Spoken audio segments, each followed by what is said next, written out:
just stuck in my head. Lips of satisfaction, I can't get no reaction.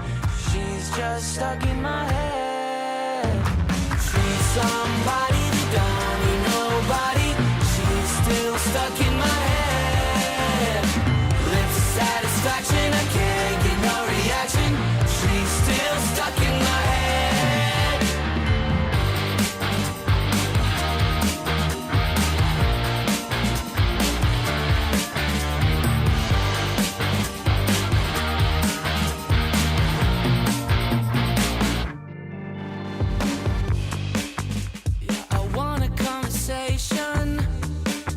But her body's moving all night long.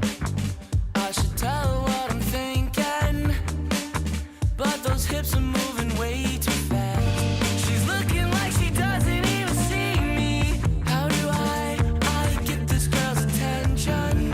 Stage lights are so bright and they're flashing. Think my ego is falling and I'm crashing. She's somebody that don't need nobody. She's still stuck in my head. Lips of satisfaction, I can't get no reaction. She's still stuck in my head. Touching on her tattoos while she does coke in the bathroom. She's somebody that don't need somebody that don't need nobody that don't need somebody.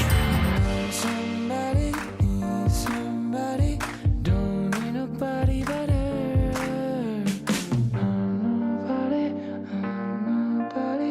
I'm nobody without her.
Good afternoon, and I hope you have a good start to your week. What's up? This is me, once again. Give me a quick second. There we go. What's up? Hopefully your Monday is doing well and you got some sleep and a good start to the week. Not exactly the same for me, but nothing wrong either. I'm dealing with a bit of toothache, but I think we'll get over it. Not the end of the world. As always, super happy for everyone who is here for the start of the stream. It's very nice to get into Albion and start the Albion week together. What's up, Taro? Hello, Rayesh in YouTube chat. The first message of Twitch chat goes to Unknown Supremacy. Glad to have you and hope your week is going well. Tosha says, hola amigas, good Monday. You know I love Mondays. Even if it's not the highest energy day. It depends on your work, sometimes it is, but you know, I love the feeling of a new, fresh start. Just like the start of the year. You know, a lot of people feel like, oh, okay, you know, I can be a new person, you know, I can redefine myself. Now, maybe not go as far with every Monday, but I do feel a bit like new week is a little bit like new me. Are you going to play silence crossbow? No, I'm going to silence people with my E, not for my E. What's up, CZ? Nice frogs. I love the dancing. Enigmatic staff? No. Not at all. Does Enigmatic Staff also silence with the E? No way. Wait. Why am I not... Yeah, this is the one you use in PvE, yeah? You put the shield and you charge it on your tank. Nope. I want to silence people. I want them not to do anything, not to say anything, not to cast anything as they succumb to my greatness. Or the other way around, we'll see. We'll start with Assassin Jacket, but I am open to ideas. But probably on the list of things to definitely try is going to be the Mage Robe. Because Cloth Armor does help me. A big part of what I'm going to do is probably going to be surprising enemies, yeah? With the amount of damage and potential that Arcane Staff has. Because not everyone is playing it. So we'll start like this. We'll go Assassin Shoes. To have that option to just go Frazzle and just full YOLO into the enemy. Not the only plan. Not gonna be limited to just playing it the full balls to the wall way, but that is gonna be one of the options. Mistcaller.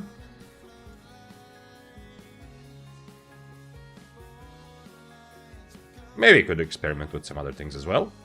And we're gonna start with Stalkerhood actually. Since we are tier 7, we are looking to fight and kill some much more expensive targets, so Stalkerhood gonna help with that. But we might run into some mobility issues, we'll see. Suck on my greatness. Oh yeah, my Arcane Staff. Maybe this is not Monday music. This seems like very good for later in the stream, you know, but I'm not chilled enough right now for that. So let's go with something a bit higher energy. Yo, Vic, what's up? What's up, Zombilius? I want to play Arcane Staff. And hopefully start well enough, because I actually want to see how Arcane Staff feels at higher AP as well. I don't want to just play tier 7, but we're going to start with tier 7 and get some of those reps in, you know, those warm-up fights, win or lose, to just get it going, to get into the feeling of how to play Arcane and what kind of options I really have, and then we'll go from there. We can go Omelette, we can go Snapper. I think I'm going to go Snapper for this. Once again, going to give me several options. Not just playing for that one big one shot. And the cape is one of the biggest mystery for me. We have to decide. Don't really want to go Smugglers. By the way, the update is planned to be released tomorrow, if you didn't know. At least that's what I think the latest information was. Which means that some of the changes to Mists, including the rat change, as well as hopefully more people in Mists altogether, is probably happening tomorrow, and that also will affect the Smuggler's cape. So let's see if there's some capes I'm not thinking of, what we could use here. Now, Martlock would be a little bit of an obvious choice, definitely possible. But then I will have to, you know, to bait, and then I definitely have to go Snapper. But I'm not gonna have... I mean, it's going to be difficult to outplay someone with Smugglers. Might just be easier to go Smugglers anyway, even for poisons. I can also go Thetford, but the fights I'm taking, some of them will not be long enough to make it worth it. Yeah, just a bit of extra damage. Let's see, what else are even an option? Not really much, right? I don't need energy, none of these really make sense. So kind of choosing between Martlock and Smuggler. I think I'm just going to go Smuggler, you know? At least today. And tomorrow we'll see how the Smuggler Cape nerf feels. So we'll go like this. And that means that I will also need healing potions. Because for proper fights, I'm not gonna just YOLO all in, but I do want to get used to Enigmatic Blade as well. Can you check out this meme I posted in general chat? Been waiting so long for this. For what? For the stream, so that I would check out the meme. Zombilius. You know, it's risky if you... if you specifically ask me to check out the meme, it's risky because you get one chance, you know? If it turns out it's not amazing, next time it's gonna be difficult. Let's see, what is the meme that you posted? Is it right now? Bro, this is a... this is a video. This is not even... doesn't qualify as a meme. It's a meme of you and the other guys. Of the scary game we played last stream. I'm gonna watch it after stream. Thanks for following. Mefa. Welcome, welcome. Okay, so the plan is to go... Oh, wait, I need overcharge. Absolutely need overcharge. I am going... In fact, I can even just overcharge in the city. I do kind of want to go for quite a few just YOLO fights, yeah? Just to see what happens. And then... Definitely, in order to introduce Arcane to actual higher IP meta, I'm not saying like introduce as in like this, no one's ever done that. Of course not. People play Arcane at all levels. There are people who really enjoy it. But in order to have a better place where I could say, oh, Arcane actually is a viable weapon, not just for low IP, I do absolutely need to also take some fights with Enigma Blade, maybe even invest, you know, take some longer, more tactical fights, not just rush all my damage and try to kill. But we're gonna do a lot of that as well, of course. Hi Vic, what's up? Abdul Kafi. Is it okay to be better at literally all weapons, but not at classic Fire Corrupted dungeon builds? Absolutely, of course. Oh, you mean you feel like that build should be simple, but you're just not getting the hang of it, and somehow other things work better? Absolutely, there is so much variety in how you can play in Albion, so much customizability about your build, but also how you approach fights, that it's very fine to have your own personal style. For example, one of the reasons I've never played Pike or Trinity is because I feel like for me, just, I don't know, teaching my brain to... It's not because they are necessarily bad, especially in Corrupted, yeah, Trinity can be really good. It's just... I don't know, doesn't feel my style after all the Spear hours I've played. Changing to Q2, it really messes with my brain, as an example, yeah? There's nothing objectively wrong about playing those builds, it's just kind of doesn't vibe with me, with my brain, the way it's set up, yeah? And I've also avoided some builds. I play them maybe here and there, but I avoided some builds because, I don't know, for some reason it don't click with me. So it's absolutely normal that you're not supposed to play, to be able to play everything that's strong, yeah? We are all different. It's you and Paul specifically. Okay, I am getting more and more curious, Zombilius, but I will check it out after stream. Hello, Vic, you're doing the Ugbrook special today? Well, not really, although I am going to also try the Ugbrook special, which is, you know, going YOLO with Assassin Shoes and just Frazzle. So, no mobility in any way, just go in and try to... out-brawl the person quickly, kind of, yeah? We're gonna try that, but I am also going to definitely want to play some proper Arcane. I mean, I don't want to say that's not proper, but, you know, they're more regular Arcane style. At least to some extent, yeah? I'm not buying Mercenary because I do like having the invest on this as well, but I'm going to play some fights with just the Enigma Blade, trying to outplay my opponent with a well-timed Blink, for example. We got Vic playing Ugbrook build before GTA 6. I already got a kill! Abdul Kafi. Okay, the last stream was so profitable. I don't even know if it's gonna... It's probably not even gonna show up here, right? Yeah, okay. Oh, wait, this is Bow. This was after Bow, I think. No, okay. I can't find it. But I have one fight because Ugbrook actually redeemed with channel points for me to play this build, and I got a tier like almost 2 mil, 1.8 mil profit with just I took one fight. I mean, I think I took more, but there was one fight that actually ended, which was pretty fun. Spear players must understand. Yeah, it's exactly. It is a thing, yeah. I mean, it helps everyone. It's not just for Spear, yeah. Anything you play is gonna make you better at playing against that thing that you played.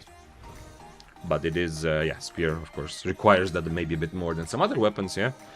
But that's the nature of having a lot of options that you have to, you know, you have to tailor your approach a bit more based on the enemy. That's the nature of the weapon, yeah. And Arcane will also actually, if you main Arcane, you're gonna have a bit of the same thing, yeah. Like to actually maximum to optimize your Arcane gameplay, if you don't just do the Ugbrook style of just YOLOing in and trying to outdamage your opponent, then you also have some tools, you know, to decide, like, for example, Enigma Blade or Frazzle, and if you do Enigma Blade, at what point and how do you use it? There's decisions like that. Said when you will check it out. I'm gonna eat lunch like now. I'm gonna check it out after stream, some videos.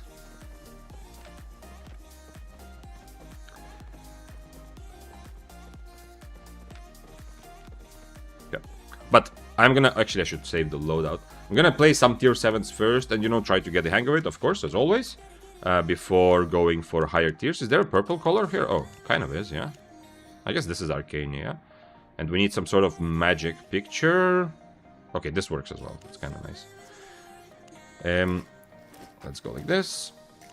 And to be fair, the higher quality requirement might mess me up a bit, but we'll see. Like equal or higher, maybe I should put lower quality items here and then mark them as equal or higher. By the way, I can probably remove the GPT one. So, I do want to go for higher tiers, but I kind of want to start and get the hang of it first.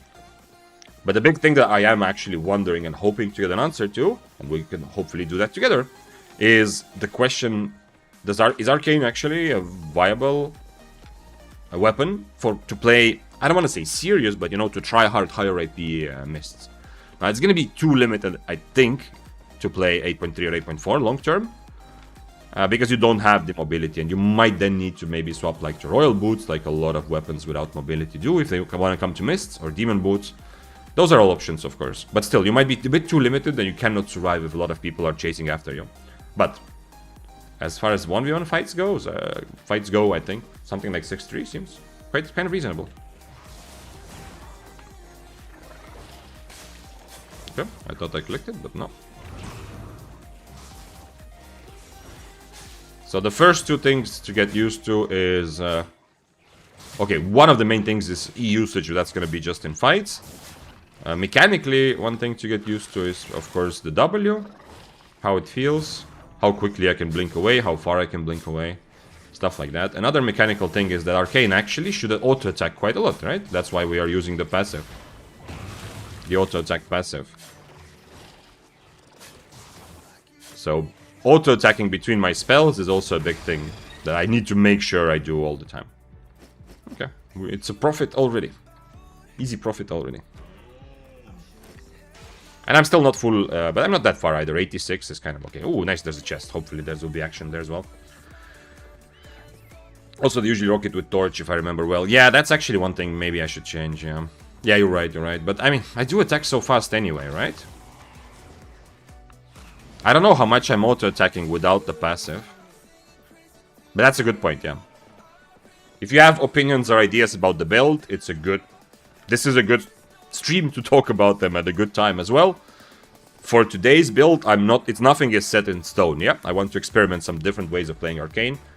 But I also don't want to go too, I don't want to go too memey or just try some sort of specific cheese strat, but rather just try with different options. I meant to get your reaction. If you're worried about family-friendly stuff or something like that, don't worry.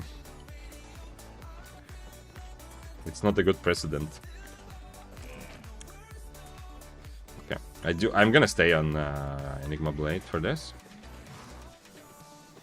Just because I want to be able to handle this situation against both of them, yeah? His horse is still alive. Still standing there. That guy doesn't seem like much of a threat.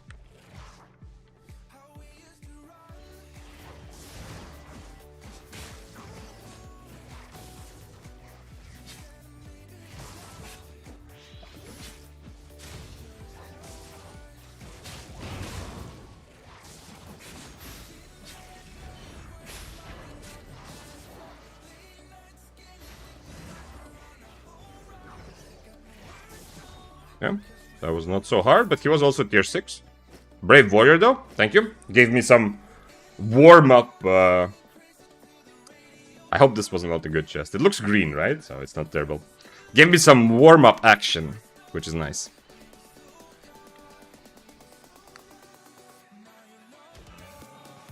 Play lower tier if you feel like mentally prepared. Okay, yeah.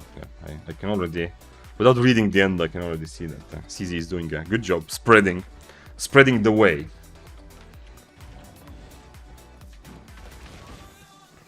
Although I'm guessing Fishy already has heard that many times, but still.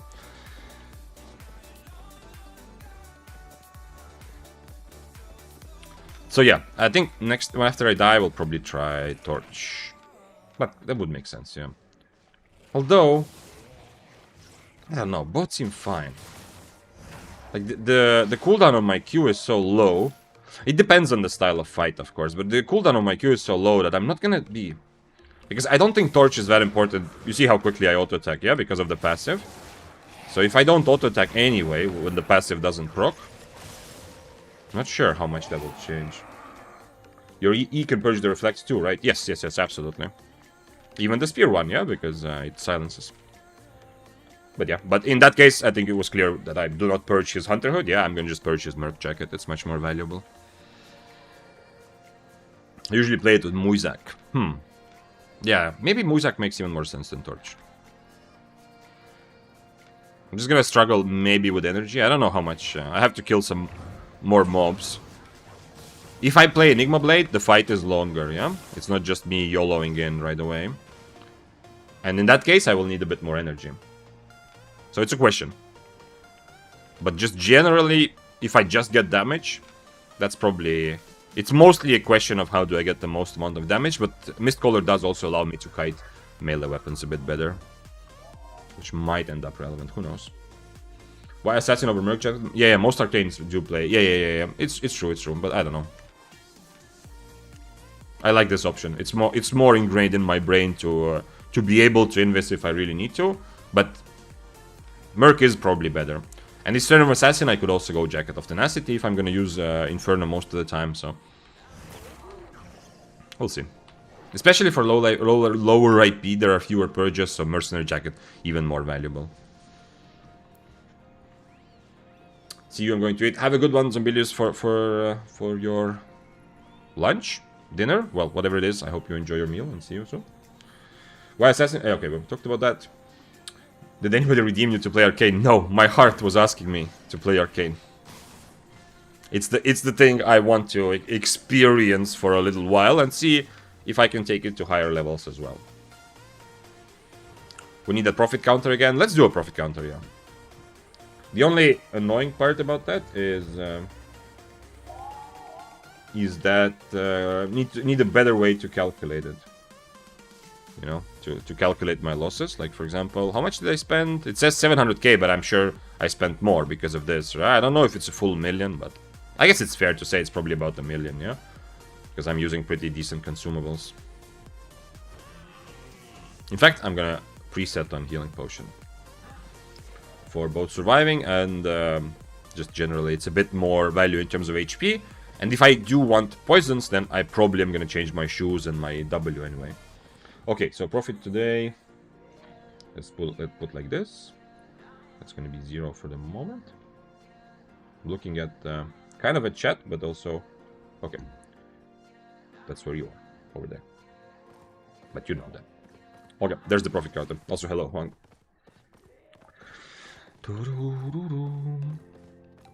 I got read by Spear when playing Bloodlet. Well. How to turn tables. That's, I mean, it has to happen, yeah. How do you decide when to use Gigapot or Healpot? I don't like Gigpot as a default option for a build, because there are some opponents against whom Gigpot is not very valuable. However, if you're expecting the fight to be really quick anyway, then pretty much against anyone, Gigpot will give you good value, yeah? The problem with Gigpot in some matchups is that if you cannot predict and correctly use it when the enemy does a lot of damage, because you don't know when exactly they're going to do a lot of damage, yeah? Like, for example, against One-Handed Spear. It's kind of difficult, yeah, to be really sure. Against Carving, like, it's kind of difficult, yeah, to use it correctly, because the enemy is not relying on one big predictable burst. So, it's not amazing. But one big argument to use Gigpot is when you expect the fight to be shorter, because, you know, then pretty much no matter when you use it, you're gonna be in a short fight, so you're gonna, majority of it, you're gonna get value from Gigpot. And you know what makes fights shorter? Do you know? There's someone who must know. What makes... what is the thing that makes all fights shorter? What am I thinking about? A little mystery for you. Burst. True, but that's not what I'm thinking about. I'm thinking about something that makes fights shorter for any matchup, any weapon. Dying. Okay, that's a good answer, yeah. Yeah, but that's not what I'm looking. Both players in cloth. That's pretty much the answer I was looking for, yeah. Cloth armor, no. The other answers are also not wrong, but what I'm thinking about for any build, any matchup, what makes a fight shorter is cloth armor. So if you're... I mean, you can't control what the enemy is playing, but when you are playing cloth armor, in my opinion, Geekpot instantly becomes more valuable. Because you are much like... Yes, you also, if you think about cloth armor builds, usually are less kite heavy and are more... Okay, there's a farmer here. Oh shit, are you going the wrong way?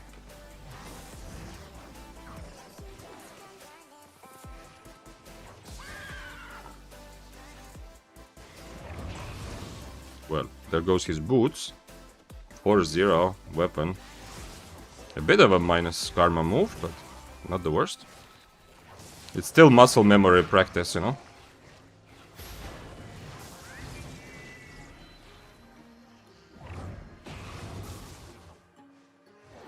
Yeah, well. Still practice to hit spells. Oh, and I get rewarded with an abbey. Oh shit, there's someone else? Okay. I don't think he wants... This is 4.1. Yeah, I don't think he wants to fight. So I'm probably better off going into the Abbey. Unless he wants to try it. He can't win me, right? With 4.1. Poor Nature. Yo, Nature gave me a horse. I like horses. So yeah, so cloth armor makes all fights shorter. Of course, if both players are in cloth armor, the fight will be usually the shortest, especially open world and mists. And the reason that I say that is there is one cloth armor which at least somewhat facilitates kiting. But it's not used in full PvP very often. That's the Face Scale robe, yeah? Like, Face Scale robe also, it still has the effect of cloth armor, so it still makes, you know, the damage you take and dish out higher. But at least it has some potential to facilitate kiting, yeah? But it's not used in Mist and the open world very often. Because of the price. So yeah, so if you're using cloth armor, I would definitely say be much more willing to bring Geekpot as your default option. If you're using leather armor, the thing with healing is just healing is always going to be really valuable, yeah? So if you even have the question, then I would probably suggest healing, yeah? It's just, you can just completely mess up with Geekpot. But at the same time, if your whole game plan is to quickly get in your enemy's face and try to finish the fight, you know, in 10 seconds, then having... for like 6 seconds out of those 10 having a Geekpot is a big deal.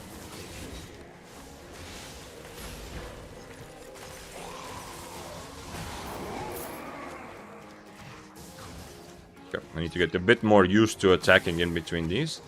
In between all my spells.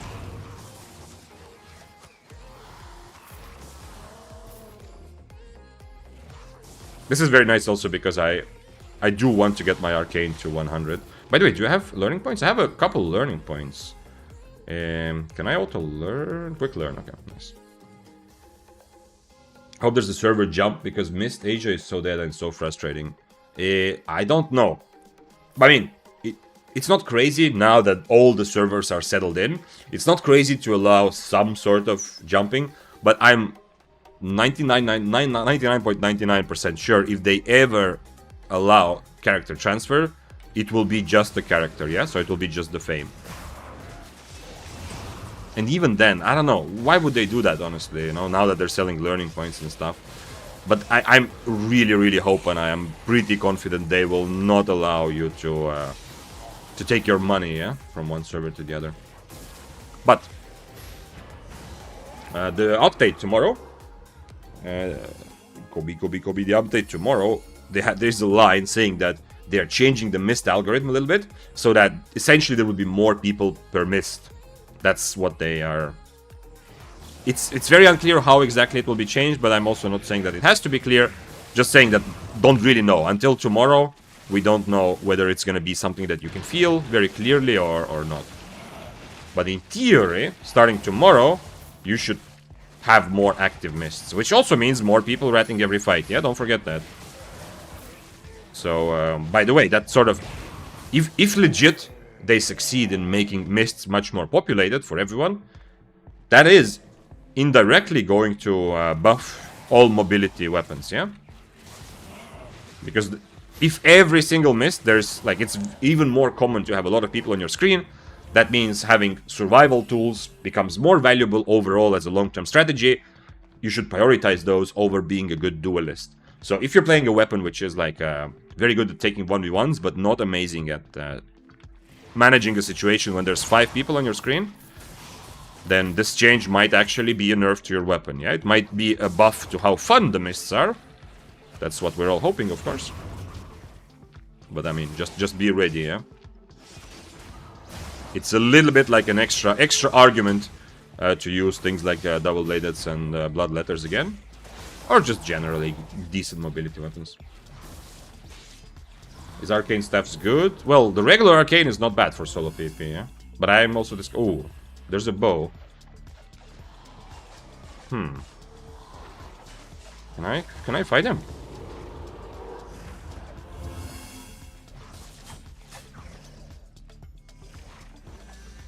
Wait, what? He didn't have a stack? I thought he had a red buff. Well, I'm definitely interested in this fight, but...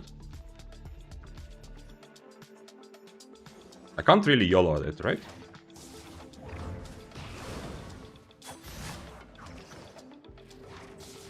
That was only his jacket, not his E.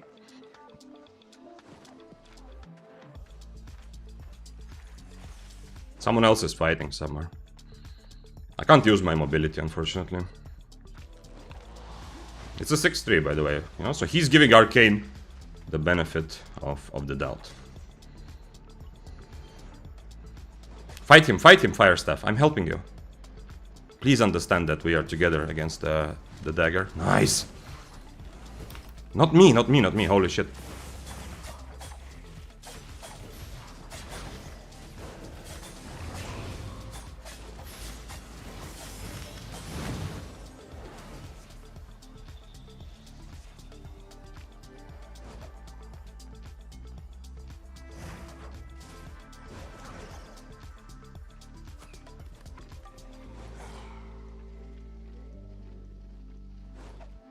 Well, if he can't, he's gonna have to turn with E at some point, right?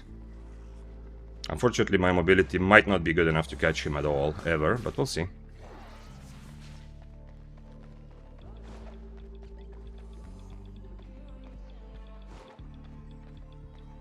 Fuck. I used the potion as well, so we both could have just one potion.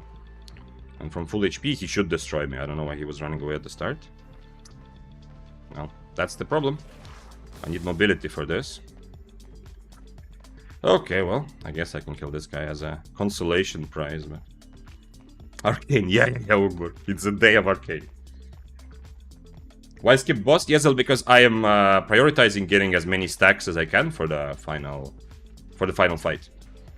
And from my experience, very, like those mini bosses or whatever they're called, very rarely the coffer behind them actually gives you good loot.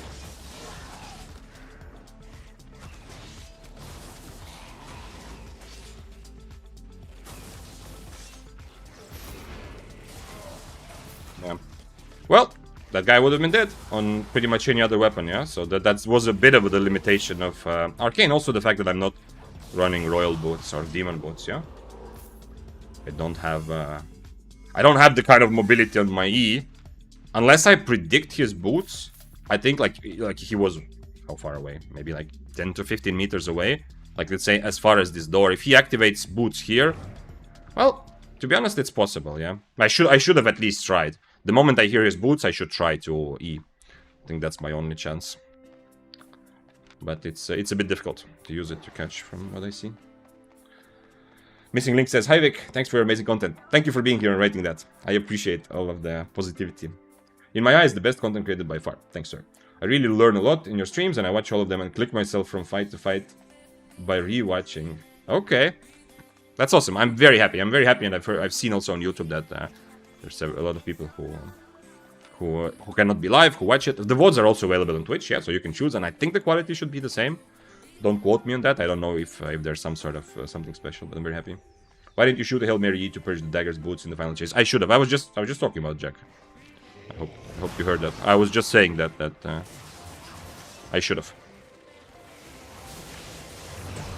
The likelihood is not amazing, but I still should have. Didn't he have red buff? Maybe I saw wrong. I thought he had red buff when I first saw him. And then he took the blue one instead, in front of my eyes. Yeah, we have another low IP fire staff here. And I guess he wants a chance to kill me? No. Vic, one question for depths. I have a Badon and Battle Axe with me. What I'd better, Heron or Daybreak and Heron? Absolutely Heron. You are going with 3 DPS and you're gonna have to somehow kill some healer trios. And even the trios you're not killing, even the ones that don't have a healer, your focus is to try to do a big burst of damage to get an upper hand from getting one of your enemies low. Of course, if they stand close to each other, even better, yeah? And Heron is amazing for that. You just hold on to your stun. If you expect them, at least 2 people to walk next to each other, then stun both of them. But if you don't have that luxury, Heron plus Badon, very good option for having, like, you're not playing like a real one-shot, yeah, but you have a very good option to essentially do a lot of damage pretty fast.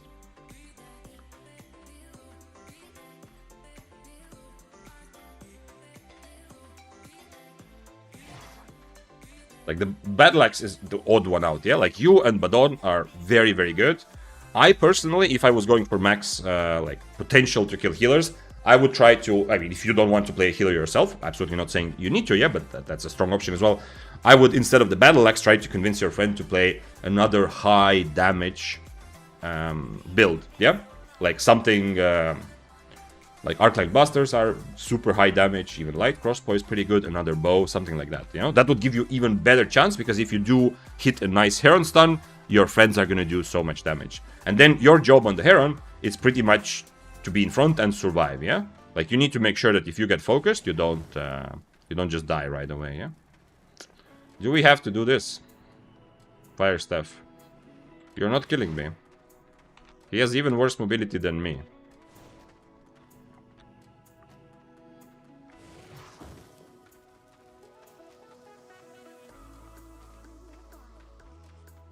Okay, you have advantage, come. This is such a waste of time, I am sorry. 4.1...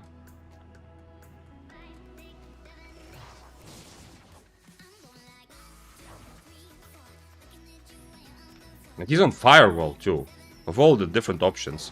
Imagine he was an artillery if he wants to play like this.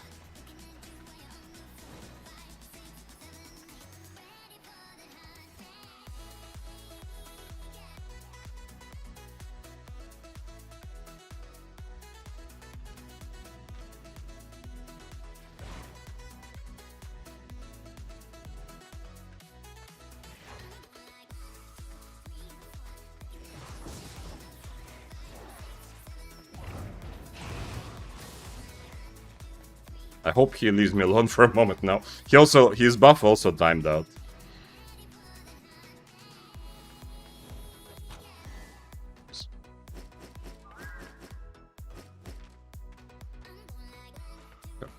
The other fire didn't show up. Too bad with the dagger, yeah. Now I do feel a bit of remorse for not... is that the right word? A bit of regret for not shooting the E, of course, as we discussed. I don't know if there was any other way I could have potentially gotten to catch up to him.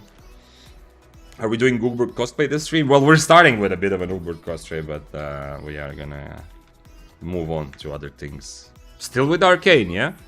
But I'm exploring a more regular way to play Arcane. Although I do have the build to go full Lookbook if I decide. If I see someone that is... I need 2 things. First of all, I need the enemy to feel valuable for me as a kill, yeah? I'm not gonna fight other... okay, maybe tier 7 is kind of possible, but I'm not gonna fight tier 6s, yeah, without... I'm gonna keep my versatility to handle multi-way situations. If a tier 6 axe attacks me like before, I'm gonna, play like this. But if I do see someone that number 1 is valuable and number 2, I don't mind spending a lot of time next to them in the fight.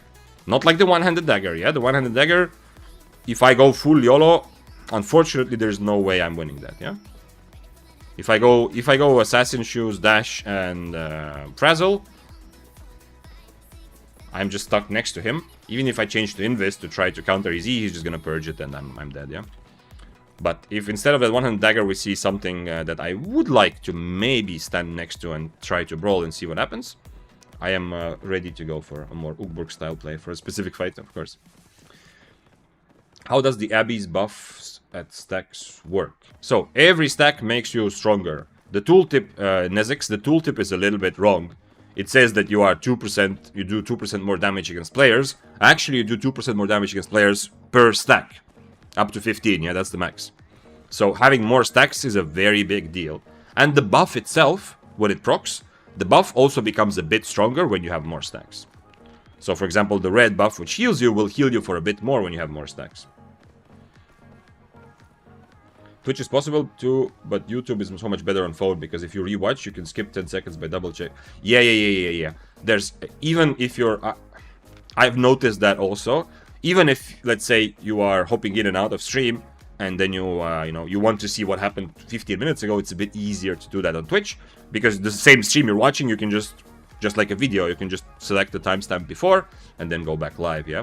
On Twitch, you have to, click on my name, go to, at least that's how I do it when I watch streamers, and I want to see what happened earlier. Click on the name, go videos, and then the what. I understand. Any build for Heron on depths? I want to be a bit careful because I have not played enough depths to know if there's some better options as well. I would start probably with Assassin Jacket, because I don't think you want to be on cloth armor, because your role is to take a bit of heat, yeah, in the fight. Like if your friend is playing Battle Axe, he's essentially better to stand in front and tank spells, especially if you're an Impaler. You can be against 3 people, you can even consider Forest of Spears, but I would still go for Impaler because it's so much more flexible. Okay, this is interesting. Can we fight, sir? If he runs into a mob, it's gonna dismount him, right? This is a guy I could actually Assassin Shoes, yeah. But I don't think I want to Frazzle, or do I? Let's go. If he fights, then this is not a bad fight for that sort of situation. But the problem is, I just need to let him Cleric, pretty much. I'm Infernoing his E, and I'm gonna let him Cleric.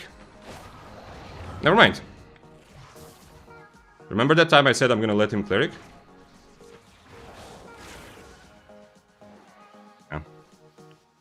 And I thought I'd just keep my E for his boots, but I guess not. Does he have? He doesn't have 2 potions, he's just gonna have 1 gig. So if I get on top of him, he's probably dead, but I'll see.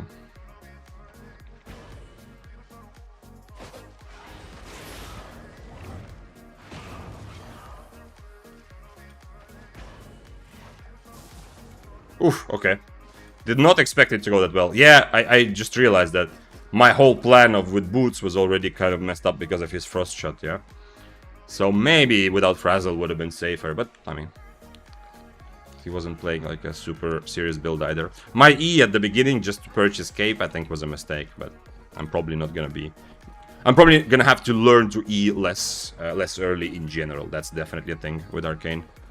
I feel like it's very, very common for less experienced players, because, most of your time on most weapons, your brain and my brain goes like, okay, if I can get some good value from my E, better put it on cooldown so I can use it again later, yeah? But the damage value is just so low that I need to make sure I purge the right thing and not worry so much about not doing the damage, yeah? Damn, Vicar Arcane. What's up, Mufanza? Can I bet all my channel points to predict that you're going to love this weapon by the end of the stream? Yeah, I mean, of course. I don't know how we're gonna do that bet exactly, but... I mean, there's no doubt, yeah, it's a fun weapon. But yeah, you can. We'll have to figure out a way. Also, I don't think I can just manually give you channel points, yeah? So if you win... No, I can't really do anything about it. Arcane is busted, man. Well, at lower AP, it's not bad. It's one of those weapons that performs better as a duelist, but the moment you start bringing in more people, unclear, messy situations with a bunch of people trying to 1v2, 2v1 you, stuff like that, it feels much weaker instantly than some of the meta weapons, yeah, like Daybreaker Spear, Death Givers, Fists of Avalon, Flame Walker. All of those weapons are also good at 1v1s, but they also can handle many multi-way stressful situations much better. And I feel like Arcane will not offer enough for that to really, you know, push it to like meta tier anytime soon, but it's definitely viable, and especially at lower AP, because at lower AP, the crazy damage and the surprise factor is much more valuable long term to make money than having the mobility to avoid dying, essentially. What do you think about Assassin Shoes on Corrupted? In Corrupted Dungeons? Yeah, sure. I mean, you said you're using dual swords, yeah? Not a problem. I don't think swords are very good in Corrupted Dungeons. Like, in serious Corrupted Dungeons, when you start playing, you know, Slayer level against players who actually play Corrupted Dungeons and know what they're doing, and, you know, you're not just fighting against people who are also just having random fun, I don't think you will be, you won't be winning any fights against the best Corrupted player. Like, well, the best, I don't mean the best top 1 and top 2, yeah? We're talking about, like, let's say top 200 or something on your server who actually actively play. I don't think you're gonna win any fights against them on swords, yeah? Unless you... Nah, maybe Claymore, but I don't know. I guess maybe Claymore, yeah. If you are really good, you can do that. But yeah, dual swords will be very limited long term. But if you do decide to play dual swords and Corrupted, sure. Assassin Shoes, not a bad choice at all. I'm trying both, but is it good? Yeah, it's decent, yeah. It's not meta tier for solo PvP, but it is definitely decent, yeah. It's like a B tier weapon, yeah. Let's say there's like a couple S tier weapons, then there's the A tier of really good weapons, and Badon is just under that, yeah. But it's definitely viable. It's by no means you should, you know, drop it if you enjoy it. Vic on Arcane is such a treat that didn't cost me no channel points. It did cost you some channel points, Ogborg. I mean, you did inspire a little bit, yeah, with the channel points to explore this avenue, for me to explore this avenue a bit further. Like, you are the one person who cannot say that, the line you just said. Like, if Mufanza came in here and said, oh, and it cost me no channel points, you know, for him that would be like a correct statement. Because it's your channel points that gave me the... Well, not that I didn't have the idea before, but still. I felt like, maybe this is the next thing on the list. I still have half of my overcharge, so I'm gonna get one more food and go. Hey Vic, what 2-person comp do you think has the fastest clear speed for fame farming in depths? Wow, interesting. Interesting. I don't know. I really don't know. You know, like, efficient fame farming has never been my thing, so I have not really experimented with that. I can tell you that when I was playing Heron plus my friend was playing light crossbow, that was not for PV, that was for PvP, but we were clearing really fast. We always had 15 stacks. It was so kind of easy to gather most mobs together, one big Heron stun, and then light crossbow AoE damage, yeah? So I mean, the only thing I can say is you probably want something that has a lot of AoE damage, yeah? You are, as 2 people, usually clearing them fast enough so you don't have to worry about, like, long-term sustain. So some solo PV weapons like the Nature Staff or Battle Axe, actually, like, they're not going to be as good, right? Because you don't need the sustain, you just want to kill, and you want to gather mobs together and drop all your AoE as quickly as possible.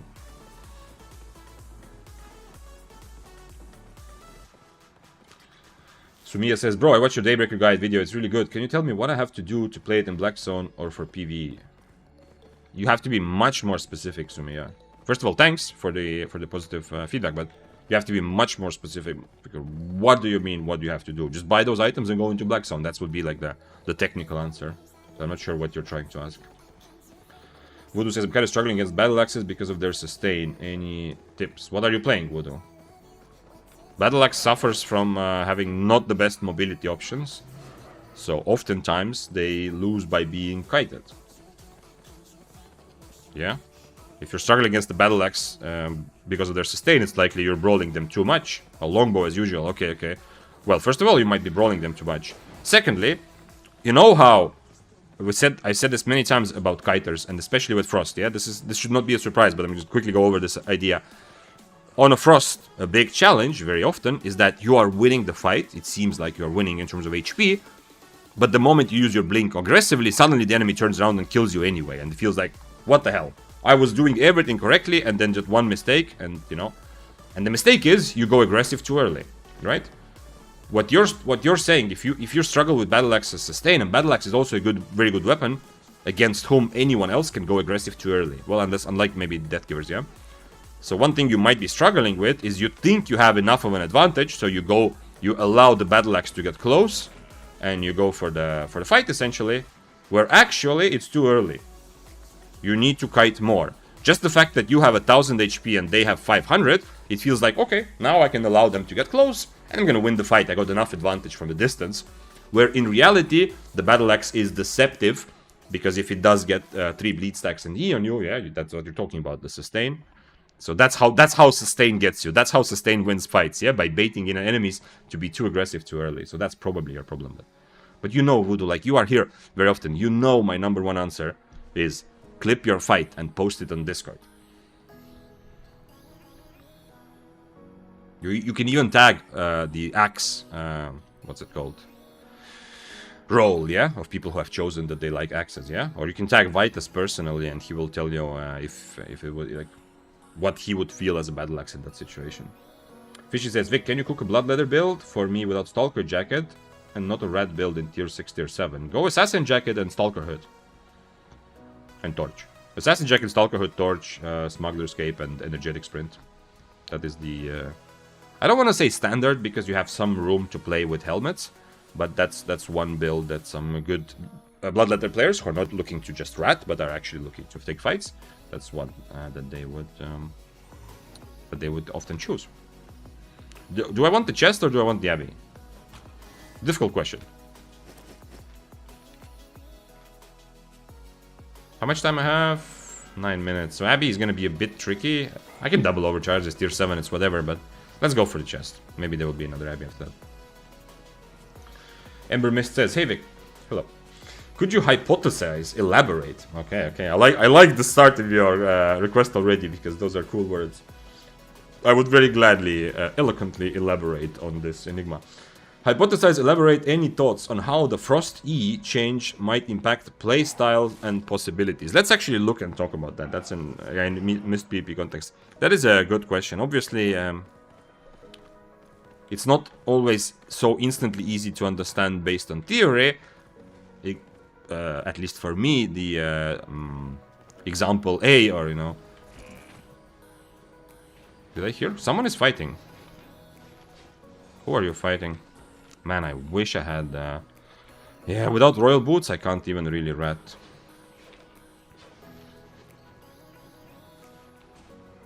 Okay. Looks like the Flame Walker is running away, no? I have to try it, but...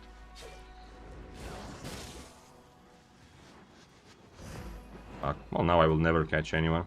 This guy can just come and kill me. And he's gonna have a lot of HP, so he turns on me, I'm dead here.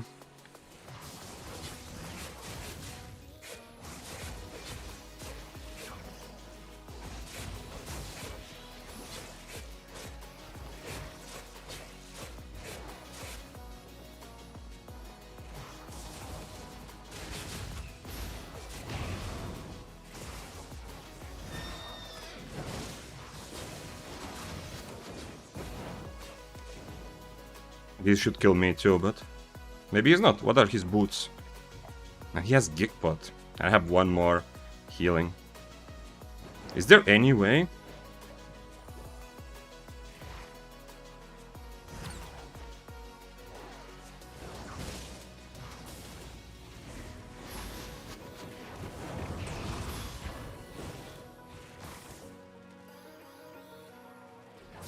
Ooh, I guessed it! Holy shit! Did you see the dodge? Arcane Mastery is coming. And he looted also. Nice! Hey, I honestly did not expect that, but I did want some warm-up with the spells. Holy shit. Okay. Arcane was not terrible for ratting, but that's mostly because both of them thought I'm an easy kill, yeah? The dual swords did not think about the possibility of other guy coming back, and the other guy also, I mean, he would have killed me easily if I didn't dodge his E. Whoo! Thank God, this Wolpertinger? Not this one, the other one. It's a hero. No, actually, this Wolpertinger. Yeah, this Wolpertinger, raise a statue in his name. Without him, I have to aggro a big mob, and I don't know if it goes as well. F for the squirrel. What do you mean F? W for the squirrel. I'm gonna split it. I'm gonna split loot with the squirrel, Mufanza. Damn. The squirrel really saved me there.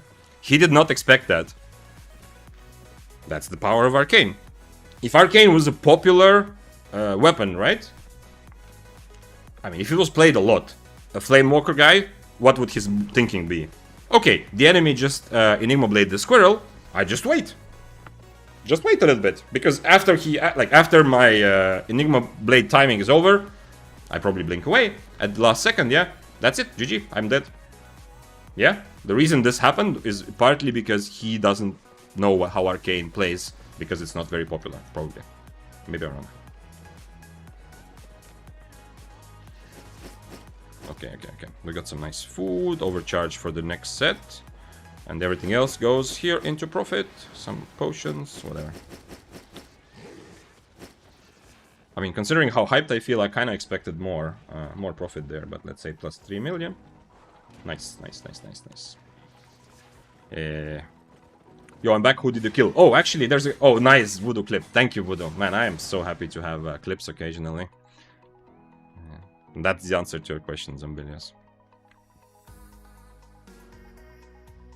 I tried to rat, but then both of them tried to kill me.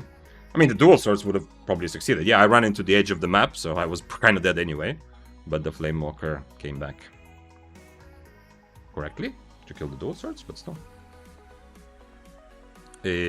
How much time do I have? 4 minutes. Okay, let's remove it, I think. Let's see what I missed also. Sumia says, what I mean is, do you change some gear for open world? Oh, if you play Daybreaker, first of all, energetic sprint. Yeah, I've already even started using energetic sprint more in solo PvP because, I don't know, I've run out of energy a bit more often when you're playing Duskweaver Helmet. But for open world, energetic sprint even more important because you spend a lot more time killing mobs, and when you're constantly fighting mobs, you're going to run out of energy. So that's one thing I would do for Daybreaker. And the second big change is how much more valuable the Undead Cape becomes, yeah? Smuggler Cape is the best for 1v1s on Daybreaker, hands down, no contest, yeah? But open world, you cannot rely on just being good at 1v1s. You need more tools to handle situations that you cannot win, or when there's people attacking you from different parties, different sides, or even just 1v3, yeah? So go for Undead Cape to survive those. If you go tier 7 or higher, yeah? For lower tier, no cape is necessary. And be more willing to use Invis potions, because open world, once again, you need invisibility. It's very strong there. Okay, let's do a quick what is it? Let's do a quick prediction of the overchargation. How many items will trash? So you can earn channel points to make me play something, and I'm gonna put 3 to 5 in one category. So the options are 1, 0, 1, 2, or 3 to 5. So you have 2 minutes to predict, and then I'm removing the overcharge, and we'll see what actually trashes. This is a single overcharge, yeah, not a double overcharge. Okay, so the E. Let's try to take things in order. So first of all, the E change. Can you copy the exact text from Frost, because that was before I even came across the fight that we're discussing. The build for Heron, please, says Sidirak. So I would start with Mistcaller, Assassin Jacket. Probably one thing I really liked in group play on Heron is to have Merc Shoes. You don't have to have it, but the thing is, if you run into an enemy trio or even duo that try to one-shot somebody, if you have some other boot ideas, go for some other. Yeah, there's other valuable things like the ones that debuff, not this one, but the sandals that debuff healing. Yeah, so you can kill healers. You can do this, yeah, cultist sandals. So if you fight a healer, this is very strong. You run through them and you do a lot more damage to them, and they can't get healed as much. But if you're not going with that, one good option that really worked for me in duos was Mercenary Shoes, because then you are still on Refreshing Sprint most of the time. But if you see someone who's trying to one-shot, yeah, like a trio that's trying to really quickly kill someone, then you change to this and you go in front of them on purpose so that they jump you, then you break free and your party is free to fight, yeah? So that's the option I would go.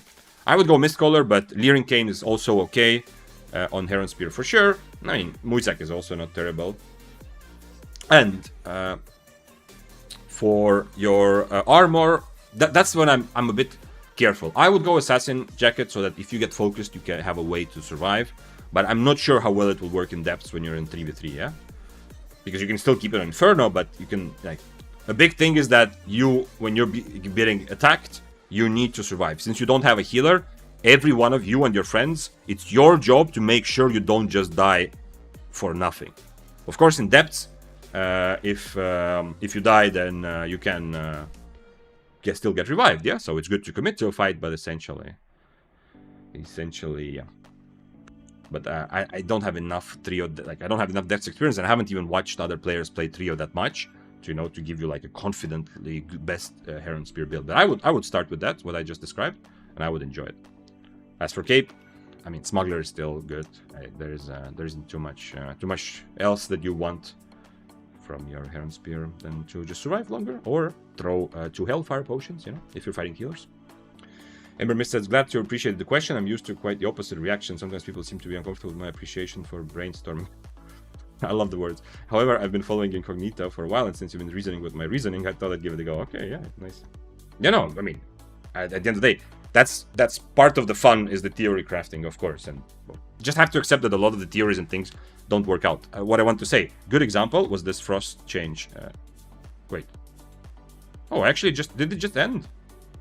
Okay, so we don't know, yeah? It just ended, the overcharge. I was talking for so long. So we don't actually know yet. Let's see what the prediction is like. Okay. We have some points on everything. Okay, the moment of truth. I'm gonna open inventory, and then we'll talk about frost. Ta-da! It's again one item. It's always one item. I don't know how, but almost every single prediction has been one item, yeah? When I don't make a prediction, then it's sometimes 0 or 3. But when I do make a prediction, it's always one item somehow. It's kind of unfair using channel points because it means some people have more power to vote. That's not how it works. You don't vote. This was what? Was this a vote? This was a prediction, yo. Zombilius. You have to check out how prediction works. Yeah, this is you're not voting for for the system to trash my items, or maybe you meant something else. Assassin jacket. How do we go mercenary? Let's go assassin for a couple more rounds and then maybe change it up at some point. I'm not sure if why I'm repairing, but I don't know, it looks better like this. Okay, let's go. You used W and I was like, what? But then you dodged the E. Of course, yeah, it was the Wolpertinger and me working together, Zambinius. I don't know if it's me or not. The longer I play Battle Braces, the more I feel like it's just a rat or gank weapon. You can just outrun most enemy by spam skill. Yeah, it is. Battle Bracers is one of the best. If you have the helmet on knockback, Battle Braces, you are untouchable, pretty much. True. But it doesn't mean it's just a rat weapon. It can handle some 1v1s, but the way you handle 1v1s is by doing the burst and then leveraging your other spells to survive until you're ready for the next burst, essentially. Okay, so what I wanted to say that theory crafting is a bit limited, because I also, in theory, felt like, and not just me, you know, some other people also, I think even Eckwart came to stream and we had a quick discussion about this change being potentially very strong. And it sounds like the one that it stuns, yeah? It doesn't give you a damage buff, but it stuns if you hit 3 times.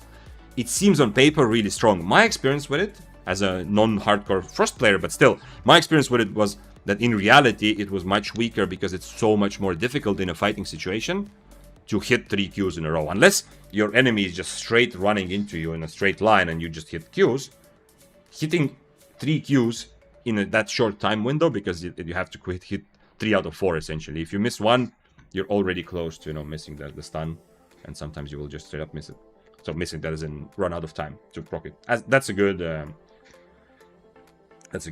yeah, someone whispered me. Anyway, that's a good example. We'll talk about 100 Frost. Someone whispered me, yeah, but he's writing to me. Hello, what's your advice on PvP? That's his question in chat. I'm obviously not gonna answer. And then 2 minutes later, any advice, bro? Like, how should I start? I hope he doesn't specifically write to me and he's just writing to everyone he sees for like a meme video or whatever. I don't know. Okay, so the change is freezing wind used to root nearly instantly before. Okay, well, you could get out. If you take damage, but after that you have time to dash on your spear, on your carving, whatever, without the root on the hammer. To make the interaction more interesting for both sides, this is now from the patch notes. So the patch notes say there's an increased delay on the root with more upside if it's successfully hit. Okay, I see. So the damage is lower from the one-handed frost, the slow is higher, and if you spend 1 second there, you get rooted for 2.5 seconds and you take damage. Okay, so essentially what they're doing is... That's cool. I like the change, yeah. Yeah, actually, we talked about it, like, this was like 2 weeks ago or whenever it first came to the NDA patch notes, and we didn't take too much. So right now, you take the damage, and then if you stay there for 0.8 seconds, you will end up rooted. In the future, you take a little bit less damage, but if you stay there for how long? For 1 second, yeah, then you take extra damage, so your overall damage will be not significantly, but it's a pretty good buff to one-handed frost damage if you're somehow able to keep your enemy in that zone, and it's much more slower. So frost becomes stronger against anyone who doesn't have mobility spells, and against a carving or a spear that are gonna E out, like. It makes more sense now if you get Frost Staff Eat. It's tomorrow, yeah? Tomorrow is the patch. After tomorrow patch, it makes more sense if you get hit by this to do all you can to get out of it so you don't take the extra damage and you don't get rooted at the end, yeah? That's essentially it. I mean, right now it also makes sense, but right now, if I'm chasing a Frost, I do try to not get frozen, get rooted, but oftentimes it's just the damage that I care about, yeah? In the future, it will be a bit, like, you will also feel the extra damage from if you do stay in the zone for too long. But overall, it's definitely going to be better for kiting, though, right? Because the slow is going to 40%. Right now, you see, it says first slowing them. It doesn't write here, but it says in the patch notes that the current slow is 15% when you're inside the area. And it says it's going to be 40. So, I love these sorts of changes, yeah? I absolutely love things that make it more high risk, high reward. That still makes me sad about the cripple change, because it was such a nice spell, which was difficult to use correctly, but it rewarded you for using it that way, yeah? And this is a good example of them moving in that direction of making game a little bit like more complicated, yeah? Because the frost, if you just spam your frosties randomly, you're gonna get a bit less value than you used to. Not crazy difference, but still. Whereas, for example, if you wait for the enemy one-handed spear or carving or this guy, if you fight this guy and you wait for them to use their W, you know, after that, you hit and you're gonna get rewarded. He has a lot of stuns to proc his Hellfire potions. That does not make me happy.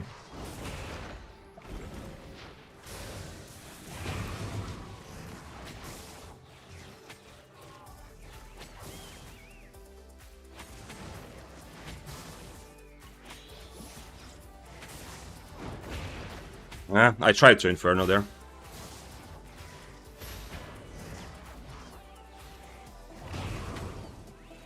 No. What? Well, okay. Let's say I was winning. I'm not sure. My Inferno was a bit mistimed. Oh, he only had 1 potion. Okay, so then it wasn't that scary at all. I missed... Hey, we are learning to counter Arcane. Did you see how he was just running around me? I missed 2 Qs when he was on top of me, just running around me, yeah? I should have auto-attacked probably more. Hey, still? Accepted defeat. Maybe that's it, yeah, but... Maybe he did accept defeat, I'm not sure. I was sure that he has two potions, right? That's how you want to play, usually, this Hellfire Hammer build. He even has 2 stuns already. So it's kinda funky that he didn't bring a second potion, instead he brought Carleon Cave for a second this. Definitely to leverage the power of the stun plus Hellfire, I would, if I was him, I would try with Smugglers. But maybe he's tried, maybe he decided this better, whatever. Tier 7, right? Tier 7 overcharged, by the way, him. Okay, but we because of specs, we are still same. Okay, so the overcharged, whatever. Terevik, hello, hot up, what's up?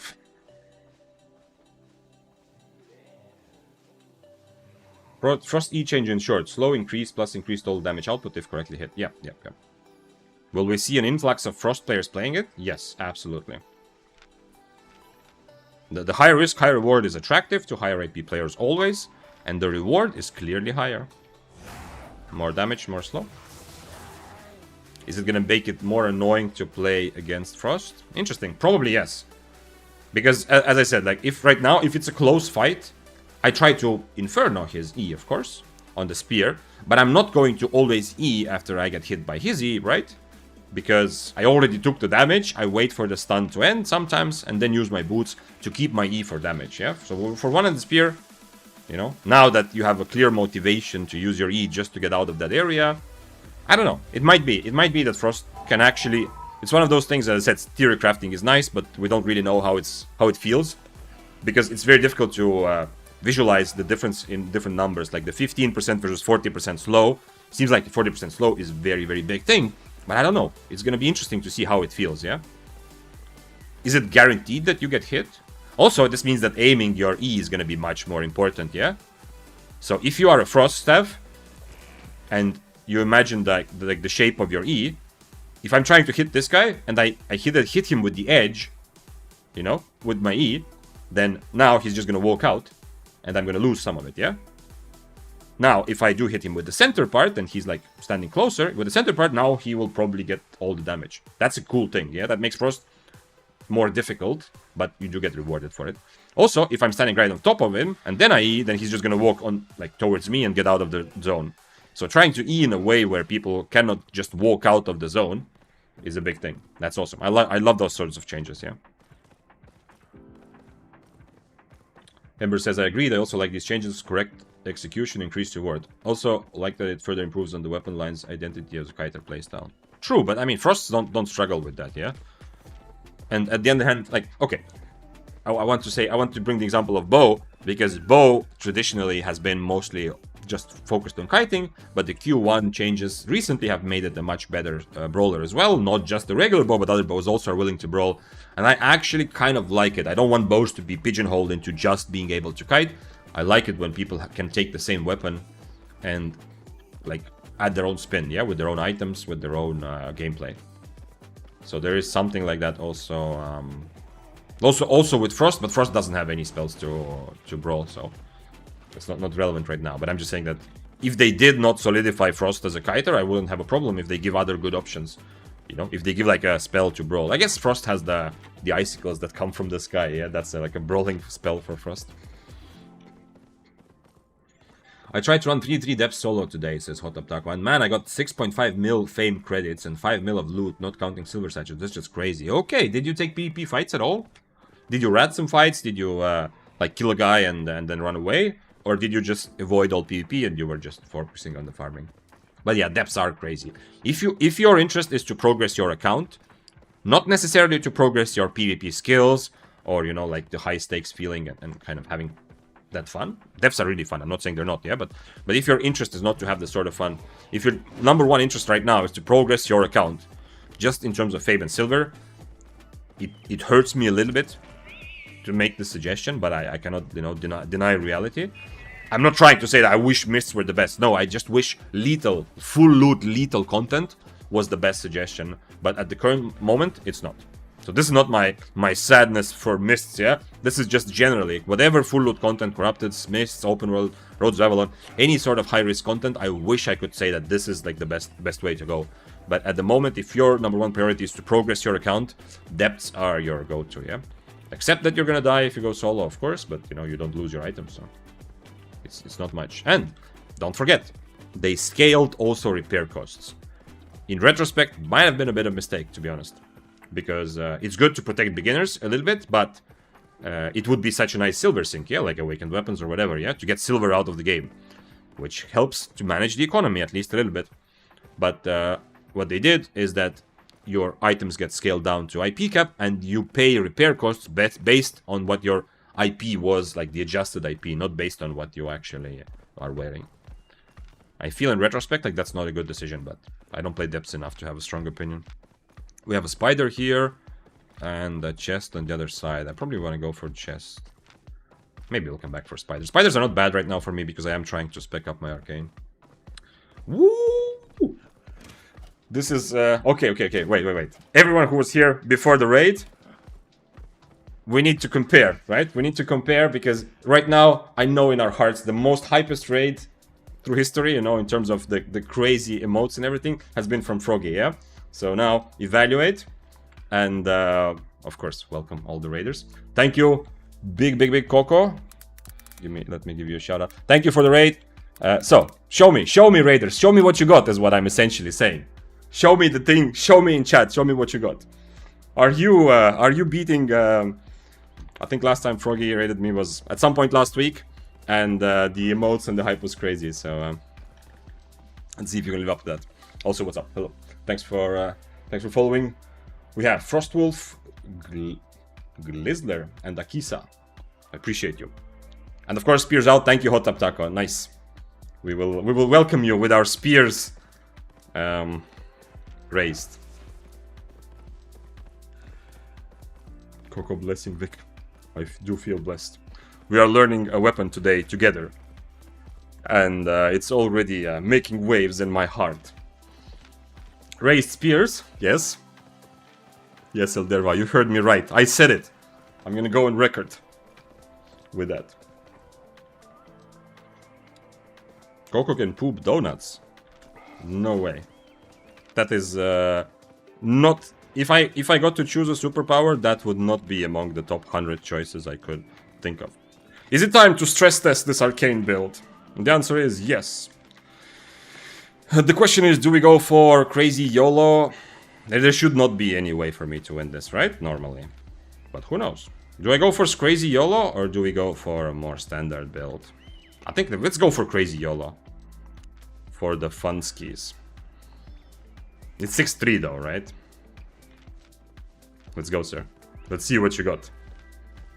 If he doesn't Inferno, I cannot E.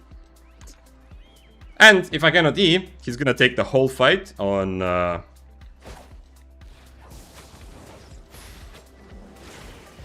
Oh shit, that's not nice.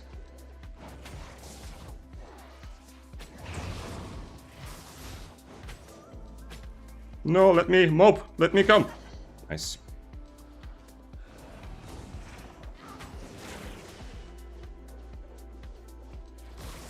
Okay.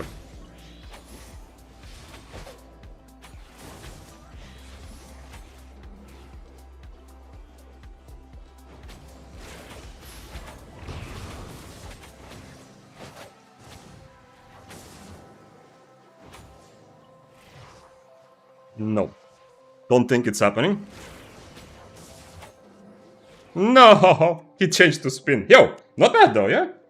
For someone who's just starting Arcane and we have I did overcharge. I hope I did overcharge, right? Wait, that's not it. I didn't overcharge. Okay, so we are actually tier 7 versus 6-3. Yo. This is the power of Arcane. But to be honest, in most fights, and when I go higher tier later... By the way, this was awesome earlier. But anyway, in most fights, I'm gonna keep myself in a more regular Arcane build. No, wait, I didn't overcharge, right? This is my IP before. Damn, okay. Okay, so at least I get to say like I am the big man who never overcharges, you know, the master of macho. Coco sent us. I wanted to stream Albion, but now I can see Albion has its Apex Bold streamer. I am dead stream before I started. What's up, Lovatech? Well, there is always room for more boldness in the world. I have a bunch of copium, yeah? If you stay here for a longer time, you will gradually hear me bring up. I have a bunch of being bold copium. My favorite go-to is that I was shaving before I was forced to. That is true. But yeah. Damn, okay. If I realized at first, why did he change to spin? Without the spin, he can't really lose. I also have my E for that. I'm not sure if I eat correctly, but at some point I have to go for the big damage. I can't just wait for his Inferno. And luckily I got to time out his Inferno with my boots, yeah? But I feel kind of bad now that I didn't overcharge. That's gonna be, let's say it's about 1 mil, yeah? At least that's what the cost is saying, more or less. More or less. So I'm just gonna start reducing the profit by 1 mil whenever I die. And you know, on this stream, what I'm trying to learn, when I play tier 7, we die a lot. Because I'm gonna run into a lot of fights. I feel really bad for not overcharging though. He pooped donuts with his friend Eric. As I said, if I could choose, I'm guessing Coco did not get to choose his blessing, you know? It's like some of the things in life, like your upbringing, you just have to accept. And what kind of delicious sweets you are able to poop is probably also something that you just have to play the card you are dealt. I don't like donuts. Here, I said it. Unpopular opinion maybe, but I do have a sweet tooth. As you can maybe see. Although, chat has gotten me back into gym habits last couple of weeks, which is awesome. I appreciate you for that. But anyway, donut is not my go-to. Thanks for following. Pupoi, Yardel Sabota, and Abdufiz, number 34. I appreciate you. For anyone new, I think you figured it out already, but you are there, right? So if I look there, that means I'm looking at you. Beautiful people. Okay, I feel bad for not overcharging. Damn, that spear would have... I would have killed him before he used his... He was so cocky, which I also often do, yeah? He was so cocky he didn't even want to use his healing potions, right? And then, if I was overcharged, it's a possibility that... Probably I don't kill him if he uses everything correctly anyway, but there's a possibility, yeah? I surprise him and I don't... he doesn't even get value from his second healing potion. Okay, we're gonna solve the overcharge problem. How I usually do when I play tier 6 or tier 7. Or higher tiers, that's not a good idea, yeah? If I go 6-3, I'm not gonna do this. But, let me show you something. Look very, very closely. Because I think you're gonna enjoy it, because I do. Check this out. Did you see that? We're gonna go for double overcharge. I'm gonna eat food. So, next time, it never happens that I'm not overcharged on my tier 7 Arcane, where I'm trying to attack everything and learn. Thanks for following. Master Kill and Avalap Yoko. Appreciate you guys.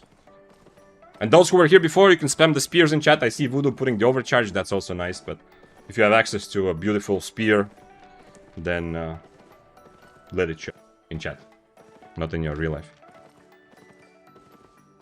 What were you thinking? Thanks for following, Kling. He has other superpowers too. He can burp 500 times in 1 second. Okay.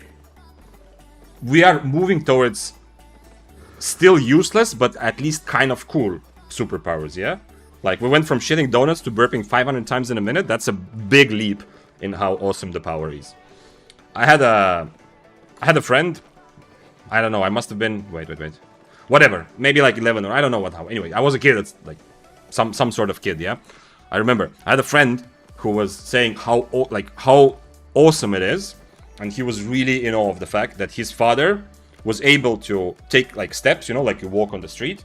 And he was he farted on every step for I think like 9, I don't think it was 10, I think it was like 9 steps in a row. Like every time he took a step, he farted, you know, fart, like that. And we were trying everything to mimic it, and it was, we never got to 9. So we had a lot of respect for that guy's father.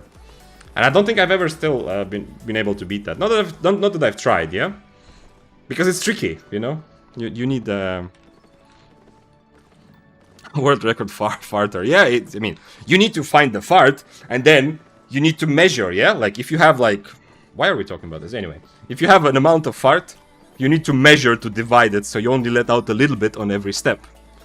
But we never matched 9 steps. That father was amazing. That's an extra speed, if you ask.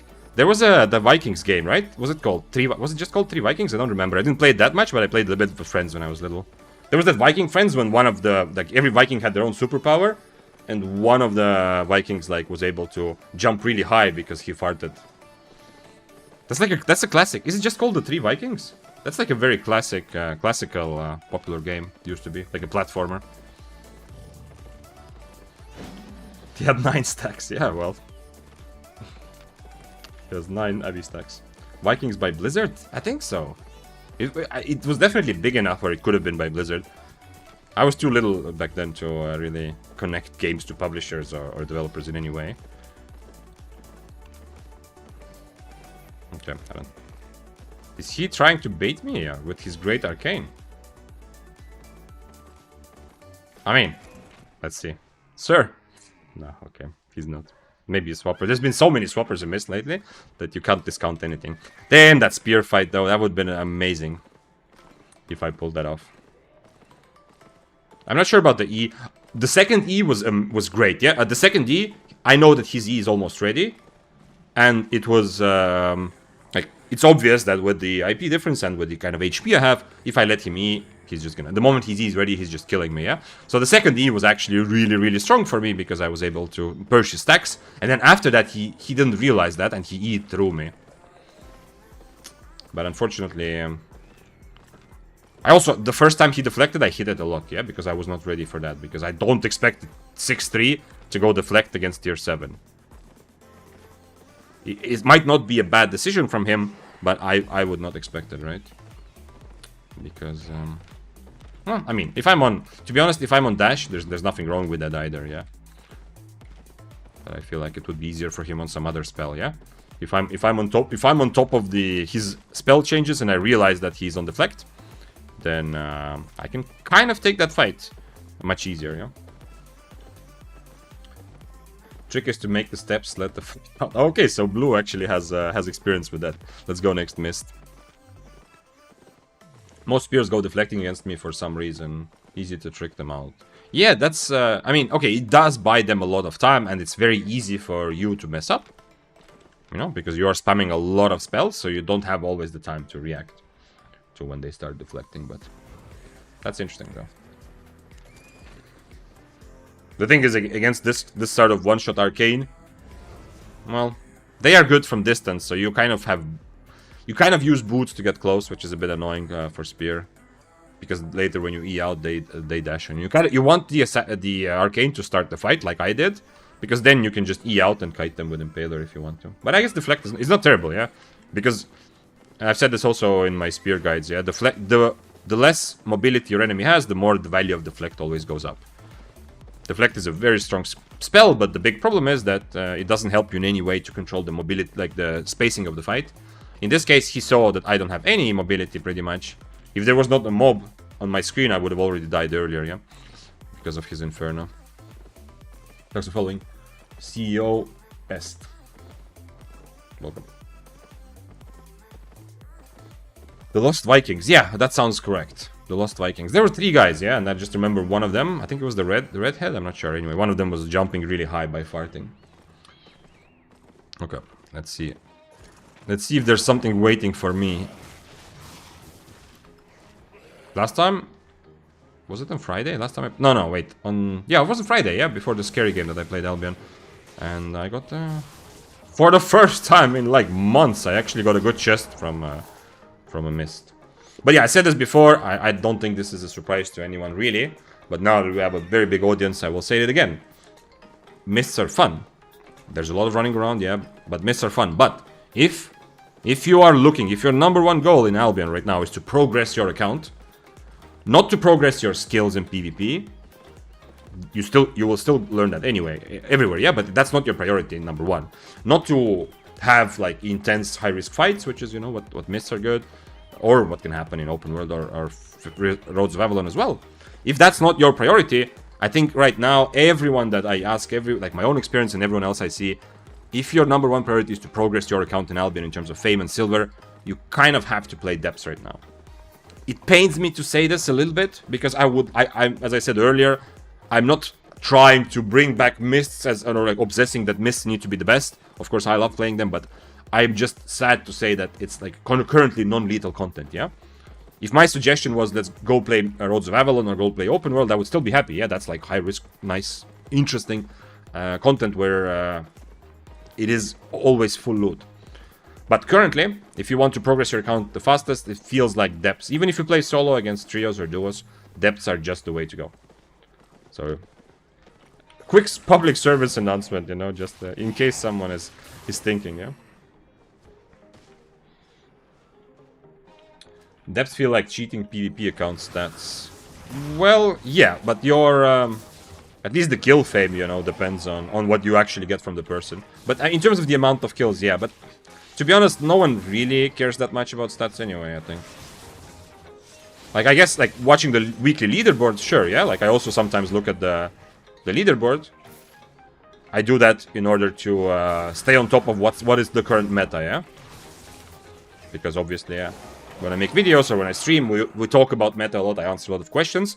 So I'm just one man, I cannot know all the weapons, what is being played in which way. I have my own favorites and my own skills, and some things I'm more more or less clueless about, at least to some extent, yeah?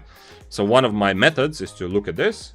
Let's say we want to see mists, and just look through what is being played. This guy is playing, I think, Lightcaller. Yeah, this is the 8.3 Lightcaller player right now. But anyway, look through some of these. So this leaderboard, I kind of care, yeah? Like, let's say last week, I care for what these guys were playing, just to be able to give a better answer and better feeling of which way the meta is developing in Mists, yeah? So there is a bit of this leaderboard aspect. Like if I take this guy, I don't really, obviously, it doesn't matter what he plays, yeah? And overall statistics are not that important to me. But, and the same for Corrupted also. Also very good to see what Hamster, let's say what Hamster is playing. Still Blasters, yeah? Okay. Just as an example, yeah? So, but everything else, like, no one really cares too much about statistics in Albion. If you see a guild saying, like, we need, like, 65 million PP fame to accept someone, that's not because that really is any sort of meaningful threshold, like this guy knows what they're doing or they're going to be a valuable part in terms of strategy or mechanical skill. No, the only reason guilds from my experience have those kind of thresholds is just to keep out people who are completely new, yes, because they don't want to, the guild has decided they don't want to be the teaching ground, and some guilds still take new players as well, but not everyone, if they want to be competitive. And the second reason is, of course, the millions and millions of alt accounts, yeah, that are made to spy on other guilds, or, you know, steal guild assets or stuff like that. So it's like if I die to someone or kill someone, and I know we all have the guilty pleasure of opening their profile, seeing, sure, shit, this is like a new player. I do that too, yeah, it's like a guilty pleasure a little bit, but maybe overall kill fame, yeah, the difference between whether the person has 5 mil kill fame or like 1 bill is a big difference, yeah, but the amount of kills for sure is important. So I don't feel like depths are like manipulating with the way we evaluate stuff too much. The shield guy, jump guy, and something more. Yes. I think the mage was the last one. I'm not sure now. It's kind of mixed up in my mind, because later also I played Trine at some point, which is like the same concept, but, you know, with the mage, rogue, and archer. And I was like, the Vikings was when I was pretty little, so I don't really remember the details too well. Okay, go to Nabi. At this point, I'm also still very happy to get some, just to get some fame, because my Arcane is currently 88, yeah? So I haven't even reached the full, my full potential. This is not even my final form.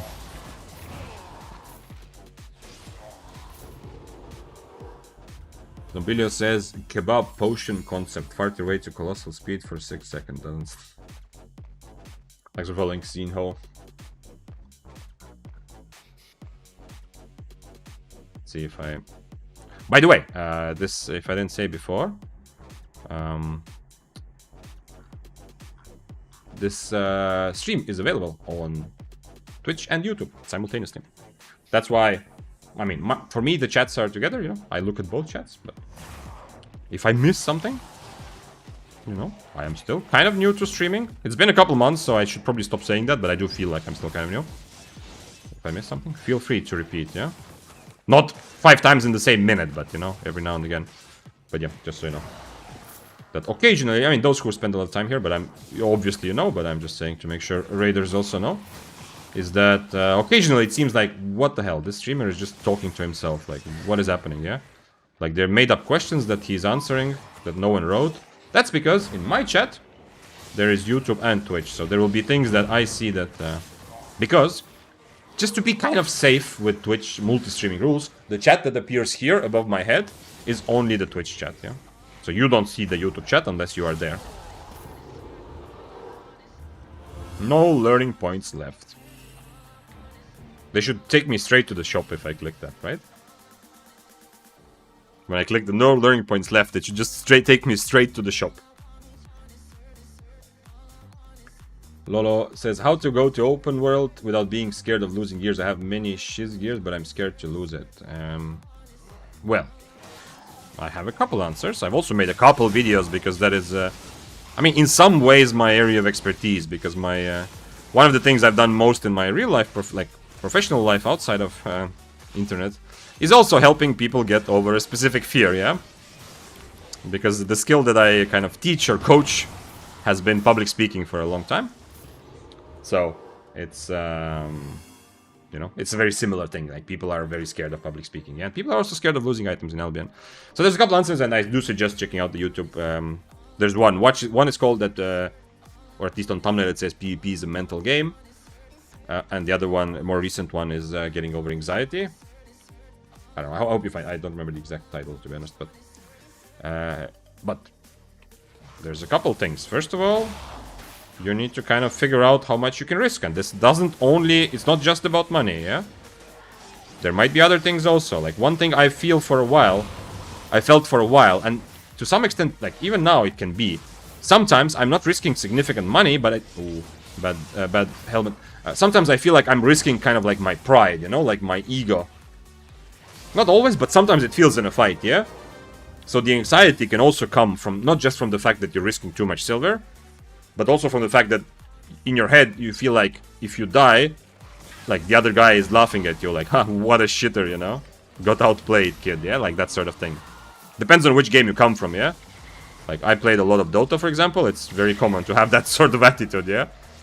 And in a lot of competitive games, it's very common. If someone outplays you, they're gonna make sure you understand that they think they're better. So there's other things also that might give you the feeling that the stakes are too high. But for me personally, for a long time, when I was starting Albion a couple years ago, for a long time, I made a rule for myself and it worked. I always tried to risk, not more and not less. Well, definitely not more, sometimes less, but I tried to risk about 1/20th of my bank, yeah? So about 5%. That was like my comfort in terms of silver, where I felt like I'm focusing on the fight and not on how much I'm losing, yeah? So don't risk more than that, I suggest. I mean, some people are different, and how much risk you tolerate is going to be personal, but I definitely don't suggest that when you're kind of new to risk more than that. Another thing that works very well, if you think that you're worried about the money, the finances, that you are going to lose and die too many times, and you're going to reset your progress, there's actually two more important, like, big things. Number one is that it's not even how much you have in your bank that matters often for your brain, but if you have a feeling that it's easy to make money, that will help a lot, yeah? So you might, that's why you see some experienced players, sometimes they have like 30 mil total and they can easily spend all of it on one set. Not because they are so good, they are confident that they're not gonna die. No, they know they might die. It's Albion, everybody dies, yeah? But because they know that it's zero problem for them to just make another 30 mil, yeah? They already have established economy in the game, or they have enough skills or understanding of the game, yeah? So don't underestimate that it's not just how much money you have, but it's how like, if you have already set up some ways to make money for yourself. And the final thing that also worked for me for a while is I was doing those 0 to heroes. Not for content, but just for myself, yeah, way before I started making videos. So I was having, like, I set everything aside, like, that I made, like, maybe I had, like, 20 mil in my bank. And I was only investing what I made that same day or that same week. That's a very powerful tool. Because then your brain is kind of thinking you already, like, this is just your recent profit, yeah, you don't feel bad about losing it, essentially. Hotap says you kind of have to desensitize yourself from fear by fighting a lot. Yeah. At the end of the day, yeah.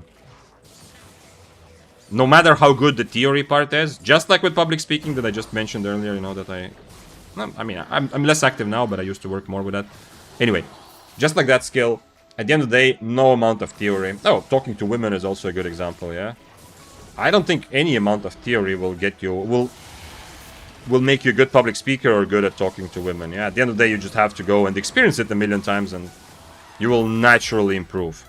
It's the same with Albion PvP. So everything we discussed here is very good to set you on the right course, but it's never gonna replace actually just going and dying. Not just going and risking, mind you, but going and dying with your items. That's the one that really gets you desensitized. Just like in previous examples that I said, for example, a lot of people when they start public speaking or when they are preparing for a situation, they're nervous.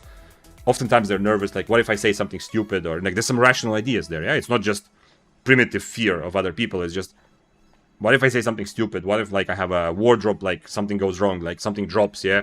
Malfunction, you know? I don't know, whatever.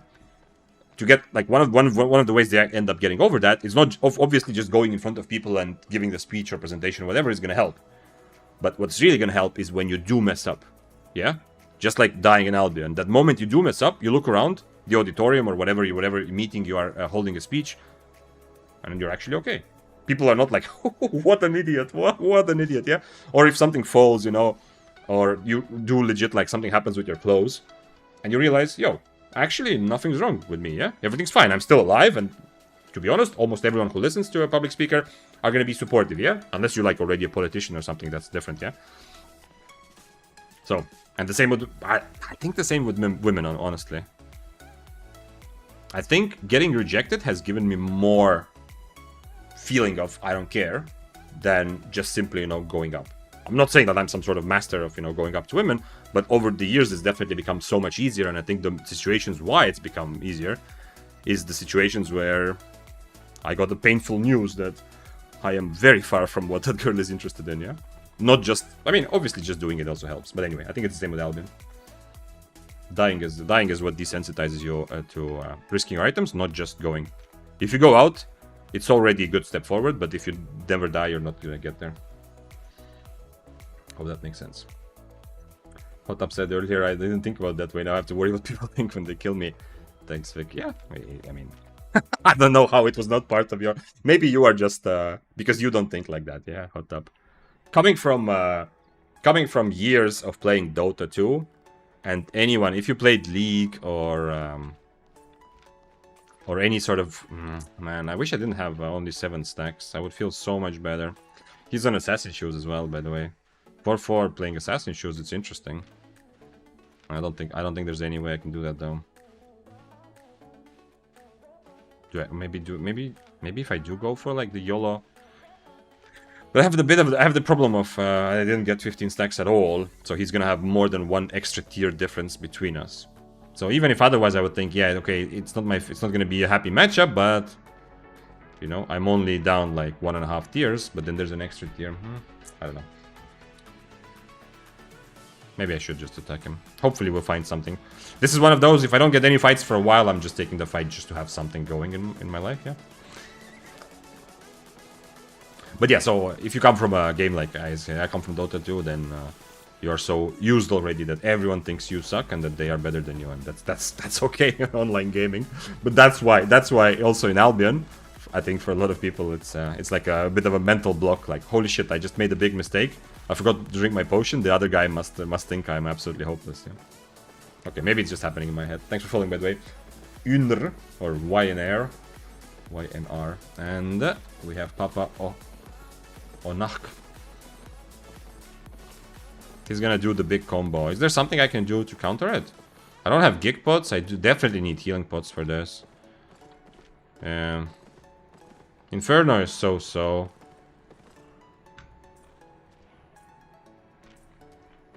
I mean, on Enigma Blade, I don't know. It's gonna be difficult though. The timing has to be really tight. I might just straight up die to him here. Although he is like tier 6 only, so. But it's not a bad build to cheese, you know. To cheese someone. At least I'm not on cloth armor, so I got that going for me. If I was on cloth armor, this would be much more difficult. Because I can't really deny him the whole combo, yeah? There's no, like, not like on Daybreaker where I just E when he boots on top of me.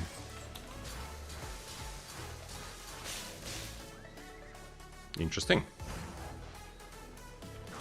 What is the boots? Regular boots.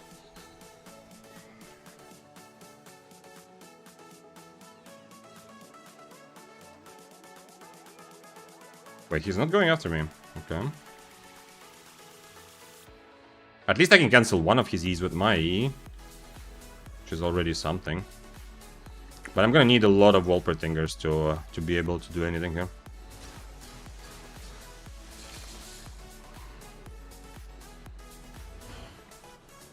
Do I have to run after the 6-3? I guess I'm running after the 6-3. Okay, I guess not. Can't really get through that circle.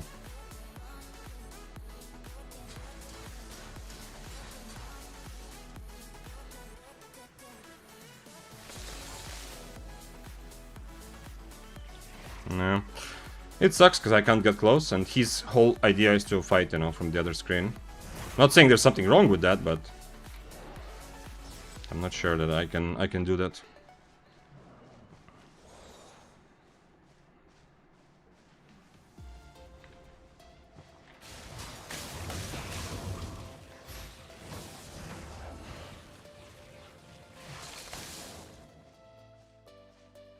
I need him to come to me. Next time, I need either boots. Even Inferno is not enough because his damage is really high. Okay, he drank a potion, that's nice.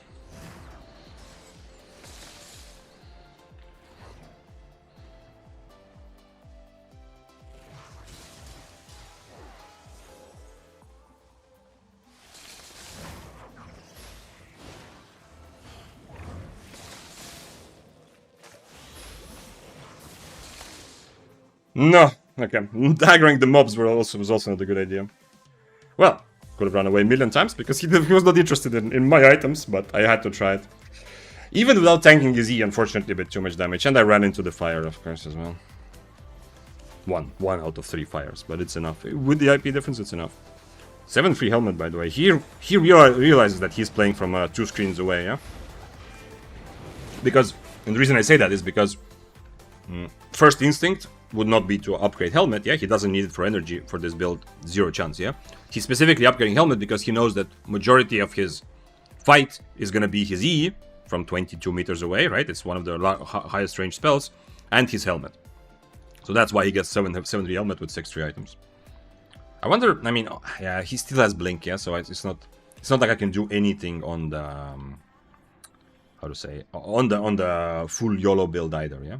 Because one of the parts of this playing this build is that I can swap to dash and frazzle if I want to go full YOLO. But if I do that against him, he just blinks away and that's it.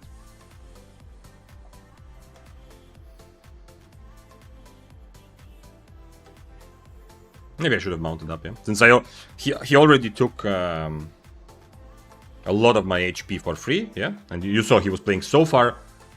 I mean, it's okay. He has to play like that, but he was playing so far away that. You know, I'm free to go at any point, yeah? He doesn't care if I survive, he's just making sure that he doesn't die, essentially. So maybe, when I was cancelling my horse, I should have just mounted up and left, but at least now we know.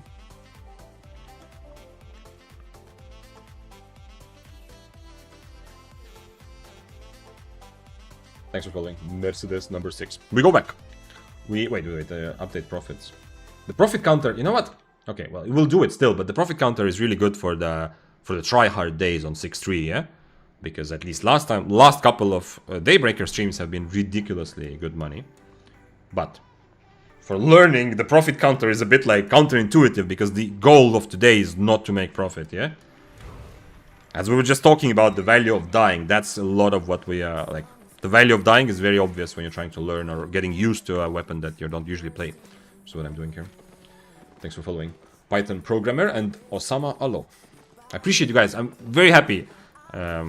Whether you're here for the raid or you just discovered me, because today I have a lot of viewers on Twitch because I got raided by one of the most legendary Albion Online content creators, Coco.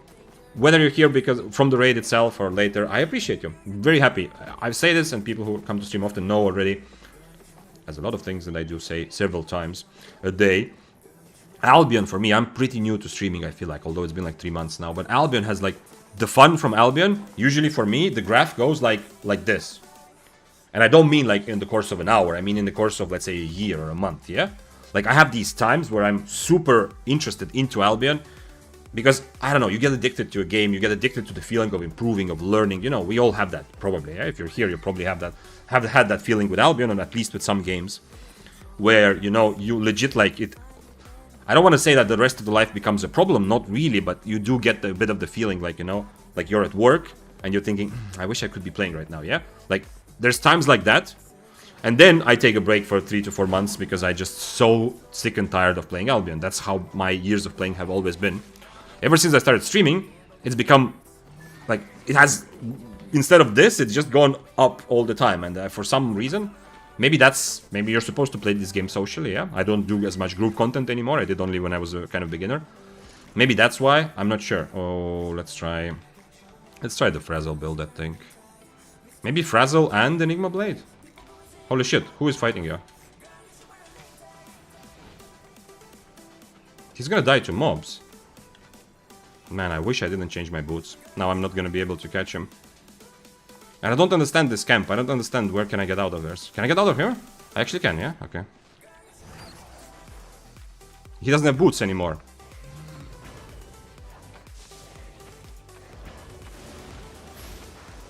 Am I not... My Q's not hitting? Okay, now it hit. Okay. If he wasn't on Wanderlust, it's easy for him to get away, yeah? He just gave me his items for free. Wanderlust is not good for someone just getting into PvP, yeah? Right? That's why I was still able to catch him. I also saw this earlier when I inspected him. He used his Wanderlust already to get out of the camp. Okay, well, that was a very well-deserved, high-skill PvP gaming kill. So yeah, anyway, we want to say that I appreciate you. Albion has become so much more fun for me because of stream, because it feels like we're kind of, you know, playing together. Brim said in YouTube chat, in a versus women matchup, is deflecting spin better than Impaler? Okay, we can. That's a question which can create a lot of fun answers. It's interesting. It's very interesting. I don't think Spear's PvP would be so good in like dating world, right? I mean, okay, we are all different, so all of our experiences and stuff is different, yeah. But from you know, the big part of Spear is to play your enemy rather than playing your own build, yeah. To focus on countering your enemy. I feel like in dating that's not exactly what works. But I don't know. Everyone has different experiences. But from my experience in dating, it's a bit the opposite. Focusing on yourself works, you know.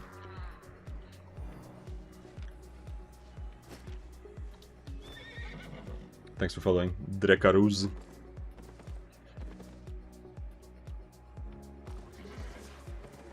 Hot Tub said I tried to do crafting because it's good money so many times, but man, I just can't bear it. That's the weird thing. Also for me, I'm not a guy who's just like only playing PvP high intensity games. Yes, my background is mostly enjoying competitive games, but I've played a lot of old school RuneScape. I've played survival games where you know progress through whatever the game, like the progression system. I have definitely enjoyed crafting and gathering. I even played New World when it came out and focused a lot on using the market, you know, and selling stuff. So it's not that I am the kind of person who doesn't enjoy gathering and crafting. It's specifically Albion brings out the kind of adrenaline addict in me, yeah? The fact that in Albion you can have these sorts of high intensity, high adrenaline situations, that's what makes everything else in comparison not too fun for me. That's kind of what I've discovered, or what I've kind of concluded based on my own gaming tendencies. I didn't realize there's a chest. Definitely want to go for the chest rather than the wisp. And I should also double overcharge like before. Do not have any questions about that. Like in old school RuneScape, I have trained agility, yeah? Those who don't know what I'm talking about, disregard that comment. But those who've played, yeah, I have done laps and hours and hours and hours, yeah?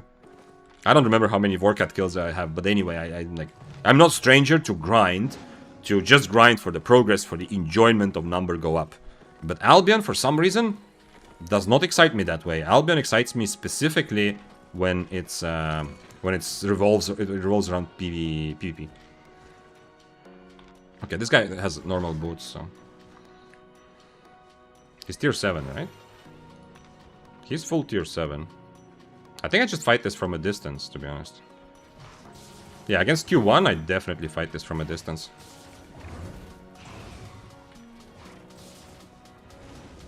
Why? Why you do that? Well, now I have to kind of get close, yeah?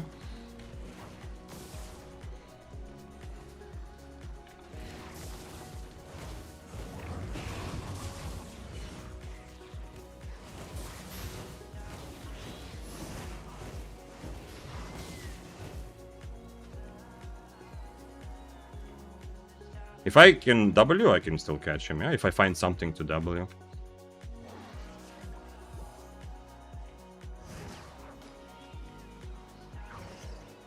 Just don't meatball from far. Last time he meatballed from across, yeah, this is obviously not going to work. I can predict his boots, actually. Is he an omelet? He's not an omelet. He's on fish, okay, so we get full HP. But now he doesn't have cape and I don't have potion, so getting full HP is actually very good for him. Also, he's Q1, so Normally, it's not me that is obsessed with getting close to him in this fight. My helmet would also be much better on another spell. Okay, I didn't realize he's on fish food. I could have been a bit more aggressive.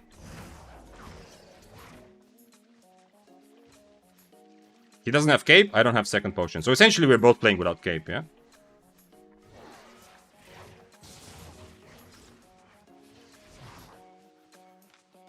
I don't have... Oh, bro. Interesting. I guess he decided that he doesn't have any chance. Eh, too bad. I'm also not overcharged, he is. So he also decided not to use his overcharge when he ran away. I don't know which cape is more important. Mine is probably better value, because his cape I can also purge if I have E ready. So, from his perspective, unless what happened is that he thought I'm like an easy kill, then he realized I'm very difficult to kill. Mostly because he missed all his E's from like 2 screens away, but still. Maybe that's what happened, and then he realized, okay, I don't want to take this fight. But every like logical approach to this would be from him to think, okay, now he's overcharged, so he's in a better position, and my cape is more valuable than his anyway. So now that we both have no capes, I would take the fight if I was him even more, but who knows. I have been came with raid and become casual viewer. Happy to hear that.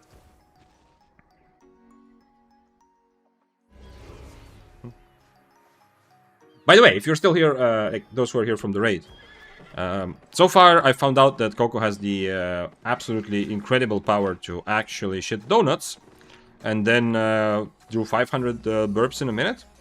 But what did you actually... what is the kind of content that Coco did in Albion today? Tell me. Tell me how did you feel about it? Because I'm just one guy, obviously, like everyone, but I have been kind of not limiting myself, but I have enjoyed Mists more lately, so I've been playing even more Mists, which is my content, you know. So there's a chance there's a lot happening around in Albion that I'm not fully aware of. So I'm curious if you came here from Coco's stream, if you want to share, let me know. What did Coco do and how was it essentially? Hello, sir.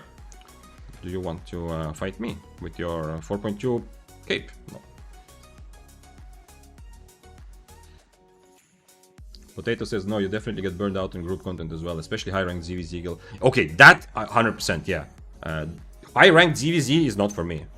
I have that experience in other games, like being part of an actual like hierarchy of try-hard people who go like for guild war, like guild. I don't mean the game Guild Wars, but who go like guild-based combat and stuff. And it's very important. That I cannot do. I really cannot do. I played ZVZ once. Hey, this is the same guy. I played ZVZ. No, this guy is an omelet. Okay, never mind. The previous guy was a different guy. I played ZVZ once in Albion and realized it's not for me. So yeah. I'm Fort says both Q and W have cast time or just Q, but only poops on you. Cast time? No, W doesn't have cast time. I can W out of Badani. Good question, by the way. Very, very good to know these sorts of things. Let's play, sir. Let's play. I am not dangerous. I'm not dangerous. I'm not dangerous. I'm lower tier than you, and you're wildfire. Well, I mean, I guess he's going for much more expensive enemies, but still. Nice, nice, nice. He's gonna go for it.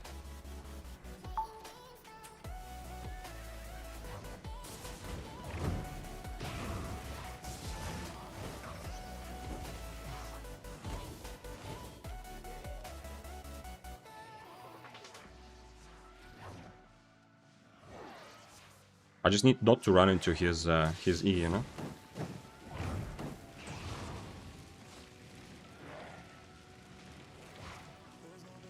Kinda wish my W was damaged now. But then I couldn't catch him. Then I could catch him even less, essentially. We have the same cape situation, where I have 2 potions, and he will have his Martlock Indian.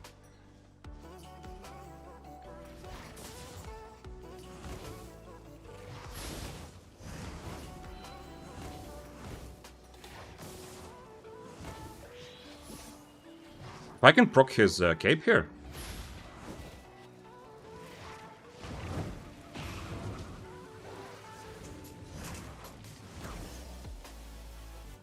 I only have one potion. So if he gets on top of me, I'm probably just dead, but we'll see. That sucks. But next boots, I have a chance. If he hits his E, I'm dead, obviously, but if he doesn't, I have a chance. I need to get a Wolpertinger somewhere, though.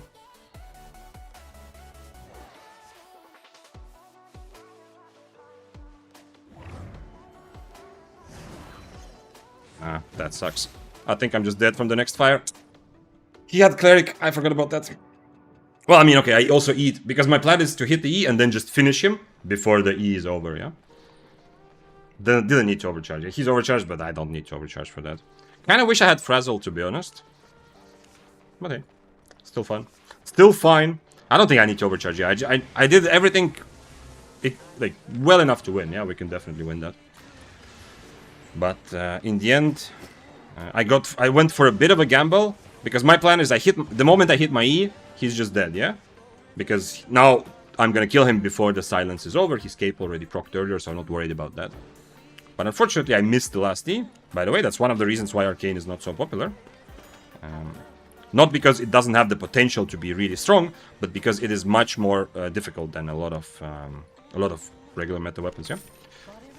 And, if you've seen me, like, okay, I need to make a new tier list, I know, but if you've seen like my old tier lists, one of the biggest things is how much you get punished for your mistakes, and you have to hit spells. Yeah, like he doesn't have to aim artillery. That's why Wildfire is probably still, together with Dual Swords, the best low. He wasn't low, he was tier 7, but for low IP, the best weapon. Yeah, but yeah, the other option I have is to just run around next to him, not use my E. But then the problem is if I get hit by his E and I'm close to him. So I can very much, then I'm just instantly dead. Oh, I forgot I had the bow stuff as well. Profit is back to 0. So yeah, so the problem is if I don't go for the strategy I went to, I think it's still a better strategy, yeah? To try to E, and if I miss, I die. I'm fine, I like fights when we're risking stuff. But if I don't hit my E, if he hits his E, I'm instantly dead, unfortunately. So I can't really risk it, I need to silence him.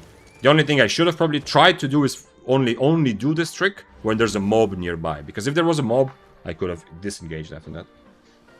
So the answers about my question before: as always, he plays solo Avaroads with Gucci gears. Is that always what he does? Abdoof is. I don't think that's Goko is danger player. I don't think he always does that. I mean, hasn't he played Depths for a while as well? I think I have opened am I tripping? I think I've even opened the Coco stream at some point during the last couple of weeks and he was playing Depths. But yeah, okay, I see. Roads every day and it's empty. Yeah, roads are even much more emptier than mists from what it feels, yeah. But it depends. Because, if you're looking, and I'm guessing Coco is, often also looking to take fights like, against groups, because in open world and in Roads of Avalon, the challenge is to outplay more than one person. In mists, the challenge is to outplay usually one person, of course, Haddle Rats also, but the one person mist is usually really competitive, hardcore PvPer. So, it's a challenging situation because the other person is tryharding and is usually a better player. In the roads or open world, a majority of players are playing very casually or don't have any PvP experience yet, so their skill level is not very good. But the big challenge comes from then trying to fight against 2, 3, 4, 5 people at once, yeah? So there's like different kind of interesting fun and challenges to overcome. But from my experience, when I was playing roads with friends, it was a lot of running around. And since I don't like the gathering part, then that's why I kind of never got into it. Let's overcharge, because once again, there's a fight where I wish I was overcharged, but I don't want to overcharge on his screen, because if I overcharge in front of him, he's gonna just run away often, yeah? He's gonna feel the superiority. I wonder what happens if I just go Frazzle. It's also difficult for me to catch him, because he's an omelette, so probably nobody dies if I just go and Frazzle, yeah? I don't know.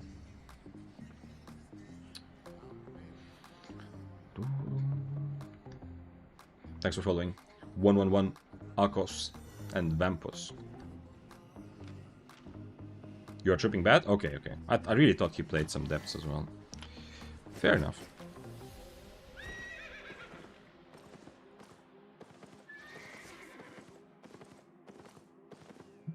Manford says, I found my first portal in Avalonian roads and they pop up in Black Zone mists constantly, but...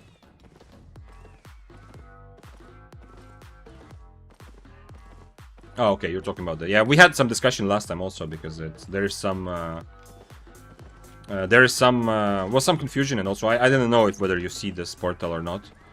And the answer that I was given, that I didn't remember this because, you know, I don't just remember it was very easy. The answer I was given is that if you don't have 50,000 Brazilian favor yet, you obviously cannot go with it anyway. But once you have it, if you have not been to Brazilian yet, you will not see this on the map. You have to guess where it is, kind of. At least that's the answer I got.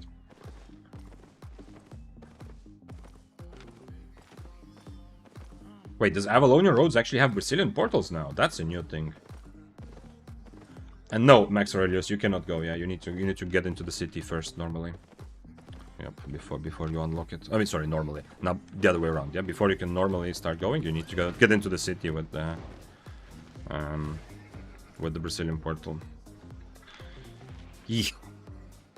Okay, at least I got a good fight though. That fight against Wildfire was interesting. A bit frustrating, yeah, because I feel like I have to run into him, but also I'm not good close range. Like, it's not like I can just stand and outbrawl him, yeah? Like, he's happy to just artillery from far, and if I get close, he just Q until the enemy is dead, yeah? So it is a bit frustrating, but it was still a good practice fight, yeah? Still trying to get some of that arcane stuff, muscle memory.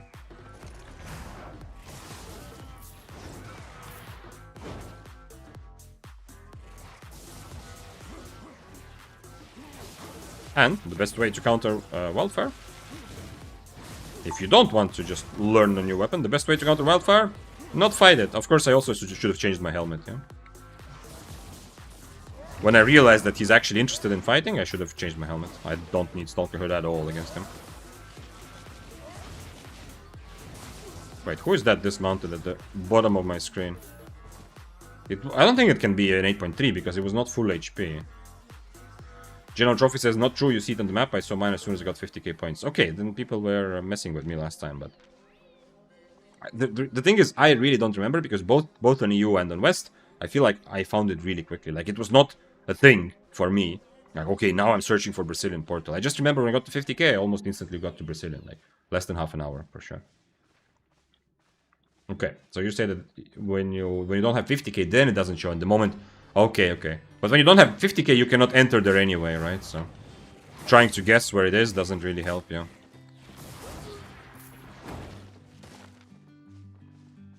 It's a guy with soldier boots. So I can actually catch him. Let's see what color the chest is. I can actually catch this guy, even though he's a bloodletter. If I do dismount him. Okay, it's a green chest. Because he's on soldier boots, which also makes it very unlikely that it's a swapper, yeah? Because you don't want to be stuck on soldier boots if you're swapping high tier gear. Okay, I didn't know that. See, I'm learning stuff. Turbulent Mist PvP. I'm not sure what you mean, Jackson. Turbulent is this thing, yeah? It's a map objective in the mist. Every mist, from my experience at least, spawns one of these. And, oh man, I don't like that. The guy with demon boots, who's just gonna shoot from across the map until I die. That sucks. It's the problem with Arcane. I have to somehow get close to him, but I don't know. If I go like this, I can at least start the fight, but then after that, what do I do? I don't like demon boots at all. But hey, shit happens. Oh shit. What? The tier 8 bow just left?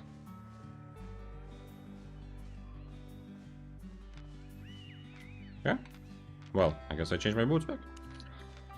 The problem is, it's very difficult for me to... Oh, never mind, he didn't leave. Okay. I changed my boots back. I want to fight the bow, obviously. The bloodletter will kill both of us, but it's whatever. I can... I don't mind. Man, I wish I was there. This is very risky. If he came out of there... He comes out and he has cooldowns and no bubble. That is very, very risky. If I had any idea that maybe he's doing that, which I probably should have thought. Sometimes I do that. Sometimes I stay on the wisp just to see...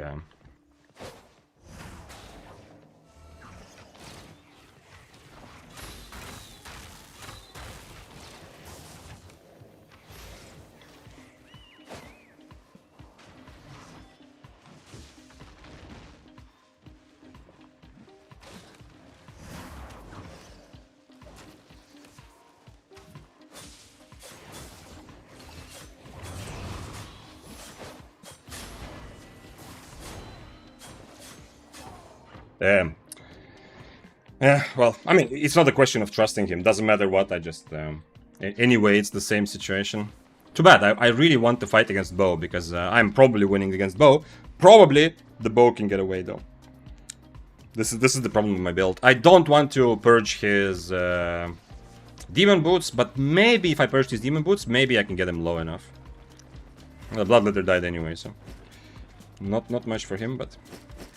As you know, if you've been to streams, you know. Today is not like a try-hard day when I try to survive. Today is a day where I buy tier 7 and we just run into situations. So this is gonna be a lot of what we encounter probably.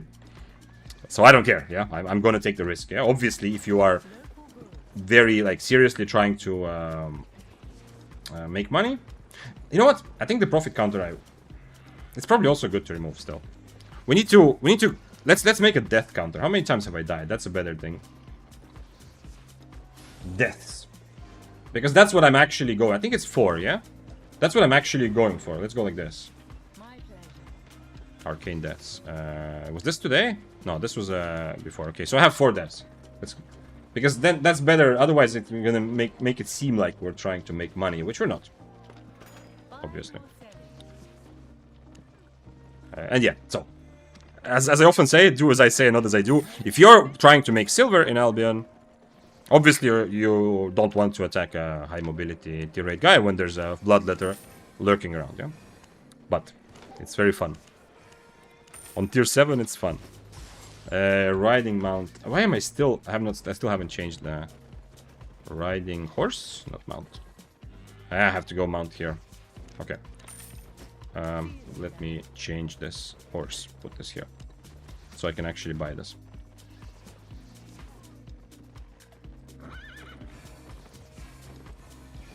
You're gonna fight or what, brother? Jackson, what the fuck are you asking? The bow! You were asking if I'm gonna fight the bow. Relax. Sit back and enjoy.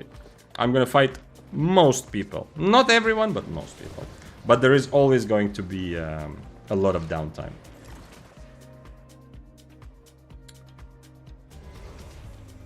There's always gonna be downtime. In Mists, the good thing about downtime is that you never know when the next thing is gonna happen, yeah? That's the only, like, I love depths. Depths are really well-made content for what it is, for a stepping stone between yellow and full loot, yeah? But in depths, one of the things that was a little bit irking to me is that I knew already, it was very predictable how much downtime I'm gonna have, yeah? Like, I cleared some rooms, I was running around and I knew that now I have to wait 10 minutes for the next level. Luckily, they shortened that time, though. Let's see if the person who... There's a chest here. Somebody opened it. Let's see if they're still here. However, on the... what I want to say... in Mists, I think in reality you have more downtime overall, probably. Nah, I dismounted a bit too close.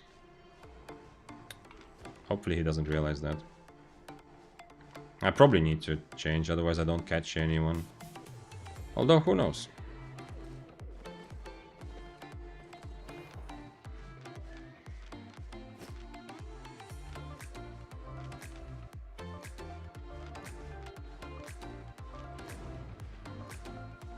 Why is he silenced? Who silenced him? Holy shit, okay, we need to kill the 8.4 together.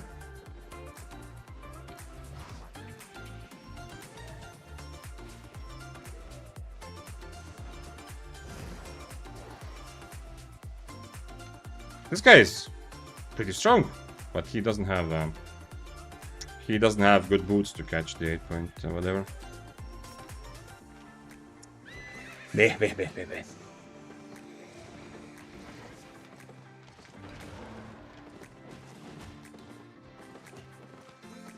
Yeah, he's dismounting, so let's go. But you guys can't all be on demon boots. I'm the guy with the purge, so I need to be there. This guy is a shadow caller. The other guy is a one-handed curse. I'm the only one who can remove the boots from this, from the 8.4.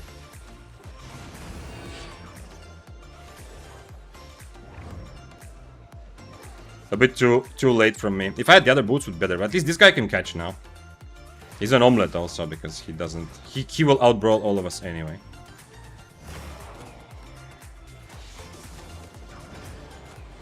Oh shit, shit, shit. No, not together, guys. Damn. It's kind of my bad for not purging his boots, yeah? And now I can't do this anymore. I probably need to change to assassin shoes. Okay, at least he's playing, yeah? There's a chance, there's a chance, there's a chance. I don't think there's a real chance, to be honest. We don't have... We needed a life curse. The regular curse is not very useful. Somebody needs to... I need to be ready to mount and go in front already.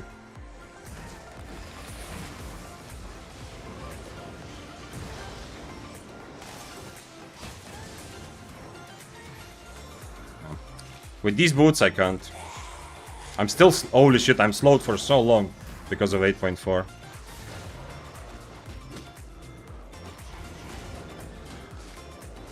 That's a good weapon to do this. Good weapon to keep kiting. Okay, I'm gonna change to assassin shoes after this.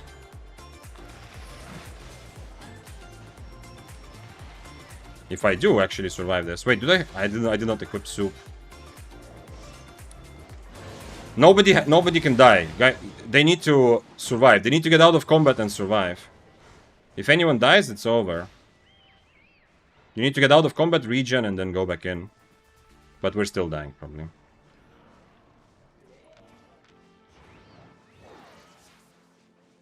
No. I can't get close enough to purge his boots. He's too far.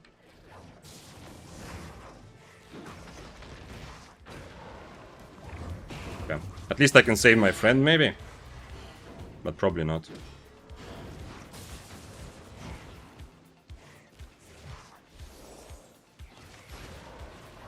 No, not during demon boots.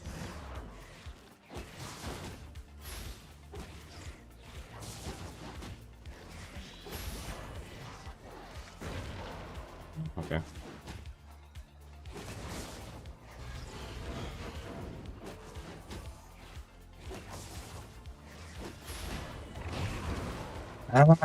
Close, but not really. Close, but not really. I have to... Once again, I have to silence just to make sure he doesn't finish me off, yeah? In the end. Mutus Jackson guy. Yeah, bro, you are actually gonna be the first guy. Congratulations. Okay, the only time I have banned someone from the chat during 3 months is the guy who came... There was a girl streaming League of Legends and she did a Day of Albion and then she raided me. And she was really nice, but together with her came a dude that she said was harassing her. So, you are actually gonna be... Is this... Okay, anyway. You are actually gonna be... Wait. Mode actions. You're gonna help me discover... time out. 10 minutes. Nice. Nice! Guys, this is a big thing for me. To be able to time out someone. Yeah. Nice. And if you come back and do the same then, of course. But come on, you have better stuff to do with your life. Damn, that was awesome though. That was awesome. In the end, the omelette kind of decided. In my head, I had some more time there. Which is also, I mean, anyway, I don't have enough damage to kill him. Even if I hit anything, probably not. But in my head, I was kind of waiting for when he's to push it to the limit, when his E is about to be ready. Then I Stalker Hood E so that he's silenced, and during the silence, I don't think I do enough damage. It's less than 3 seconds. It's very unlikely that it's gonna be enough damage. Thanks for following, by the way. Duke Silverhand, Baldane Grajdanin, or Grajdanin, and Bula. What's up? Thank you for being here. So we can up our death count to 5. Coco Radio? Yes, sir. Hello. Where is today? Arcane deaths? 5. Nice. Yes. Coco raided me, and he said that. Well, he didn't say that, but he implied that he likes my hair today. He was blinded by it. Timeout Virginia taken. Yeah, it's my first timeout. So the only time I've ever banned was this guy who came because the League of Legends girl, she was just doing like a sponsored Day of Albion or something. So she's not actually an Albion player, I think. She raided me, and she like she has a lot. Like, I think she has a pretty big following, and she has a lot of guys, you know, like who just probably just come to stream to write all kinds of random shit because she's a girl and she looks good, yeah. So one of those guys. That was my first ever ban. So I've never actually properly banned someone. But I just realized that this is actually a big negative of the combined chat because the messages don't disappear from the chat that I'm looking. Remember, the stream is on YouTube and Twitch. So I'm looking at the chat where both chats are combined, but they didn't disappear there. Should I ask my question again? Message got lost because of the spammer. Wait, give me a moment. At what point should you consider going out at tier 7 to pick up every fight? I feel like I would lose my economy pretty fast. Yes, you probably would, but then you can try to calculate. Like, how much money you have and how much is it worth it. Like, to give you a sense, today I've died 5 times and I pay a bit over $1 million, so let's say about 5 mil. So can you afford to just lose 5 mil just to have fun and to get better and learn a new weapon? If not, go lower tier. You can do the same I'm doing at tier 6, yeah? It's more exciting like this, but you can go 4.1 and or tier 6 and do the same, kind of. I'm just more excited because I actually do have some chances. Like, I have this here. He greatly underestimated. First of all, the first guy I was fighting greatly underestimated me. Then this guy came and finished off the first guy, and he was like, I don't know what HP. He wasn't full HP, and he completely underestimated me, yeah? So these sorts of fights, it's awesome, but on tier 6, he would have correctly estimated me, yeah? So I want to have access to that sort of PvP, that's why I play tier 7. But you don't need to do it to actually learn. Definitely just pick whatever is good for your economy. As I said, for me, for a long time, I didn't want to risk more than 1/20th, so 5% of what I had. Obviously, at this point, doesn't matter, yeah? If I sell everything, it's going to be, again, like 1.1 bill or something. You know, the money doesn't matter. To answer you exactly how much or how much money you need, I can't, yeah? It also depends a lot on your psychology. It's not just a question of... that's overcharged, by the way. Also, I don't know. It's not just economy, it's also your psychology. Very important thing in that 1v3. First of all, it's very bad that I was not able to purge his boots, yeah? I mean, and partly it's good job by him, but partly it's kind of sucks that I was not on assassin shoes. If I was on assassin shoes, it would be much easier. But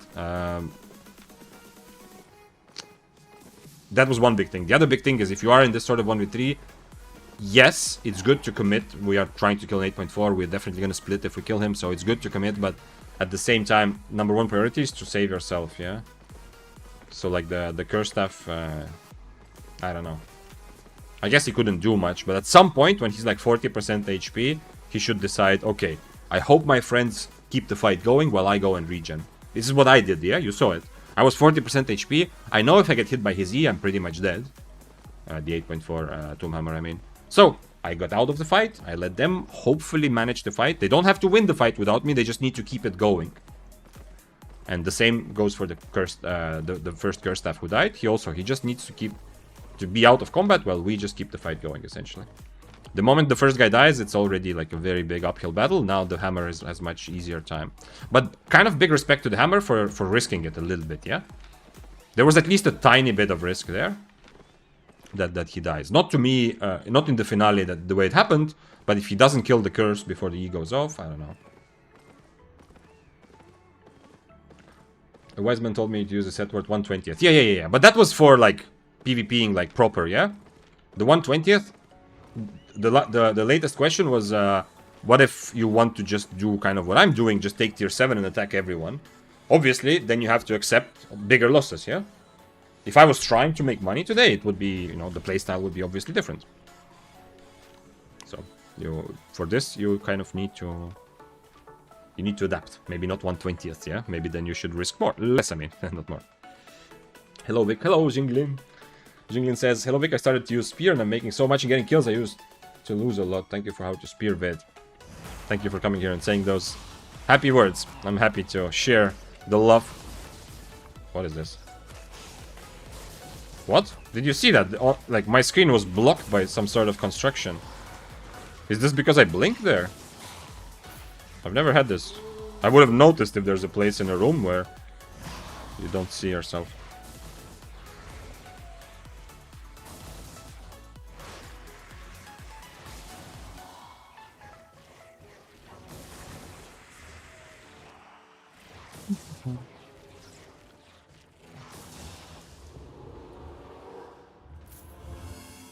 Damn.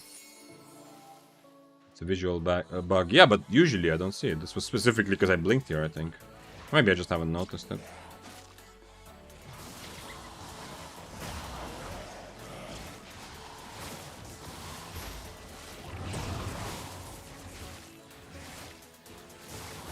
I always run tier 8 set. Okay. I usually... Most of my time spent I've playing tier 7, tier 8, but lately I'm enjoying 6-3 more and trying to force and push myself to play higher stakes to get out of comfort zone and to, you know, just to make more money also. Although higher stakes are less reliable. You know, you can have very good days, like I had that plus 100 mil day, then plus 40 mil day on Daybreaker. But you can also have minus, well, not exactly minus 40 mil, but you can definitely have bad days as well. Depending. That was for 6-3. Yeah? If you play 8-3, obviously you're gonna have a minus 40 mil day just from dying twice. The 1 and 1. Thank you for following.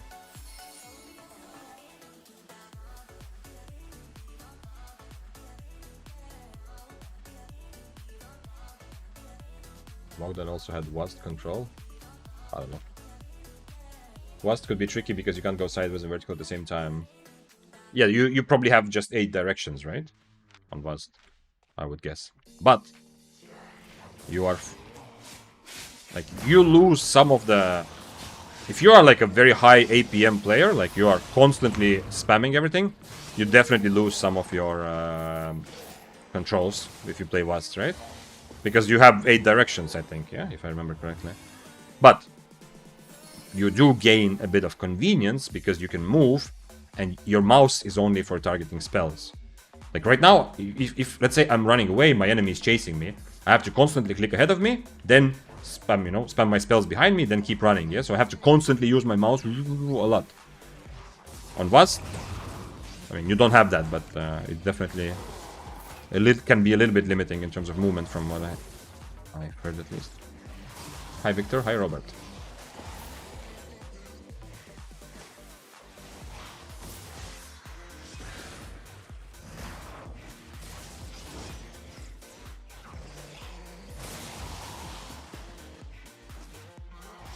Hi Vic, I started using Spear and I'm making so much silver. Oh, yeah. Oh, you already wrote that on YouTube chat, right? I just read it late. Or you are a different person. Anyway, I'm very happy. Spear, in my opinion, is really fun. Lately, I have been enjoying Daybreaker even more. It is a bit easier, but mostly because it has more access to fights, yeah? There are more fights that I feel like the Daybreaker can take. Than the Spear, especially against some of the newest meta weapons. It seems a lot more accessible to fight Arc-like blasters. Not that it's still decently difficult matchup, but you can kind of fight it. Flamewalker, the what's it called? The Crystal Bow. Yeah, all of those matchups. Right now, those weapons are strong and popular, and they're a bit easier on Daybreaker. So you can fight, you know, you can fight Flamewalkers who are higher tier. Not saying you cannot do it on Spear, but I feel like it's so much more tricky. And you're much more reliant on kiting, which means the enemy can leave. But still, I love Spear. I'm not trying to shit on it. It's definitely... For a while I thought Spear was not that strong, but I now realize that I was just playing it a bit wrong, because I was playing it based more on old habits, and I was brawling too much. And now, by the way, if you are also just picking up Spear, I think the kiting part of Spear has become more important if you play against meta weapons, most meta weapons, yeah. Since you don't have the cripple anymore. And a lot of the meta weapons are also just very good at brawling. Like really good at being much better, much more brawl heavy meta than it used to be like years ago. In the Mists at least. It's like sometimes when you're walking from enemy and using spell on him, just preference thing. But it's true, right? On Wast you have 8 directions. There's no way you can use Wast to move in everywhere, right? Like on controller, you should be able to use all directions, yeah? Like in all controller games, yeah? Because you have the, whatever it's called, the analog stick. But on Wast, you should be limited to north, south, east, west, northeast, northwest, you know, that. I'm the same. Okay, I see. Thanks for following, by the way. Zdadak and Doruk Hell. Happy to have you. Okay, so I was tripping, and you are saying to me confidently that Coco has not been playing depths at all recent weeks, and it's always been just roads. Okay, interesting. And I mean, I know that the big, the big kind of awesome thing about Coco's stream is the vibe, you know, the very kind of relaxed vibe, yeah? And obviously, like, the social aspect, like with any stream, but I know. But what about, I mean, Coco still plays at least 5-4, yeah, right? Usually. Maybe 4-4 with some weapons. What about the, like, high-intensity, like, PvP? Like, for example, you know, Mists, you get less action than Corrupted, but when the action happens, it's often kind of intense, yeah? Depending on what tier you go. What about your experience when you watch Coco's stream in Rhodes? So I know there's more downtime, which, you know, which is good for Coco's personality, essentially, yeah, from what I've seen. You know, the kind of chill vibe and just talking about life stuff. But when he does get into fights, do you have those, like, are there, like, those big high-stakes moments on Rhodes? Does it feel like it's kind of worth the wait? I'm asking, first of all, just to see what it's like, what your, like, those who were from Coco's stream, what it was like.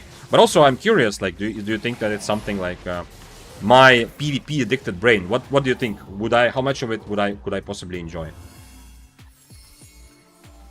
Rene asked in YouTube chat, any advice for fighting Prowling on one-handed spear and deflecting spin on W? The best option for... Oh, is deflecting spin the best option? No, not really. It used to be, but it's not. It's still okay. It's not terrible because you can deflect when he's in form, yeah. But if you go deflect, the Prowling will probably go for polymorph, yeah. If the Prowling wants to brawl you, they will go polymorph, yeah.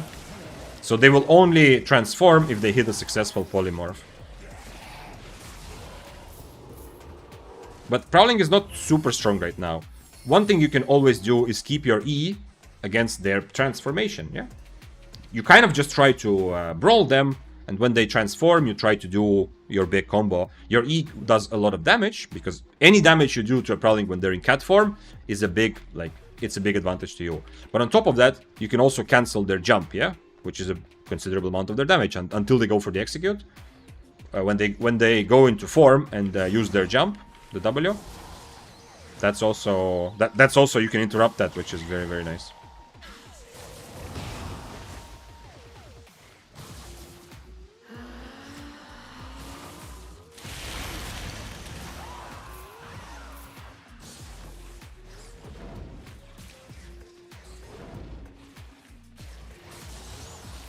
Thanks for following. Ayaki and Alexandros Headshot, or HS, and the Godsin. I hope I pronounced correctly. I have 14 stacks, right? That's really nice. I watched stream and the only part really exciting is when he survives by 1 HP. How often does it happen, Zombilius? I mean, we're talking about Coco playing Roads of Avalon, yeah? Like, how often do... I understand sometimes he survives on 1 HP and sometimes he probably kills a group of players, yeah? Especially on Roads of Avalon, there's going to be groups of PvE players, so... I'm just curious, like, is it... like 800,000 times? Okay, but like every hour? Do you get into PvP at least once an hour? Like an actual PvP risk situation? Is that normal? Or maybe more often or less often? How would you rate the average? Because on Mist, it's not... It depends. Some days are just fully action-packed. But it's also not weird to just only get a fight like every half an hour. Yeah, even on tier 7 it happens sometimes. So...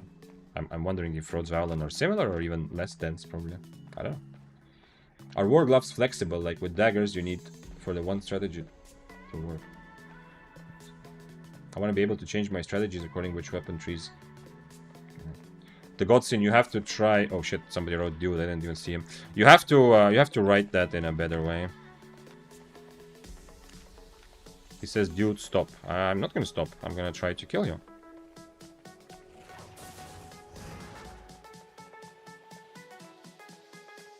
If I knew I'm missing that W, I'm not even trying to go for it.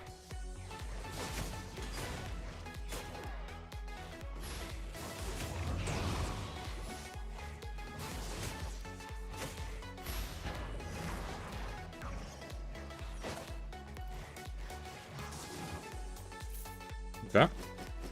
That was an interesting loot delivery, 400k, I'll take it. Tier 6, but it's carving, so it's worth something. Kind of interesting mix of not going full YOLO. I did still keep myself on Enigma Blade, because otherwise he will just E away and get away. So that felt kind of nice, but I need to adapt to this a bit more. Not a bad chest for Abby. I know the depths player are looking like, why are you making faces about 800k? Like in the depths you get 800k just for entering the dungeon, yeah. But still, for an Abby chest, 800k is not bad. Not bad at all.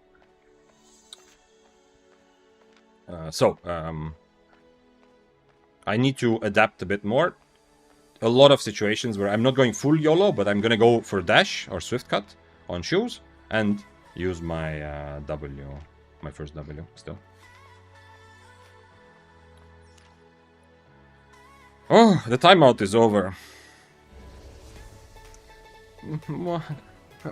What is your life? Okay, I mean, you are not the first one to get banned, so...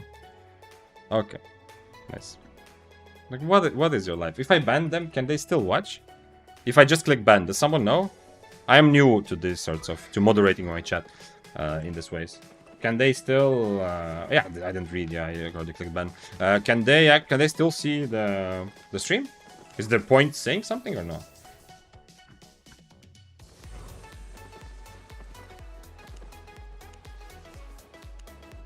This guy is really really writing. I also need a clean chat. Oh, I have a clean chat. Okay. So yeah.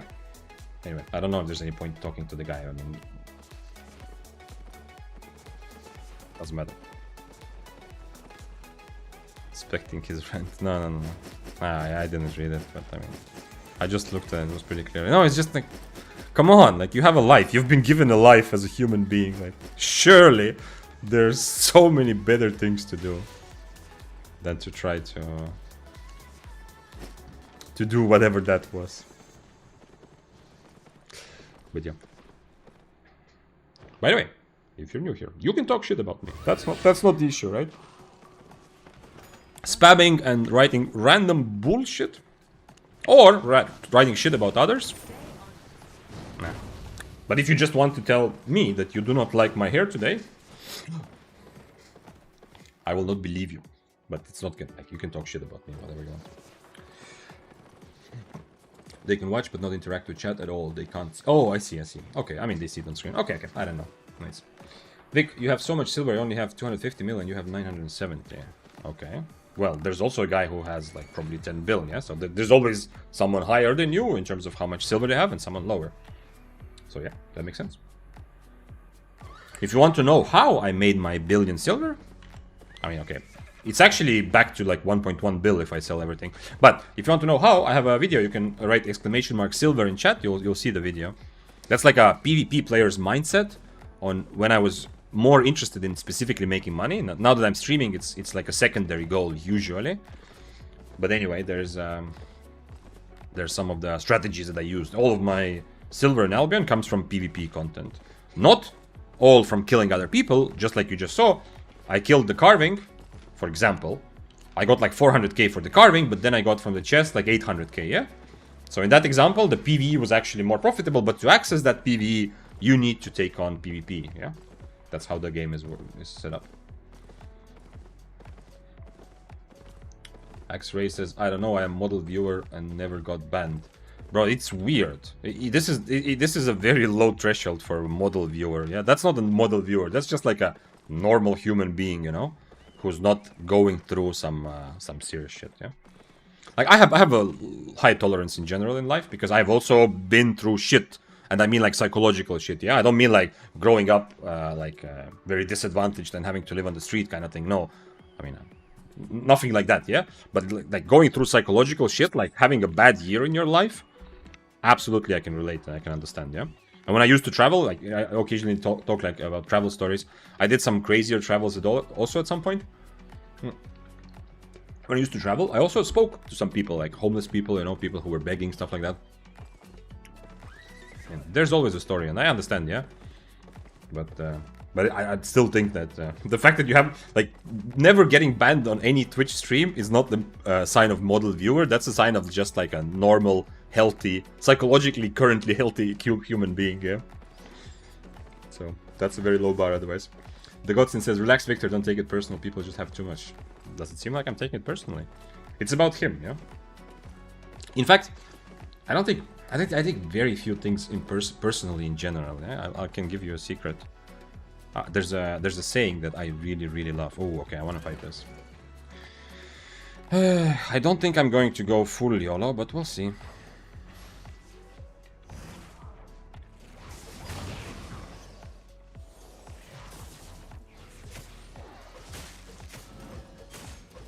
That's bad, because he didn't purge my boots, now he has purged for my Inferno.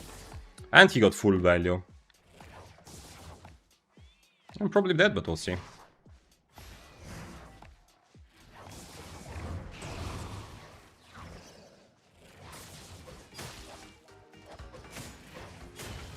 He's playing it well. He's kind of doing what he needs to do. And he even used his potion at the good time.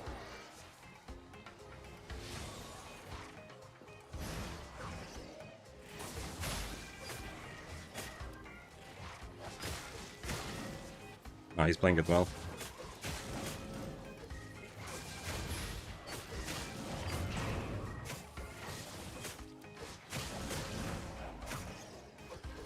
Nice. Am I overcharged? I hope I'm overcharged. Okay.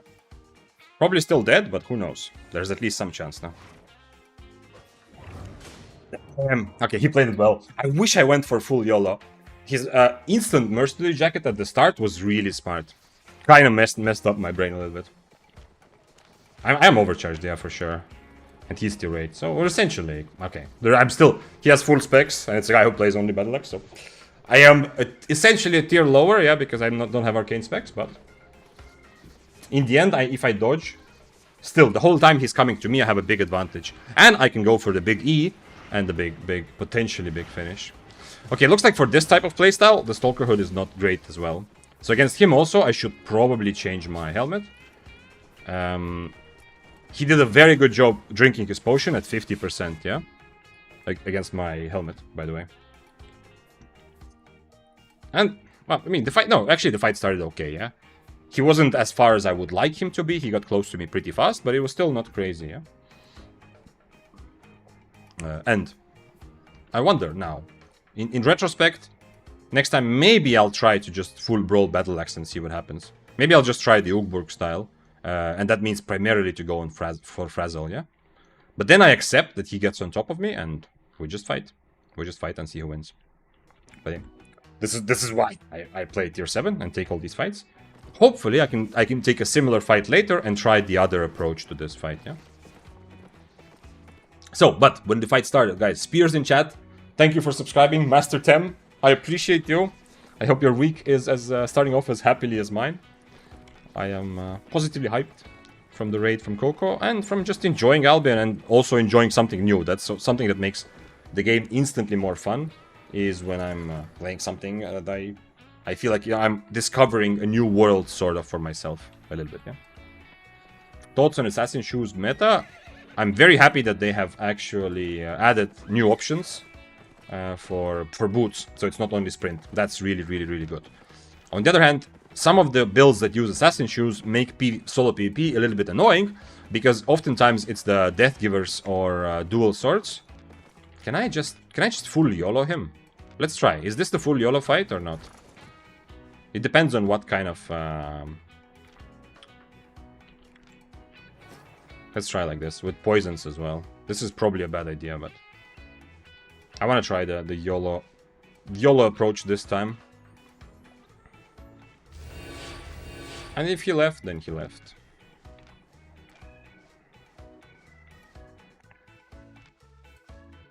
This full specs, and he's 7-3, holy shit. This should not be happening in any way, shape, or form, right? But hey, I want to try. It's 4-4, 7-3 after all.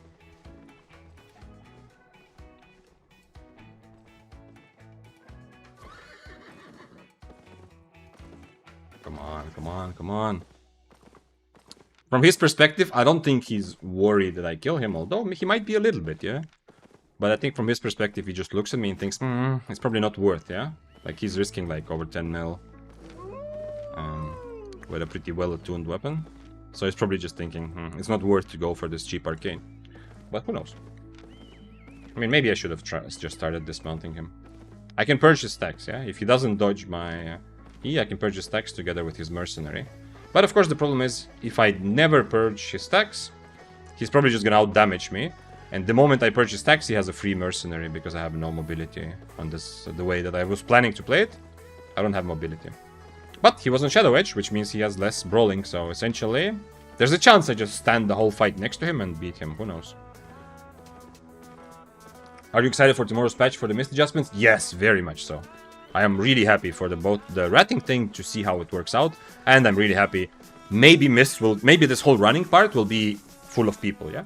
It depends. On some weapons it sucks when there's too many people because there's constantly another rat. I mean, don't even call them rats, they're just third party, fourth party, fifth party, yeah? But sometimes when it's full of people, mist after mist, it's really fun. It's like, that's the game I kind of signed up for, yeah? The patch is tomorrow? Yes, Zombie, they announced it's gonna be tomorrow.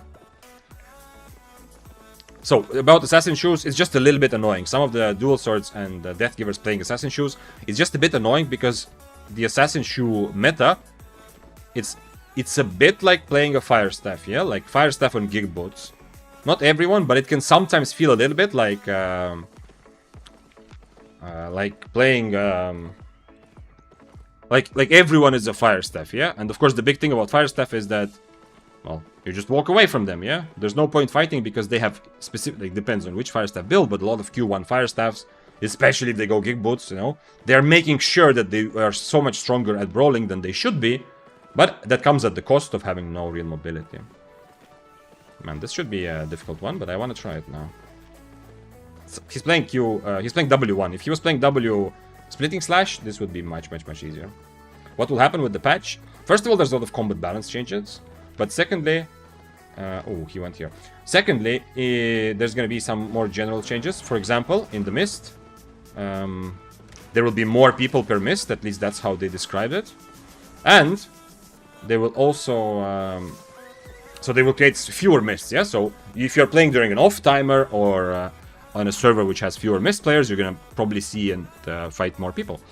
But also they're making it so that if you get dismounted by damage in the middle of somebody else's fight, so you rat, but you know, rat by means of getting yourself dismounted in the middle of the fight, then you have a debuff for 10 seconds. This is specifically only for solo Mist, yeah? It doesn't affect anyone else. Everyone else is the same. But for solo Mist, then you will have a 10-second debuff where you deal 50% less damage. And your CC is also 50% less that you deal, yeah? So ratting is essentially nerfed. So if someone is like, if I'm fighting someone and the rat dismounts on top of us, if I still have like 40% HP or something, I have a much better chance to actually just go on and kill him. Do you want to 1v1 me? I use my ult. No, I don't want to 1v1 you. But there will be a day. I don't know. I don't yet know when, but there will be a day when I'm just gonna fight everything. Just tier 7 versus tier 7. I will take all the fights from Twitch chat, from people standing outside the thingy. Also, he wants to fight the carving. Yeah, they need to get rid of me. Gathering in Mist would be harder. Yes, but Gathering in Mist doesn't need to be easy, so... I mean, it's already super duper giga safe to gather in Mists. And plus, they added specifically Gatherer's Mists also now. So... That is... I don't think that should be a consideration. How good Gathering is in Mist needs to be completely just a secondary result. It should not be the basis for how things are... Like, what kind of mechanics are introduced. I mean, I guess if they made it like super duper simple, it would affect the economy too much. But even so, Gathering in Mists, I don't think it's a significant amount of gathering overall, at least from higher tier resources. But it is super duper safe for now. Thanks for following, Zangief. I don't want to chase them for too long. I wonder when they went.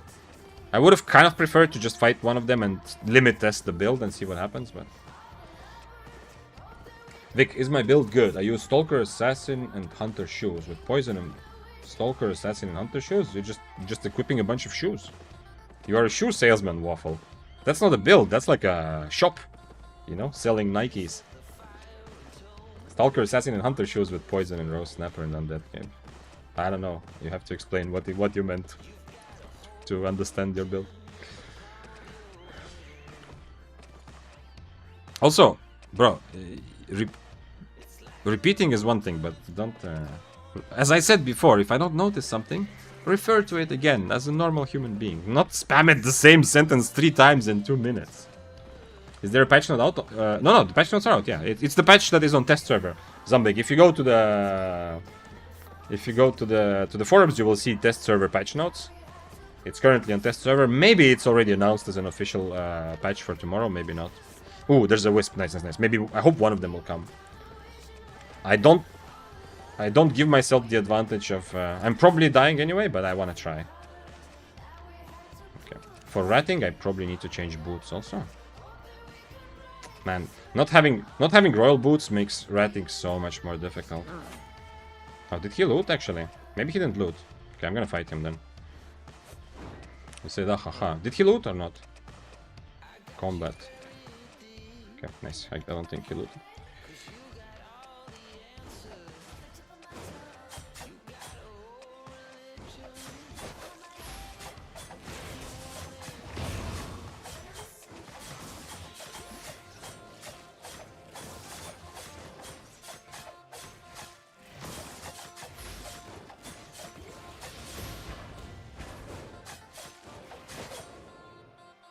Damn, the purge on Inferno was nice. But other than that, not much else I can do, really, I think. I was ready for a big burst there, yeah? And I'm overcharged, so I can't go higher. I was ready for a very big burst in the end. But of course, as you saw, I died. Maybe second healing potion, it would have given me a bit more time, but I kind of like the poisons as well. So yeah, I got Stalker Hood, Frazzle, Q, and then hopefully E. So if I don't die there... In fact, the 4 seconds, like the 5 seconds I had to just tank him might have been a bit... I'm not saying I would have, you know, but it would have been very close. I just needed a tiny bit. That sucks. Because I changed spells, I should have mounted back up, yeah? Can we rewatch the death? Sure. That's a good request. Very happily. So yeah. Wait. Here we go. This is me from the past. From 20 seconds ago. Ended up being kind of... he's on Snapper also, which he changed to Carving. Yeah, this thing is annoying here. I mean, I'm not saying anyone did anything wrong, but I needed to swap spells already before. He gets 1 stack, and I cannot afford to start with 300 HP lower, right? Okay, Merc Jacket instantly removed. 1 poison, everything goes kind of reasonably. Unfortunately, I'm not able to... I was trying to dodge at the moment when I know he's gonna jump. But I was hoping that he jumps north, because I'm north of him, and I went down. No, actually the other... Okay, well, anyway, I walk a bit weirdly here. This one, if I dodge this, it gives me so much extra time. But he really doesn't care about me. He removes the Inferno. I get the debuff on him. Now I get the helmet, I can Frazzle, Q, and my E is not ready. Okay, Frazzle and Q are not gonna kill him, yeah? So, if I had 300 more HP worth of time here, I don't think I kill him anyway, right? I think you should Inferno his Brawl. He's gonna purge it anyway, like he did, yeah? And absolutely... No, Waffle. I'm 100% never Infernoing before he gets 3 stacks. There's zero chance.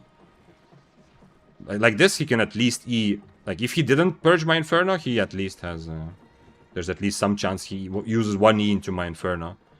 But that's actually a very common mistake when you're playing as Death Givers, yeah? If you just randomly Inferno at the beginning. My Inferno is absolutely perfectly timed, but unfortunately, he purged it before, which makes sense, of course. Why not? That's a big thing for him, not to E into my Inferno. Yeah, I think if I had the extra 300 HP I lost at the beginning, I don't think it changes the outcome, yeah? I don't do enough damage to kill him anyway. But, hey, we'll have to try. This sort of arcane approach, when I'm playing without mobility and with Frazzle is specifically to take these kinds of fights. And I think, if I remember correctly, he wasn't really attuned. Oh no, this is the guy that was attuned, yeah? Yeah, this is the guy that was very... Okay, not very, but pretty attuned, yeah. It's interesting that he's playing 7-3 with 4-4, yeah? So he's... Big brain play, use sprint and bait his purge so you can use Inferno. That's what I would do always on a spear. I could do this on Arcane also. If I'm fighting 7-3 against 7-3, yeah? But I have zero chance of killing him there. If I don't use the build that I'm... If I use a regular Arcane build, I mean, okay, I'm trying to maybe kite and dodge some stuff, but I'm never gonna kill him. Even if I play out of my mind and constantly kite him, he's just gonna walk the other way and run away, yeah? So even if I somehow start winning the fight, I'm never killing him. So no. I'm never taking that fight without the assassin, without changing my assassin shows, I think. I mean, I could take it just to have some fun, but he's gonna run away. So yeah. But you know, that's a big thing, Zombiliers. I do on Spear very often. If I have Inferno and Shoes, I try to figure out which would I like my enemy to purge, and I try to get them to purge that first. Yeah, I even did it against Battle Axe. If you saw the fight against Battle Axe earlier, I did exactly that. I used my boots twice without using Inferno, and then when he finally purged my boots because he's thinking I'm maybe running away, then I turned and swapped to Inferno. I mean, not swapped, but used Inferno and turned to him. He got a few seconds in you. Yeah. That Shadow Edge was annoying.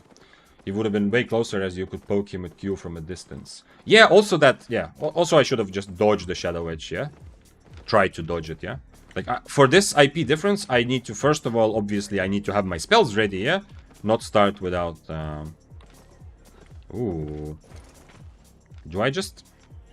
This is not a good build to brawl, but I think I'm gonna try with the same logic. Nah, I probably shouldn't. No, it's better to keep me on regular spells, I think. So I can dodge his stuff. So yeah, so one thing is obviously just the 300 HP, it just sucks, but the other thing is, yeah, in that bit, I am gonna try to get close to him, but I also kind of want to do damage. That's Mufanza makes a very good point, yeah.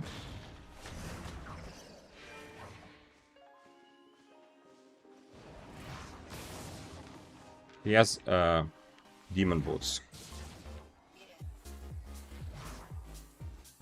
And he drank.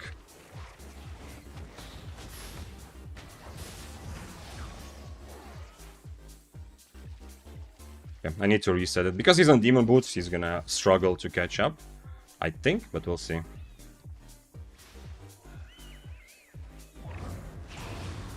Never mind. Remember that time I said that he's gonna easily catch up? That sucks.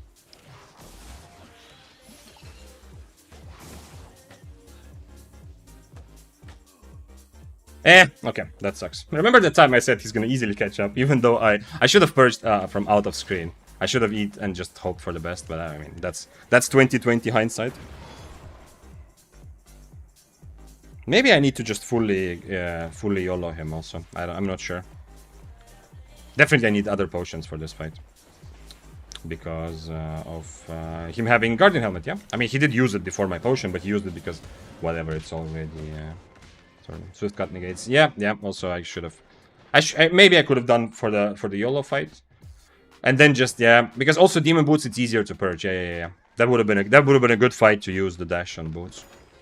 Is it number 8? I think it's at least number 8, right? I hope so. Let's keep going. Thanks for following. RRIIQQ. No, RRIIQ. Okay, yeah, preset on healing is also a good idea. Yeah, you're right. Swift Cut would have been so much nicer right away. My E was also kind of random yet. At least, wait, no, the last E was okay. I have to, yeah. Otherwise, I'm just dead anyway. Oh, actually, I cannot enter for this. Hasn't happened for a while. I can't enter for a minute and a half. Go ganking Vic and buy a mammoth. I don't know why. No, thank you. How are you not tilted with all the deaths? I mean, I am entering them on purpose. Nothing is weird. In general. Nothing tilting has happened to me. I can get tilted from situations, but I mean, I am entering with tier 7 and taking fights with a weapon I'm not very familiar with and trying to learn the matchups and understand. There's nothing tilting that has happened today. Really. Yeah. Is there something, if something tilting happens, I can get tilted, yeah, but... Kizer, what's up? He said, hey, how are you doing, bud? What's up, Kizer? Hello. Nice to see you. Chat is very active, which is awesome, but it also means that I miss some more messages than usually. I think you... Wait, that we talked about... 1k HP difference to begin with, I run from such players, yeah, but I specifically want to... And it depends, but if I change... If I don't play this like a normal Arcane, if I do like this, then my whole point is to fight people who have 1000 HP higher, yeah? Use Spear. Yeah, some other day, of course. I mean, if it's not your first time... Is it your first time, Waffle? Yeah, I play a lot of Spear, yeah. Last Daybreaker sessions have been crazy good in terms of profit, yeah? I can easily die another 50 times and not worry about it. You should watch the Tilt stream. The one stream where I decided that this is gonna be the Tilt stream, where we are all gonna let our emotions out and talk about problems and talk about shit that happened to us, for me ended up being absolutely not tilting. I just couldn't get tilted. I had good fights and nothing tilting happened. But there have been a couple of streams here and there where I like tilting things kept happening. So I definitely can still get tilted.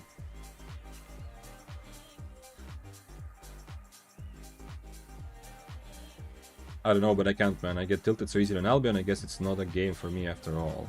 I mean, there are two things. First of all, I've already played Albion for a while, yeah? Not crazy, but I have like 3,000 hours of the game, yeah? So these situations are not new.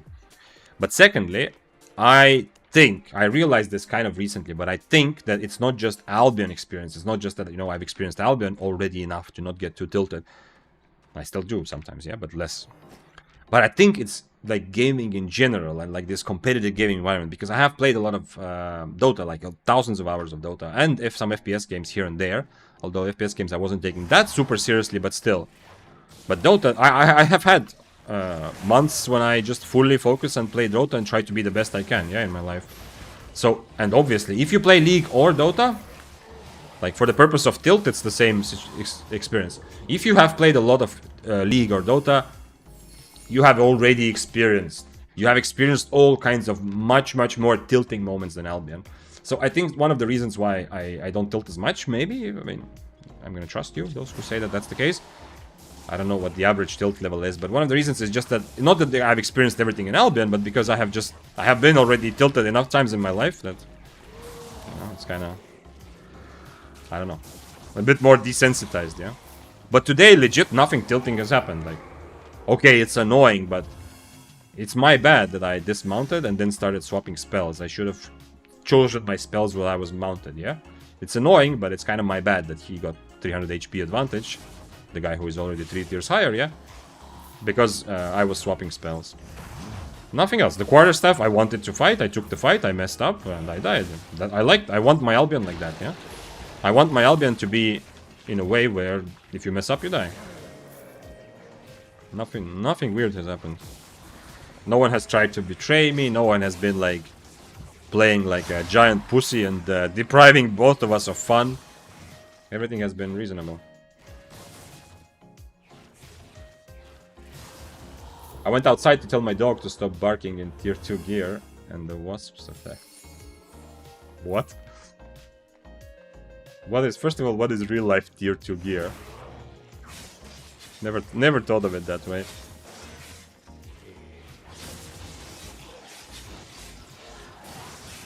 Or wait, are the wasps like a... Like, are we talking about real life wasps, or is it some sort of... Because I don't know the guild politics and diplomacy. It might very well be like an Albion thing also.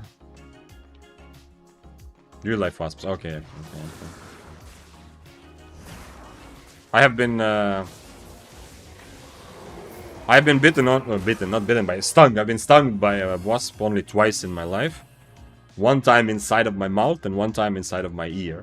And I realized, obviously it was a painful experience, kind of, yeah. But I realized that I am I'm probably very resistant to it, yeah.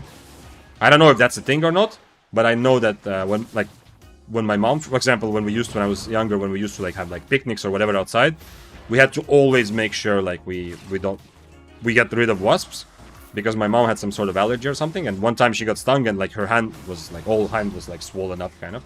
I'm the opposite. Obviously it hurt. I was eating like a pear and there was a wasp, and obviously for a moment I was shocked, like what the hell? But then even being stung inside my mouth, it was kind of whatever. So I realized I am very resistant to wasp poison or whatever. Aqui é Brazil. What is... Okay, wait, let's get some... let's get pumped up with some other music for a while.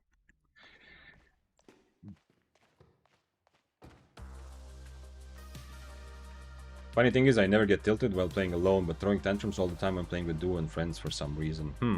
Interesting. I don't have that. My tilting moments, a lot of them definitely also happened alone.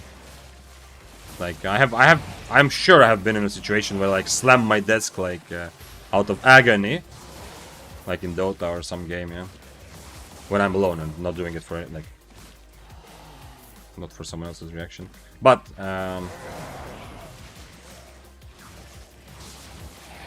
one thing I've noticed with one of the friend groups with whom I played a lot of FPS games, I noticed that it's usually just one guy who is tilted, yeah? Like whoever gets tilted when we're playing together as a team, whoever gets tilted first remains tilted for the most of the gaming session, and it's much easier for everyone else to feel good. So I was joking, but sometimes with my friends about this, but I felt like that was like it was a real thing that I was grateful. Like if one of my friends started like telling, "Oh man, the game is shit, like everything is not balanced, why are those guys playing like that," you know, like whatever was appropriate for that game, I felt like it became so much easier for me to feel good. I don't know what kind of like psychology this is, like some sort of group psychology thing, but I feel like it's much easier to be the calm and happy one if someone else is tilted. And if no one is tilted, then I sometimes was the first guy who started, and then you just can't stop. When you already, like when you get the tilt for the evening, it's very difficult to get out of it. And you can see your friends laughing and having fun and being like, "Ah, whatever," you know. It's whatever. It happens. Like yeah, like maybe we were up against a cheater like five games in a row. Yeah, okay, well, such is life, yeah. But if you are the one who started getting tilted, then you are stuck with that for the rest of the evening. Taking the tilt for the boys. Exactly. I had that feeling. There was a friend that was more likely to tilt the rest of us, and I became kind of grateful for that, yeah, because I felt like exactly he was taking a tilt for all of us. How much till chest? 5 minutes. Okay, I'm gonna take this and hopefully find another one. But yeah, good to remember against quarterstaff how valuable the assassin shoes are. The next time change. Shorts and t-shirt are tier 2 equipment in real life. Okay. Play rummy. Is there a thing in your build give you auto attack speed? Yes, the first passive on Arcane. Wasps understandable. What about bees? Ever been stung by a bee? I don't know actually. I don't think so. No, I don't remember. I mean, I think it was a wasp. Yeah. At the end of the day, I didn't dissect it. Like he flew away after he stung me in my mouth. Like I started eating the pear, then I got like a shock of like quick little shock of pain. And then I dropped the pear, probably, or something like that. I didn't inspect it, but I'm pretty sure it was a wasp, yeah. But from what I've heard, you know, like bees die after stinging, so maybe I would have seen it if it was not. I don't know. Let the feeling flow, except in pinball, there you should not tilt. In pinball? I don't have any experience with real life pinball. Only the old Windows game, you know. We played that with friends when I was younger. It was one of the few games that somebody's computer had, you know, came installed with Windows. But real life pinball, I don't think I've ever played. Don't remember. Oh, okay, maybe I can clear this room. This is risky. This is a very dangerous room to clear in general. Because you can be attacked from all sides. Obviously, I'm close to the chest. Anyone will hear me and come attack me. So I'm gonna try not to lose too much HP. But I really kind of need to have to get the buff, yeah? Because this buff is gonna time out just after the chest spawns. I need more buffer time.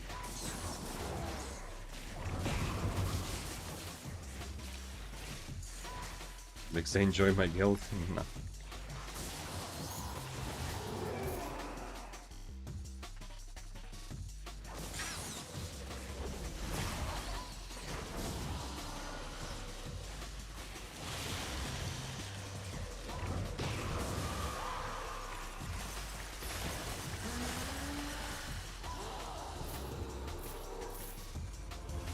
Okay, now I have a 10 stacks red. I will still have the stacks after the thing, the chest opens. So I'm kind of ready. I don't think I'm gonna find another red stack while I walk around here, but we'll see. Once I pulled this metal rod that was stuck in a rock and the bee came out and got stuck in my hair, I panicked and smashed it against my head. I think from what I remember from like biology, bees legit only sting when it's like a life and death or death situation for them, yeah? Because I think if they sting, they die, right? Maybe bees are different. That's what I remember, that, you know, bees only get like one sting per life kind of thing. At least some bees, the ones that I remember learning about. Whereas a wasp can just sting you because it's a bit of an asshole and it just doesn't like you. Thanks for following. Hurs Warrior and Vitin. Wait. Who are you?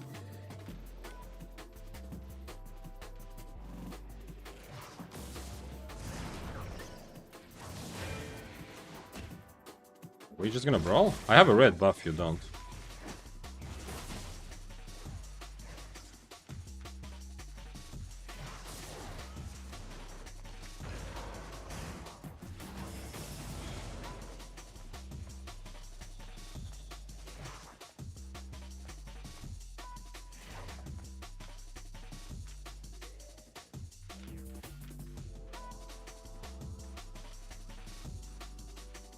This guy was also at tier 7, yeah? Wasps are true one-shots. Is it? Is it like that? No, bees are the ones that die, right? Not wasps.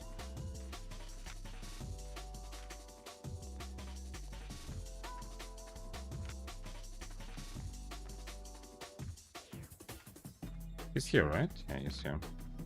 Tier 8.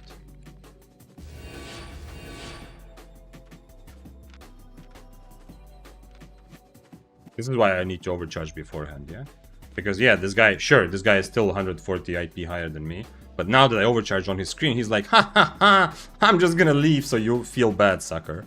He doesn't know that I overcharge anyway, whatever happens, you know? Because, as you said before. So yeah, this is why the strategy of overcharging in city, if it's cheap items, is a good strategy, yeah? I mean, this guy can't kill me, right? I have red buff, he doesn't.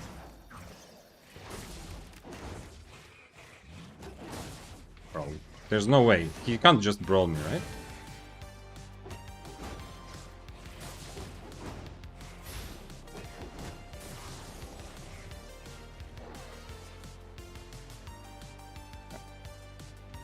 If I already messed up the purge, then it's it. That's it. I mean, if I didn't purge his boots right away, no point running after him. Hey, this was worth something, actually.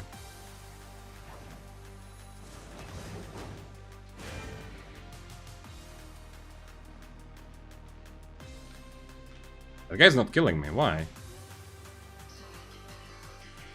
Why didn't the Tomb Hammer try to kill me? I guess he thought I hit my E, but I actually didn't.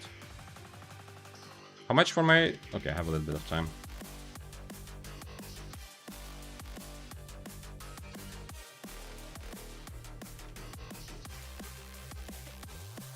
I think he meant as in they do a lot of damage. Oh, okay. Yeah, I didn't realize bees are classic cannon.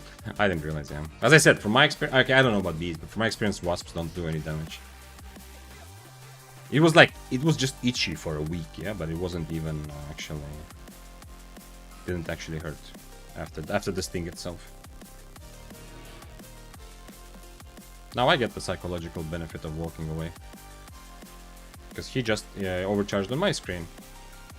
Can I just E right away? He's on guardian armor, yeah? So I cannot remove it anyway, so... I think I'm okay just bowling him pretty much.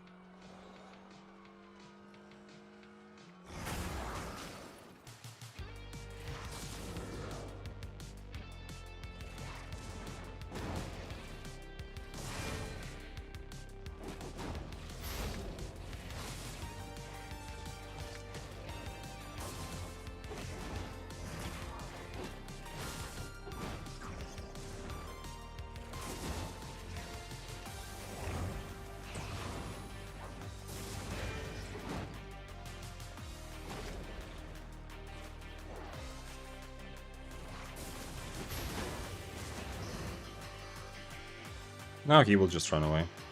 I still have 2 potions. My buff is gonna time out, but...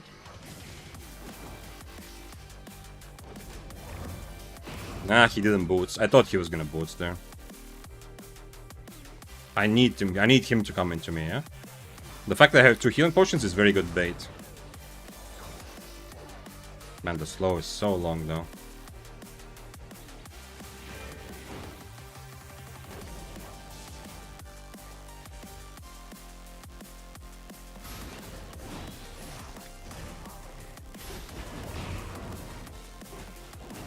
Okay, it worked. Maybe he didn't even need to drink the potion, but you saw how leaving my potion till the very end is kind of the only way. I can't really guarantee that I kill him otherwise if I don't bait him in, because of the mobility difference. Nice. Glad that he took the fight. I'm not sure why he's playing Guardian armor, but... especially at lower tiers. I don't know what the point of that is. Like, what does he gain from this instead of Armor of Valor, or even Soldier Armor? Okay, maybe not that good for Great Hammer, but still. I feel like this is the least valuable. Just to survive next to me, I guess, but... I don't know. It's not such a big deal. Because he's also reducing his own damage a little bit. I don't know. Okay. Let's go. I guess let's go take it out. I did get... the chest was much more valuable. Again, the chest was more valuable than the player. Usually, it's always the other way around. The game is insane mental warfare. I love it so much. It feels good to bait, to win by baiting, yeah. But also you don't really have a choice. If you play a weapon which has clearly less mobility, you don't really have a choice than to bait. Hey, we have 1, 2, 3, 4, 5 new subs as... how to say... what's the good word? Nah, not provided. I don't know what the good thing is. Anyway, brought to you by Hot Tub Taco. Every time, I know I already said this several times, but I still imagine, when I read your name fully, I still imagine that this is like a TikTok dish, you know? Like people writing, or YouTube shorts or TikToks, like, oh, you will never make tacos again the regular way after you try this amazing food hack I learned in whatever. And then people like, you have to take a hot tub, then you put a bunch of stuff there, and someone cooking a taco in a hot tub, which is pretty disgusting if you think about it. Thank you. Thank you for gifting 5 subs. Welcome. New subscribers, welcome. We have Sparky Original, Summer Seashells. Hey, I've seen your stream. Zem Legion, Emriz, and Buddy Breyer.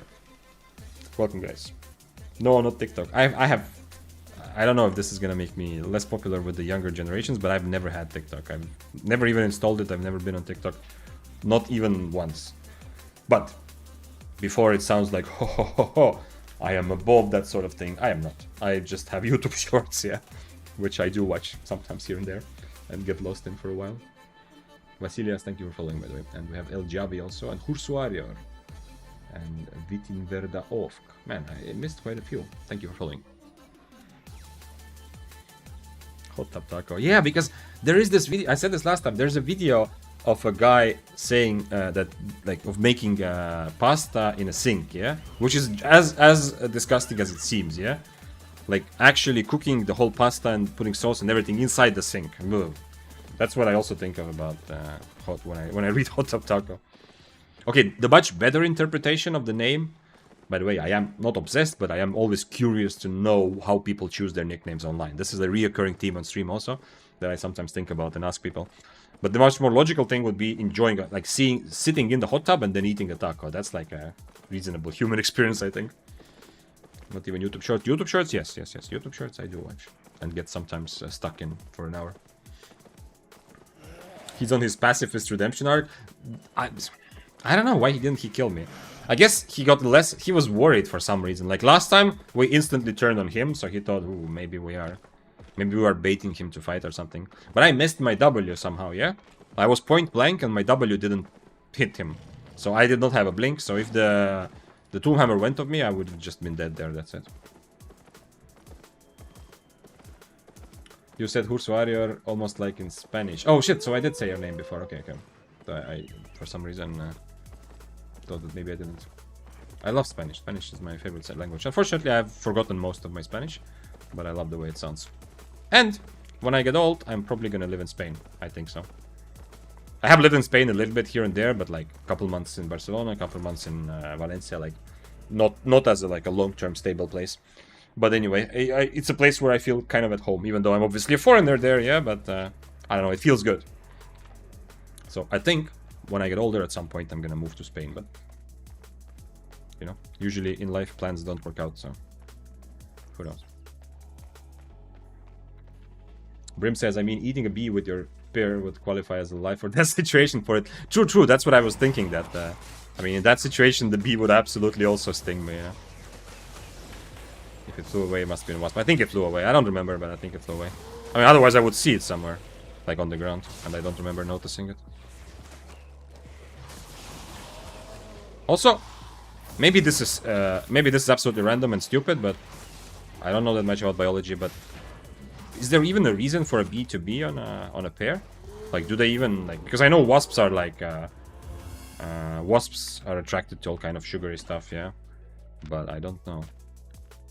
Win 0, death 8? No, not win 0, Xinho. I just don't count the wins, yeah. I am playing tier 7 Arcane, trying to learn the weapon, find out the matchups, and attacking a lot of bad situations. So I think it's best in line with the goal of what I want to do today in Albion, to count the deaths, yeah? Because essentially I'm trying to die as much as possible, to get better. You know? So I think it makes sense. If I start counting silver or wins, then it will skew a little bit. It's good to, when I'm gonna play 4463 Daybreaker again, or maybe higher tier at some point, I'm gonna really like be more careful with my life and kind of try hard to make sure I am, or try to be profitable, not make sure. Then we're gonna count profits again, yeah? Last 2 Daybreaker streams were absolutely crazy. Oh shit, somebody is fighting people here.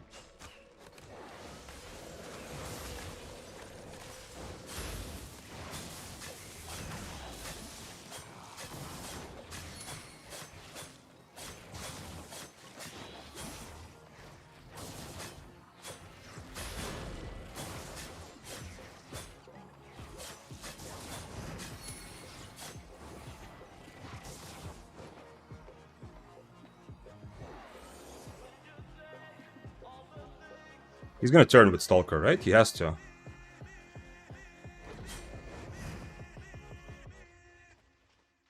I can't catch him. We both used 2 potions.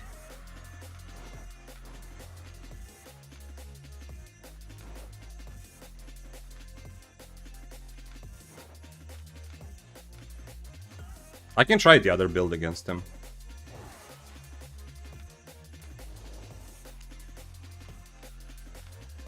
Let's try the other build. Because this way I'm finding it difficult to catch him, unfortunately. Not saying the other way I could, but maybe.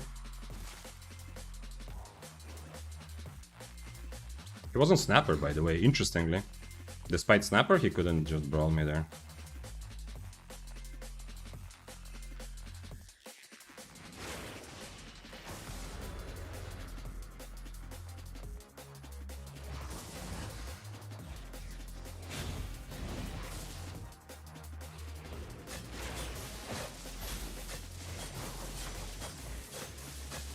I should have removed his first Stalker maybe, but I think I'm gonna keep it for...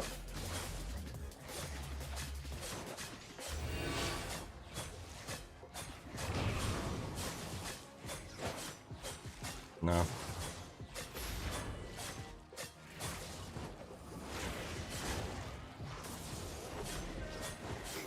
I messed up a little bit. That was my win.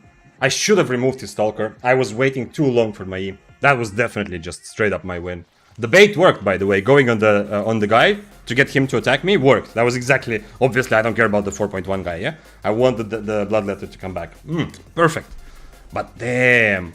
I should have removed. I should have removed his Stalker and just kept my Inferno. I ended up using my E just for his stacks and just to do a little bit of damage, which was bad. This was easy win.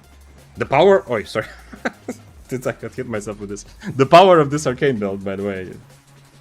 Like, this legit... This is not even like, ooh, okay, like, very, very difficult.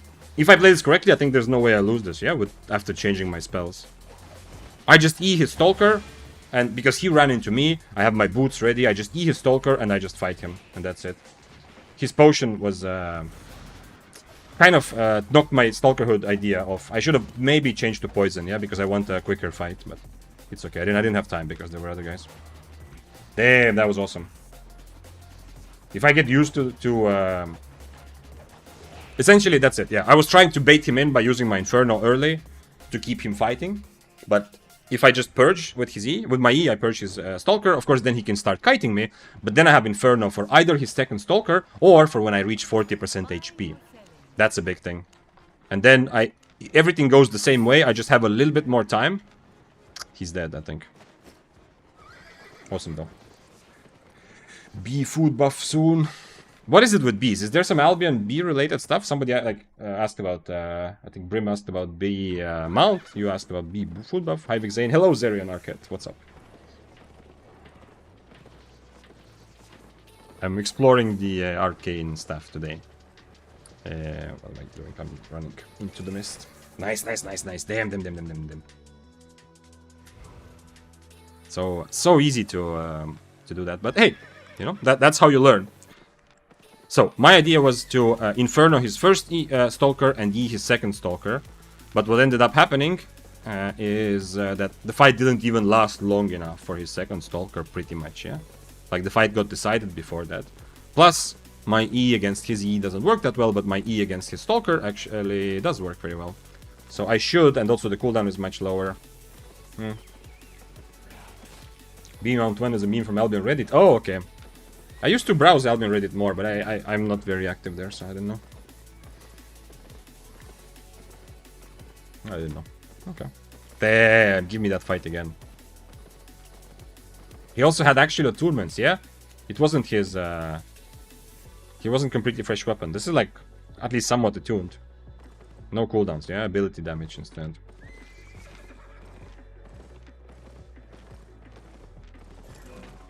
Invis potion, tier 6x.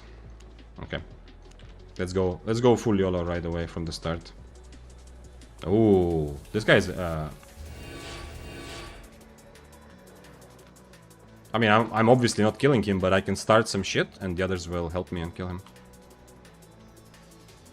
The bow is probably worried because he knows that everyone's gonna target him if the fight ever starts.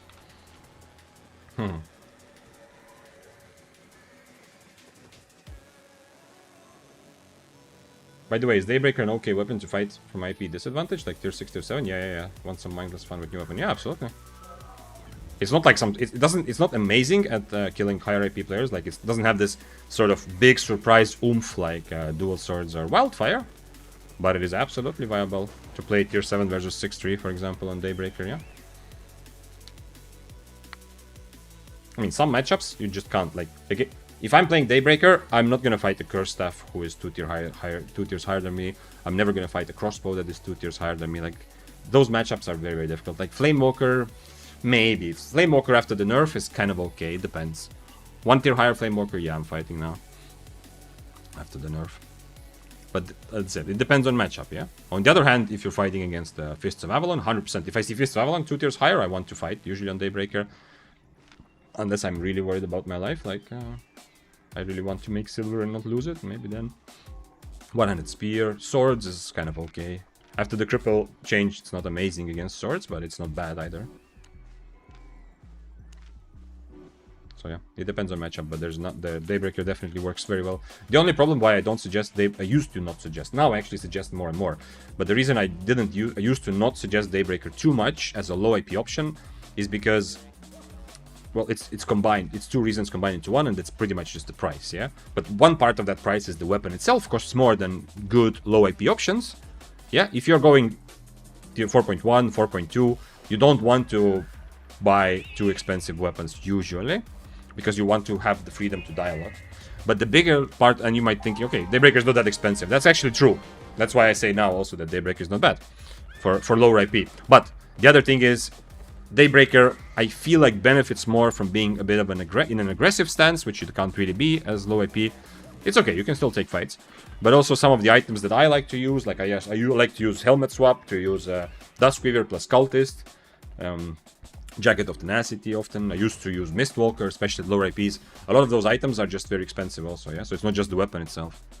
Other items also.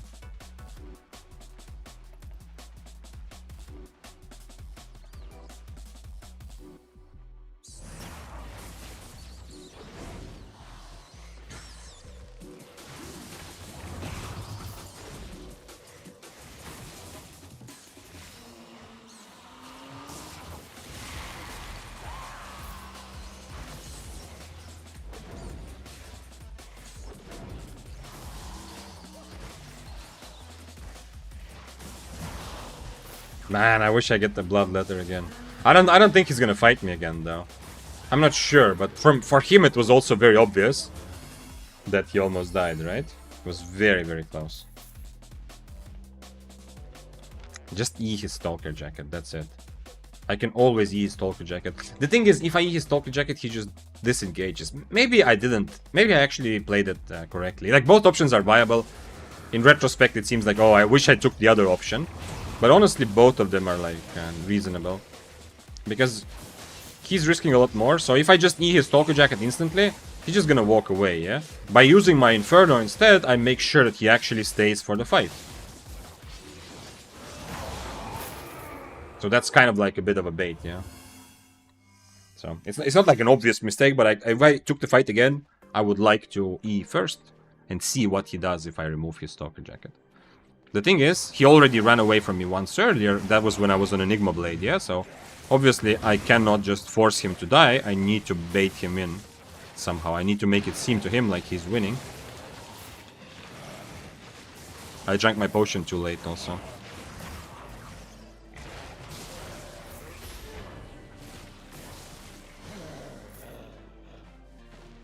Did I hear someone before? Yeah, there's someone clearing the room.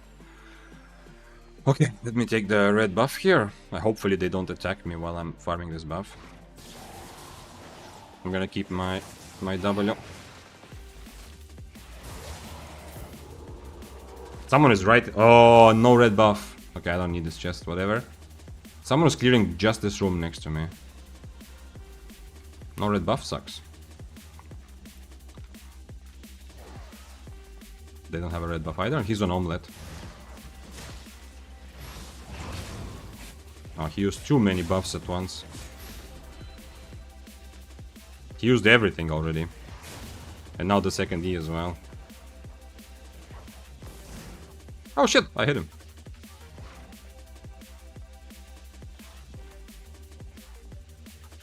He's on omelet though, so he might still get away. I need to predict his boots somehow. Never mind, not if I get on top of him. Okay, well. He's something. Is there. What is. Oh, this can be worth something. Okay, so red buff didn't matter actually in the end.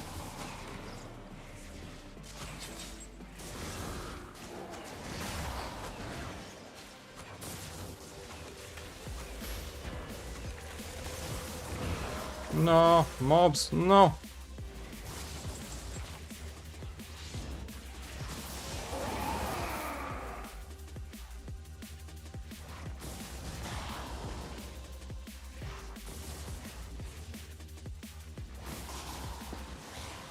I mean, I understand that I won't nuke people as I did with Wildfire.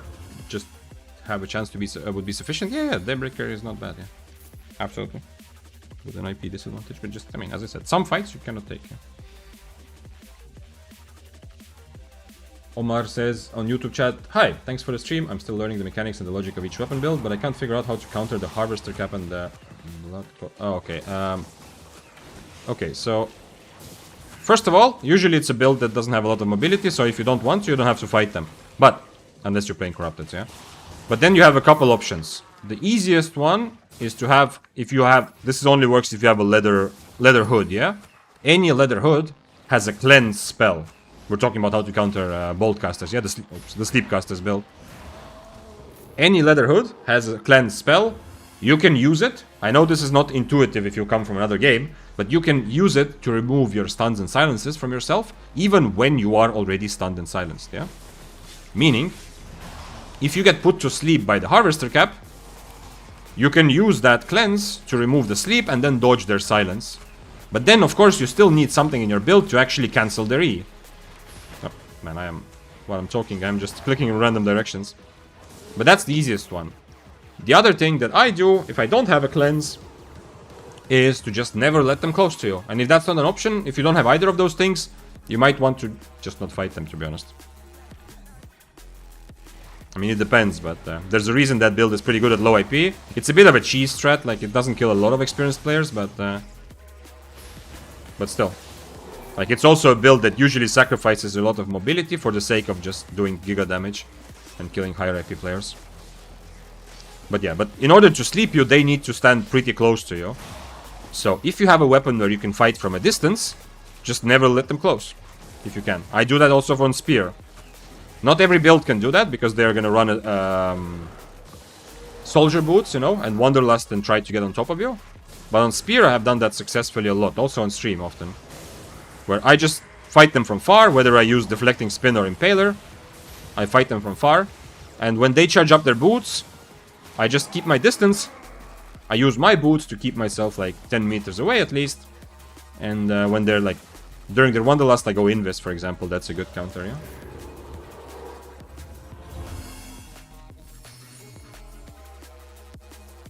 What's the calculation to see how much money was put into an awakened weapon? So, what I was told recently, last week, let's take this red buff, is to take, I can show this here, but is to take the maximum attunement, yeah, that the weapon has, that you can farm on it. Maximum attunement times the strain divided by attunement bonus. All of those are stats that you will find on your weapon, yeah? On an awakened weapon.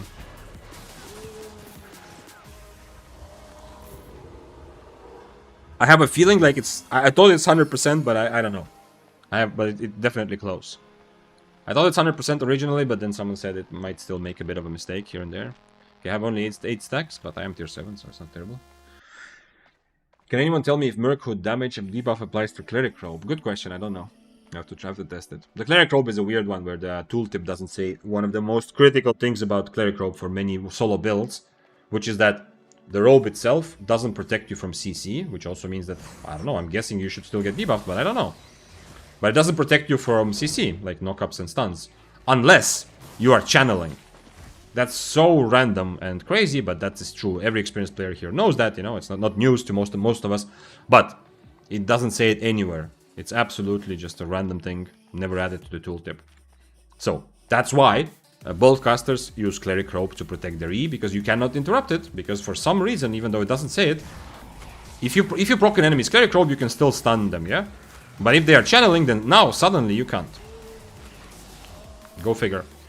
And also the Brawler Gloves, you know, that channel their Assassin Hood, also use this, so that their Assassin Hood channel doesn't get cancelled. They proc Cleric Robe and then channel. I mean, those are from solo builds, yeah? The 2 examples from solo builds that use that thing. Tested in duel would be nice to know. Yeah, if you test it, it's Laga. If you actually test it with your friend, then let me know later.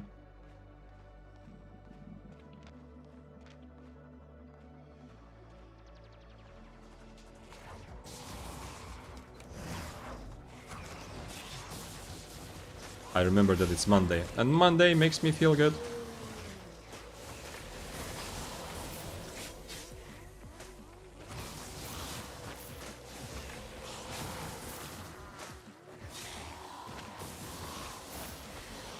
How much time? A minute and a half. Okay.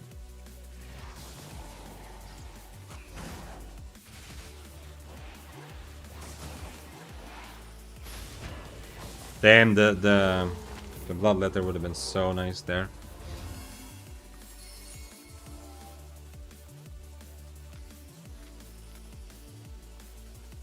But yeah, but the way I first fought the blood letter was going very well, but I don't know that. It's very difficult to catch them. He's always gonna just double your E away and then boots, and I don't know, it's so difficult to remove people's boots when they're running away from you. Are we gonna fight, sir, or not? I guess not. I cannot catch him, so...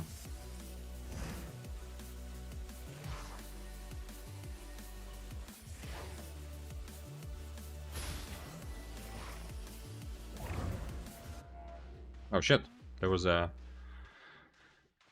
some sort of... Okay, let's go for this and just YOLO. If it's 8-4, it's 8-4. It's whatever. I died to 8-4. It happens. Don't matter. Just gonna go full YOLO on this.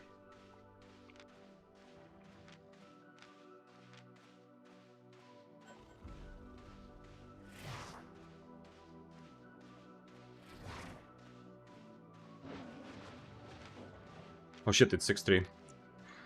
He has Invis also. Oh, he's on Invis. I want to fight him. But we both have red buff.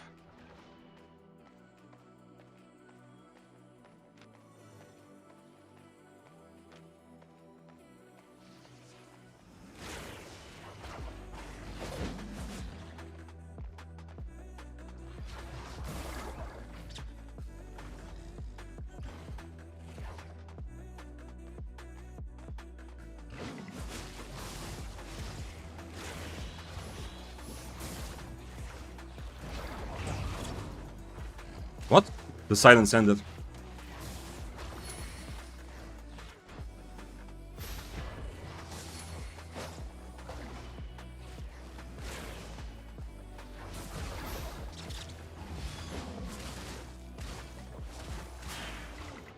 Damn. I specifically kept my my potions until the end, but it was I was pushing it a little bit there, as you saw. I still have 2 potions, yeah. But once again, the big problem with this is you need to figure out ways to bait. He's not gonna stay and fight me if he senses any kind of chance of losing. Kind of good though, and he removed my Inferno. The silence is kind of annoying. That the fact that I E'd against his first transformation, but it was not enough. So you saw the first time he shapeshift, like he polymorphed me, I E'd, and then he still got his combo off because the E is very low duration and polymorph. Although I mean it says only for 2.5 seconds, but still he was able to use spells. My E was not enough silence. Unfortunate. Dodged his first. I mean, the beginning was real nice. Don't hold potions versus execute damage. It's better to die like this than... Okay, yo, Max, if I was playing 6-3, yes, it's a different story, yeah? But it's better to die like this, because if I focus too much on my own survival, he's never staying there, yeah? He has no reason to stay on top of me, he can always run away. So I need to push it to the limit, yeah? We're still talking about like 200 IP difference, and I don't have the mobility, yeah? My build doesn't have the mobility. So it's better, I think. Oh, not 12, it's 10. I think 10 deaths, yeah. Anyway, I'm not sure. It's better for me to have this, but you're right. I pushed it a little bit too far because I was too reliant on my Inferno, which of course he instantly purged correctly, yeah. What I guess, yeah, okay. The thing is with the polymorph, I can't, because another thing I could potentially do is try to wait for his transformation and then Inferno, yeah? So then he has to go back to human form if he wants to remove it. But I can't do that because I'm polymorphed, yeah? I think for this, I need to also learn to swap to... Just swap to poison.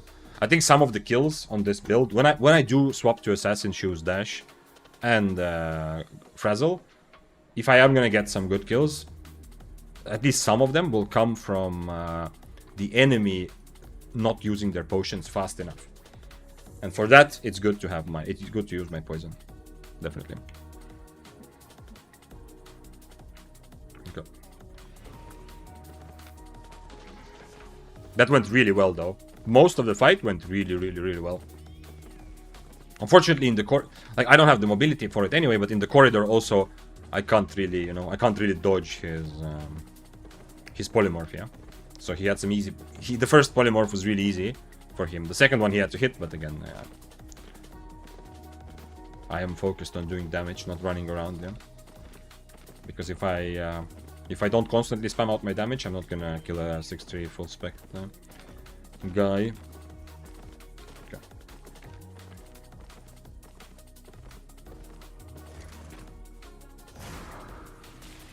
But yeah. The potions thing is... it's a common situation for me also. Especially when if I am same tier against tier 7, I'm not holding my potion, yeah. Or if I am same tier, I'm 6-3 for sure. But in this situation, I absolutely need to. But it is a common thing that I hold my potion a bit too long sometimes, you know, to kind of test out or feel out the limit to how much I can bait. But that's a part of learning, yeah. A lot of what we learn here is that is the things that we talk about, yeah, about Arcane or what happens in the fights. But keep in mind, when you fight, and probably also when you watch my fights, there is also a part of the brain constantly learning in the background, at least for me, like building up intuition, yeah. So there's also a bit of that. Even the things that we don't talk about, I still understand the weapon better and better. Because, you know, the brain learns from, okay, I pushed it to the limit too much, yeah? This is what it feels like if I use Inferno Shield against Stalker, against 6-3 Stalker Jacket like before, yeah? Like, those kinds of... Slowly, it calibrates your intuition. That's why also just simply getting into PvP is always going to make you better long term. How many kills today? I don't know, actually. I don't count, to be honest. I mean, I mostly killed. I don't even remember. I didn't even know that I last hit this guy. I don't know. I mean, the good kill was at the beginning, that multi-way situation. This was the good kill at the beginning, and then we got another. Yeah, I guess that was okay. I don't think I kept those items though. 7-3 carving. There's second carving today awakened, but I can't kill a 7-3. Yeah, no matter what I do.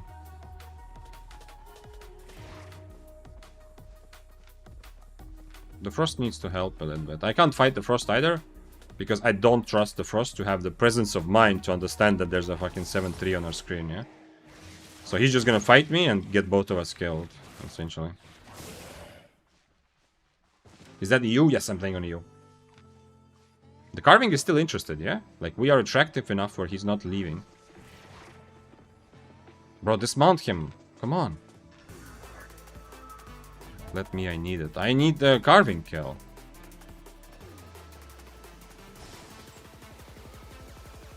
I don't... Okay, whatever. Let's not just give him my items. He's on W1 as well. Bro, you could have so easily 1v2'd this. This is ridiculous, this carving, bro. That's the awesome thing about the 8.4 we fought, yeah? Like, obviously, he wasn't super risky, yeah? He felt that he's winning, but still, he took a 1v3 fight because he knows he's not worried of 3 tier 7s fighting him, yeah? And it was at least somewhat close, yeah? Like, if another 8 point... Even if a 6-3... If I showed up there at 6-3 at the end, this guy might die, yeah? I know this is a pretty safe build, but still. Like, this guy legit was risking his items, yeah? So, that was awesome from him.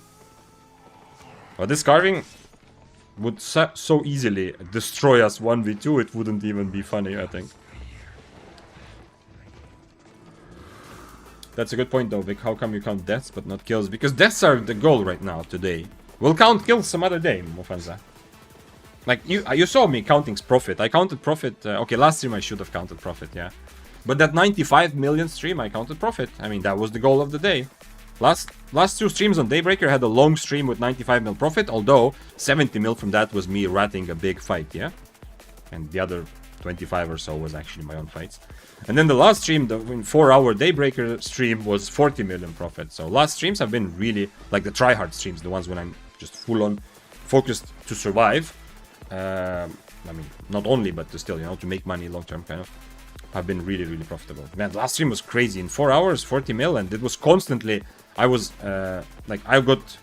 Usually, you know, I get ratted and everything, like, to everyone. I get a lot of situations which are kind of close, but don't go my way. In that, it was the opposite. Like, either I was the rat, or I was fighting 1v3 and was successful. It was actually worked.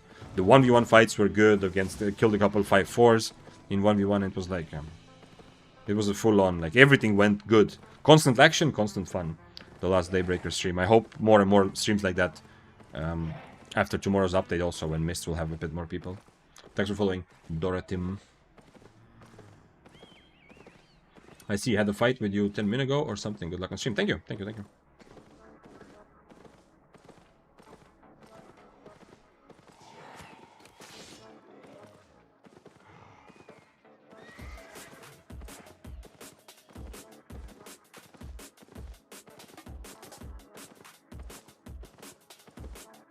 Especially on W1, yeah. I'm just thinking, like, the carving... The Bloodletter is definitely I want to fight again, but the 5-4 carving, who's afraid to 1v2 or just doesn't want to, but then when the Frost leaves, he's like, oh, okay, give me free money now. Now give me free money, tier 7 Arcane. That's a bit sad for him, but I'm just trying to understand, like, is there any chance to somehow outplay him? But I don't really see it. Especially when he's on W1. If he was on Splitting Slash, I would have at least some potential to stay close to him for a little bit of the fight and not instantly die. But against Blade Cyclone, no. He is gonna completely destroy me the moment he's on top of me. The heat wave passed, but now it's a bit colder outside and my lips. I feel like I need the chapstick. It was like crazy heat wave a week ago, and now it's... I usually use chapstick just in winter. I don't know what's happening with the temperature. Does he want to fight? Let's try. Okay, let's go. Or not? Oh, come on, Demon Boots player. Wait, something is happening there.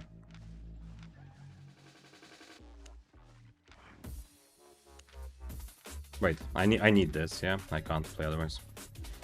I can't catch him up from his W otherwise. 8.1, let's go. Wait, I didn't bring overcharge. I am overcharged, okay. Yeah, everything's good. No worries. Can I kill you?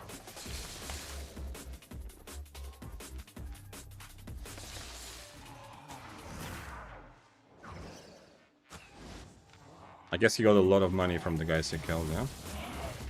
That's why he's running away.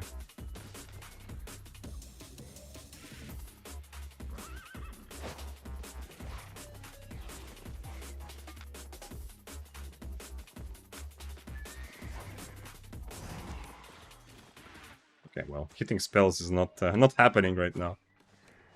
Oh, I can get rid of his boots. Yo, this guy cannot get away from me. This is a good fight. I can stay on top of him, and he's on invis also.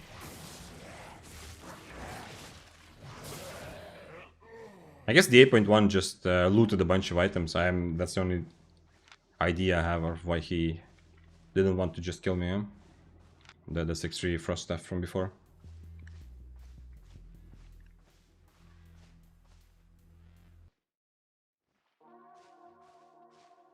Okay, let's see what we find next.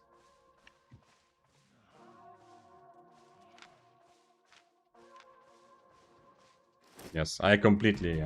I thought already, fuck, I don't have overcharge, I forgot it, but... I forgot also that my strategy is to just overcharge. Which is very good for tier 7, yeah?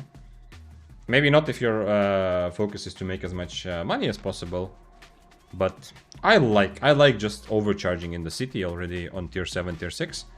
Because it takes that... First of all, you don't have to think about it during the situation. You don't have to constantly worry, am I overcharged, am I not? You don't have to think so much about when to overcharge.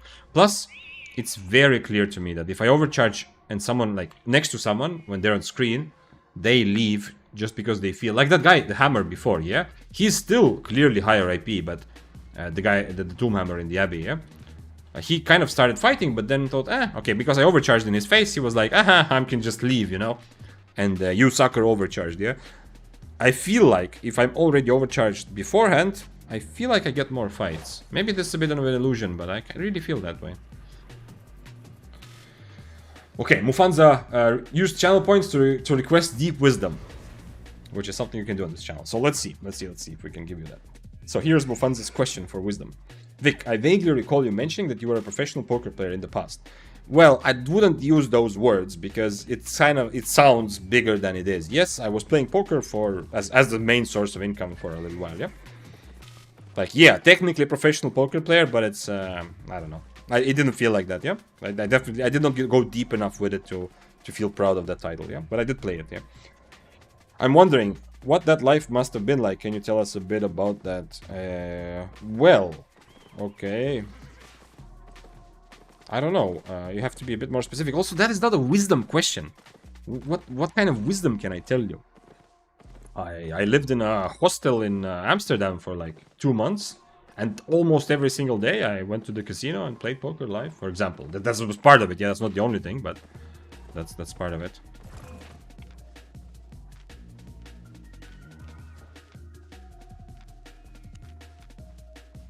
Can I brawl him? Is it possible? Let's try.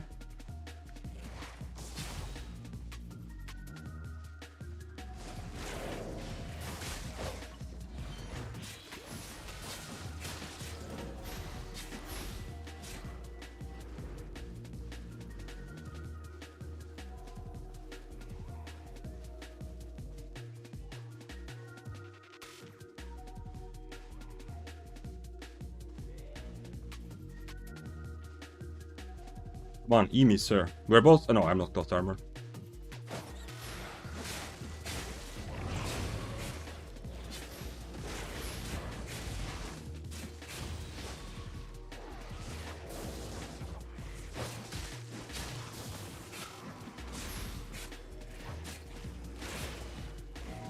Woo! was close. I did not expect that finish. There was a lot of weird stuff happening. What happened to my cape? I threw 2 poisons at the same time again. Ooh, I don't know how it happens. This is not the first time. By the way, the D key on my keyboard is broken, weirdly enough. I need to figure that out. But I threw both poisons. I was waiting for when my second poison will be ready, and it wasn't. That sucks. Sir, give me time to be full HP, please.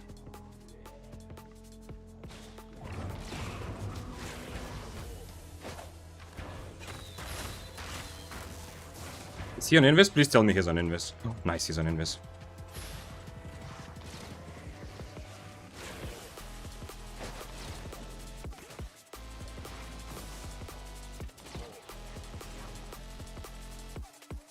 He's gonna kill me with his next T, though. Oh, this is a transporter or what? This looks like a transporter, 100%.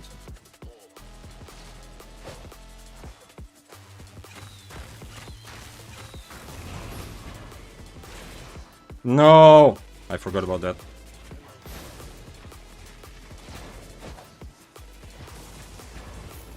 Holy shit! Am I amazing or what? Okay, I just had to walk towards the transporter to scare him off. Ooh, Arcane is giving me some good fights. I did not expect to win that. I don't know how this happened. This is tier 7 and a very, very strong weapon. Okay, I messed up very clearly into his helmet. Also, he's not... Okay, he doesn't have specs. So that's why his E didn't hurt that much. Okay, okay. So I'm not amazing. It's just that he didn't have specs. Still awesome, though. Thanks for following Turbo Schizo. 6-3 spear. No chance, right? Full spec also, come on. No, I can't. I can't. Okay, I'm gonna leave this and go take the Abbey. I just... As you know, on this stream, we like to take those 15% fights, but unfortunately some are 0% fights. Okay, so we'll figure it out, Mufadza. I can see that you wrote some follow-up. We'll figure it out to make it into a wisdom. He messed up by using third Q in the first rotation. Yeah, he was, I don't know. I don't know, actually. Wait, not this guy. This guy. I am tier 7 overcharged, even though I don't have full specs. He's tier 6 overcharged. I completely messed up my poison. Yeah, I had my cape, but somehow I threw both at the same time. So that's an important thing for me, because his cape is very effective in this fight, yeah? Like reducing my damage. Okay, so Mofanza specifies his question on YouTube.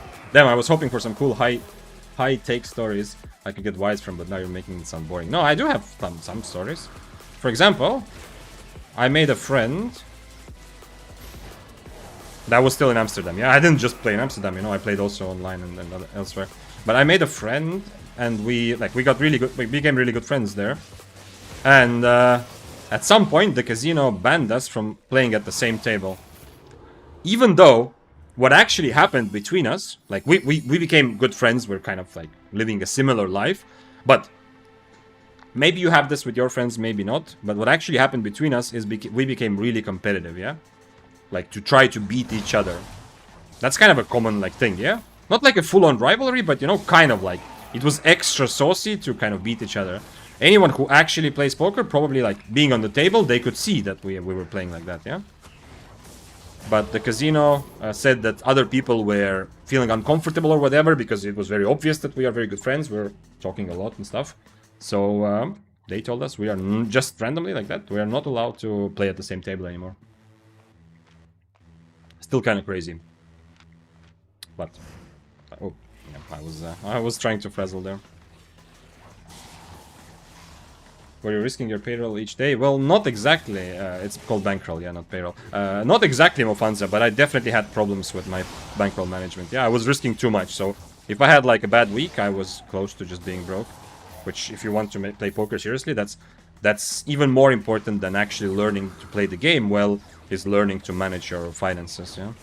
The same thing that I do in Albion pretty well back then with real life money, I didn't. What made you quit? And ultimately, that's part of what made me quit, yeah? Like, I was like kind of brokish every couple of months, yeah? Like, I didn't feel like overall... Wait, what? Why are you here? Okay. Now the mobs are gonna kill him. What is he doing? What is he doing? And why do I instantly... Why do I suddenly feel so... No, he died! Sir! This is the wrong room to play music. Never mind, he can still get up. Oh, thank God, thank God, thank God. Oof. Will he accompany me and just play music everywhere I go? Oh, thank God he can stand up, yeah.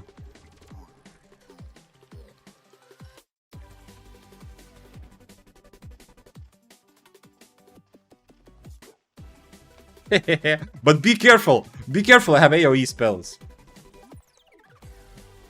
Be careful, I have AoE spells.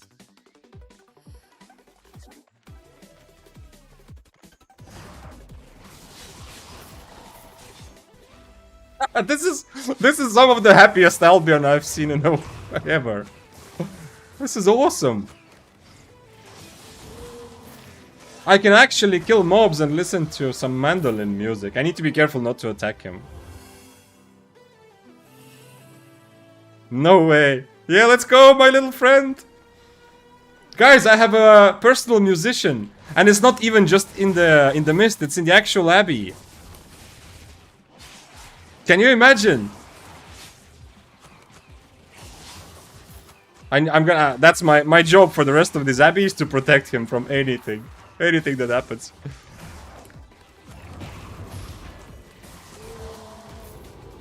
Tagox, thank you for your raid. What's up?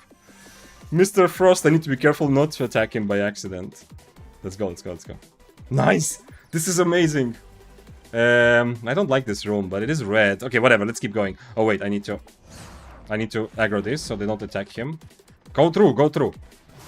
Okay, never mind. Let's clear this room. I need to be really careful. Okay, let's clear this room, whatever. Saving Private Ryan. The dude came completely naked into the mist and then thought, you know what, I'm gonna go into the abbey to find someone. Music! Bard, what is happening? What? I have to kill mobs without music? What a Chad. Well, I mean... Real Chad would have 5 million in his inventory when he's doing that, yeah? Maybe he does. No, no, no. That question is the path to the dark side. Which... Oh, shit, shit, shit. Wait, wait, wait. Which way you want to go? North or south?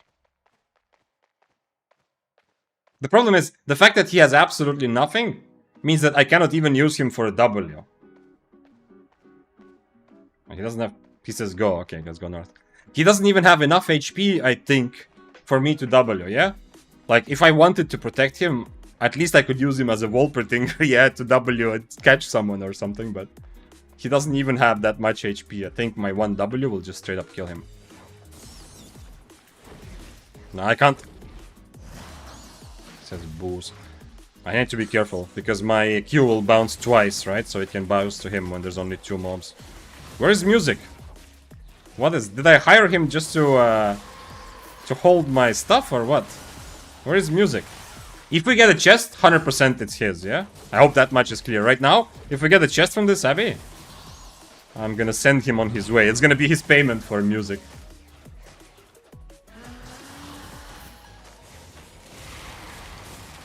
No. Equip monk. Oh, equip Econ robe and give him some money. Okay, it's yours. Take chest as payment and go. I hope there's a bag in there, right? I really hope there's a bag. If there's no bag, he cannot carry it. And I cannot give him items either. Yes, there's no trade or dropping in at all.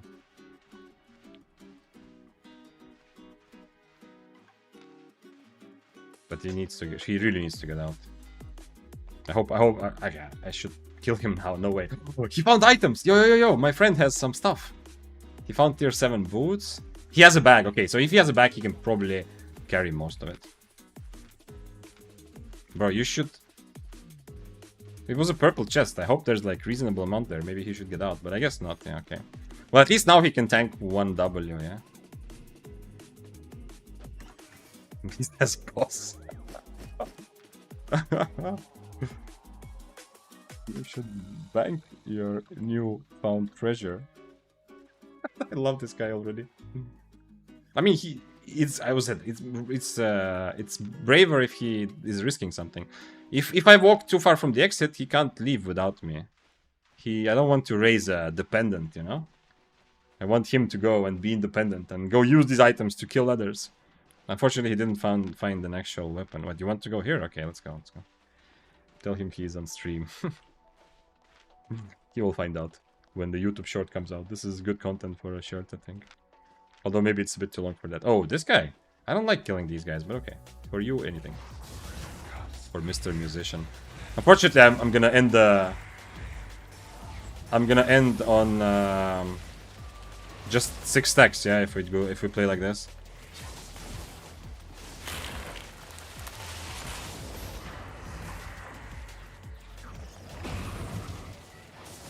Is Vic side Vic sidekick origin story? Yeah. I wonder what his name is. If you have a space for more, take it. It's yours. It's yours. It's yours. It's yours. I don't want items. I want the happiness of others. That's something that it's much easier in real life. Yeah, like it's mostly probably the most fulfilling, rewarding feeling to, you know, make someone else feel good. It's not so easy to do in Albion. Leave him, but how do I leave him? I cannot leave him. I was trying to. Oh, I was close. I was trying to convince him to go out, but I don't know. Also, he stopped playing music. He's becoming kind of lazy now that he got hired. You know, like the job interview, he was sure he was like, oh, I am this bard musician, but now he's.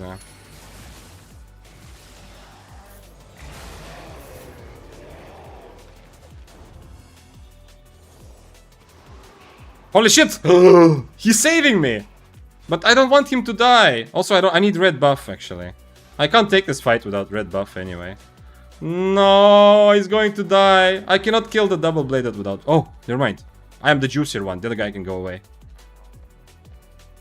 I cannot take I cannot take this fight. There's no chance. This is why I didn't want him to go too far from the exit, you know? Oh, the Death Givers might fight the double-bladed, though.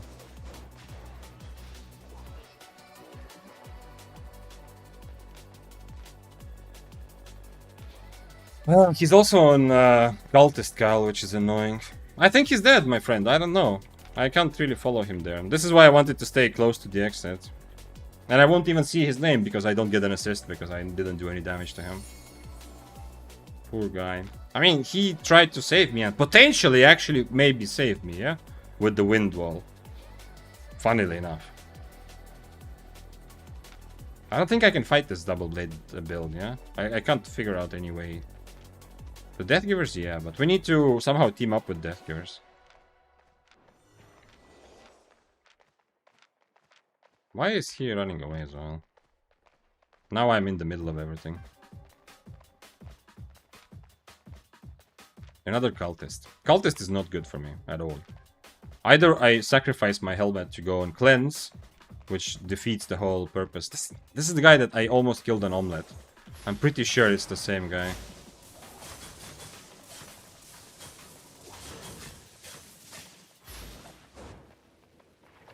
Not me. Go fight the other guy. Obviously. I will help you, but I don't think we can catch him. Holy shit, he actually caught him. Nice, nice, nice.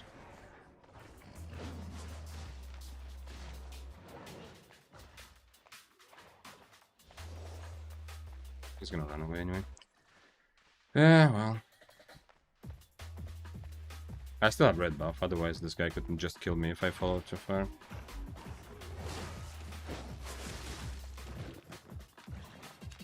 Okay. Unfortunate. The only thing that ended up happening is my friend the Bard, 95% died. Oh, maybe I can find out the name of the double-bladed. Yo, I think it's the same guy. Maybe there's several people who played it, but I think it's the same guy. That one fight, we both survived. So close. It was when I could not swap food. I had to fight him on Omelette on Daybreaker. That was such a painful moment. And I think that's the same guy.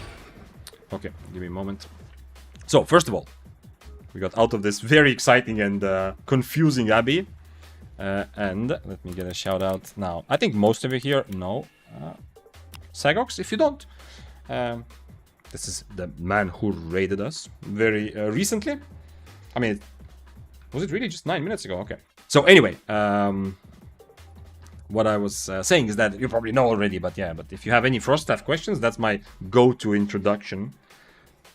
If I have any Froststaff questions, I'm gonna go to Sagox's chat and ask them. Yeah, and if I'm doing that, you should do that as well. Maybe, if Sagox is willing, you can even ask him here while he's here. But anyway, thank you for the raid. I hope... I don't want to say I hope you didn't die, because, you know, like, just... We all have this thing in us, like, since you're probably playing still 8.4, right? There's, like, whether you died or not, I'm happy either way, yeah? Because if you got a lot of kill, I'm happy for you that you didn't die, that you're enjoying your Froststaff. But if you died, I'm happy for any 8.4 death. Is like, it feels kind of good, yeah? So, does this Victor guy buys very beefy Daybreakers? Well, no. I actually kind of enjoy, you know, I don't awaken often, but when I do, I kind of enjoy the thrill of seeing how good the Daybreaker becomes. So, no, I actually haven't bought any beefy Daybreakers. But who knows? Maybe I need to change. I have time on the overcharge, so we can keep going with it. Thanks for following, by the way. Zini and Gengus Roundstone. What's up? Invite him to party from chat to get his name. Oh, shit, you're right. Good point. Wait, he said something. Where do I see it? Oh, Sagox actually wrote to me also. Okay, I had whispers turned off because today I'm getting so many random things. Like, people are writing all kinds of random stuff, yeah? Okay, how do I see him? Where do I see him? I have to go up a lot. Mysterious Changer. Invite party. And who did I invite? How do I see who he is now? Wario001. Okay. Stats Wario001. Okay, so this was the...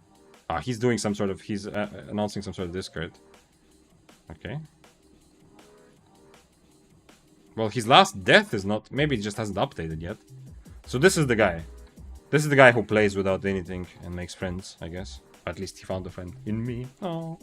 Can we be friends in game? Of course. Where are you? Stats. Sagox. Wait, let me see first of all. If I can somehow decipher this. No, I cannot. It's so... Don't be friend. You are now friends with the Spare Knights. So yeah, it's so weird, the language, Estonian and Finnish. Like, it sounds like you could understand stuff, but it's just distinct enough where really you can't. Unfortunately. So I don't actually know what it means. That was 0 to hero, literally, from no item to a hero saving Vic. Man! Oh, that's true. That's the ultimate 0 to hero. You're so right, Kling.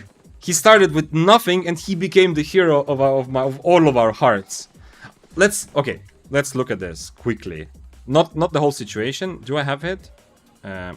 Okay. Here. Just this moment here. Okay. And if I got this red buff, I would maybe consider fighting this. At least if I know that this help. Okay.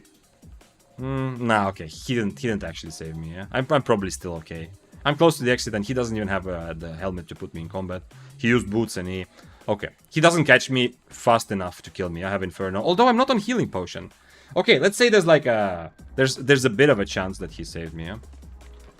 I'm not sure, but there is a chance. Let's go with that. Let's decide that he actually became the hero and full-on saved me with the armor that he looted from the chest. But he really doesn't care about money, yeah? Because I was hoping that he would cash out by, like, you know, leaving after he got the chest. Purple chest can be good. He could have potentially gotten like 300, 400k in the silver bags though, which is nice. I got a slight upgrade today. Wait. No, let's see. I cannot open you here, yeah? You got an upgrade from 8... You are playing 8.5 now, or what? What is the upgrade? This is not what you play... Oh, because you went Masterpiece in... Okay. So, this is the guy. No, you can ask Frost questions. We need to all unite. Tomorrow after the update, there will be more people per mist. We will all go into the mist together and we will kill Sagox. You know, just to have an 8.4 kill, you know, as a community. Yeah, I saw that you also watched the clip, by the way, that the one when we met when I was playing Grovekeeper.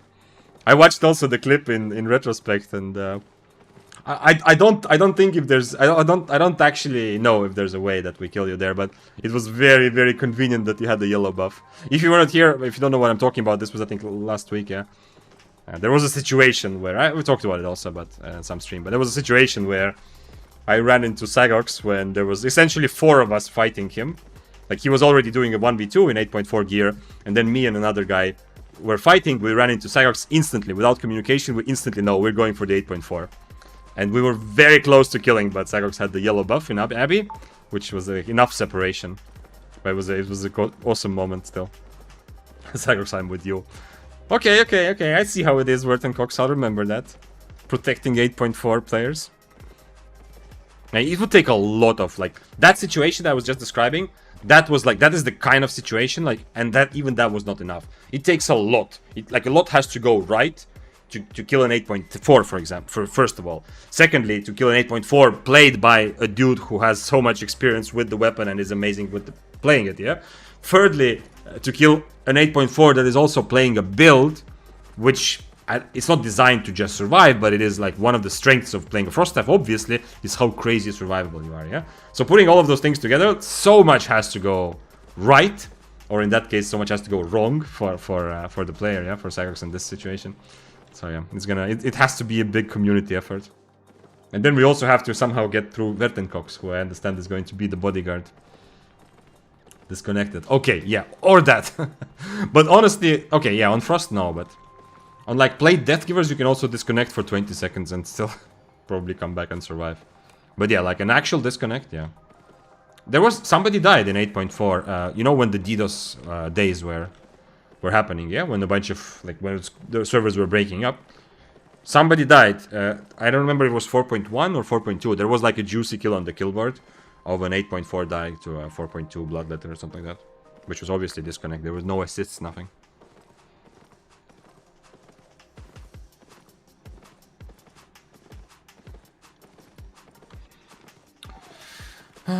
I kind of want the mist. Okay, let me take it. Fuck it. I don't want to mess with him too much, but I do kind of want this. Oh, he has a purge, by the way. Hello, sir. Can I fight you?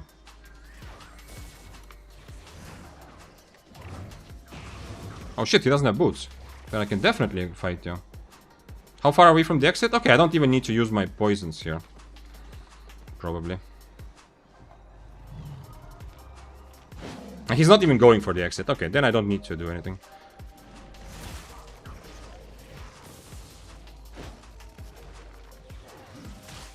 I need to be a bit careful with the guy behind me. Oh shit, there's an actual guy there too.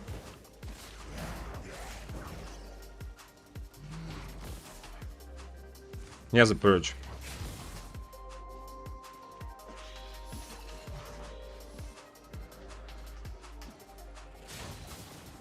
I don't think I can outrun him, but we'll see.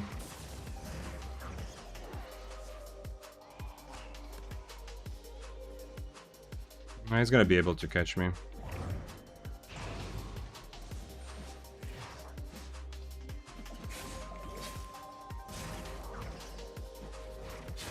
And it still hits.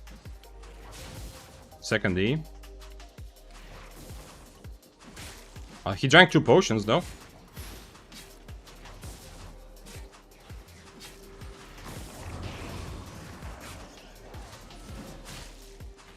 Oh, no purge. Why didn't he purge?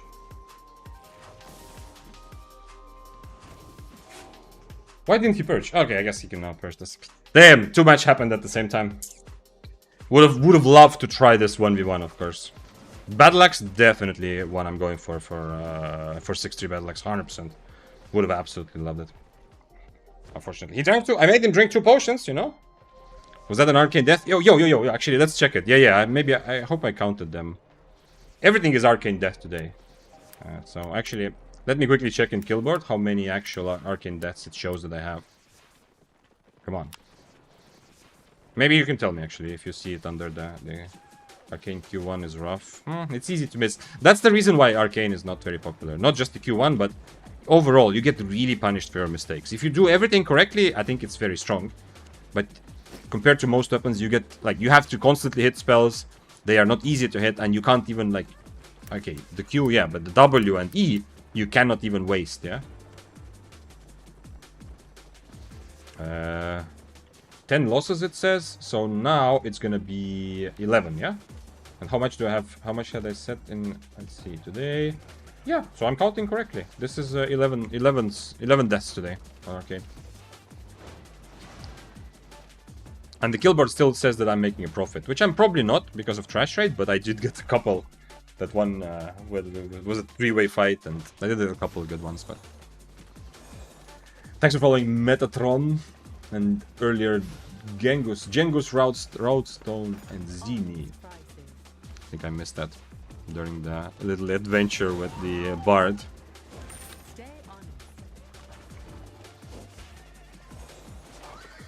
Yeah, the kiting arcane works better with Mercenary. This guy used Mercenary really early. He used 2 healing potions for me. So he was actually worried, you know, like if you see me, like if I fight 6 versus tier 7, you see that I'm trying to see, can I win this fight without using potion? And of course I'm gonna try to use it if I start dying. But he, at least I made him drink both his healing potions. He was also on the best possible W, which is kind of unlucky, yeah? I don't know where he came from, but I didn't see him before at all. We were, you know, fighting for the Wisp. I didn't see him before at all, unfortunately. If he was on the other W, then I can keep doing damage as he's getting closer. Or if I was same IP as him, then because of this W, his damage is considerably smaller, so I can brawl much better. But in this case, it seems like the perfect W for the choice when he just needs to get close to me. Obviously, I was already low HP, you know, so and even after that, you know, I'm still probably not high enough IP to brawl him. Let's go for this for a Frazzle play. And then we'll have to figure out if we change something about the Arcane. If we try something else, yeah? I've played this already for, how much is it? 4 hours? So maybe it's time to try something else. Probably Mage Robe is like a logical step forward. Also, oh, I was supposed to also change to potentially Muizak, actually. I mean, I kind of like Mistcaller, to be honest, but... maybe Muizak will be better for the surprise factor. I'm not sure. What's my... I don't have a lot of cooldown reduction, yeah? So I don't have the diminishing returns. This is my only cooldown reduction right now.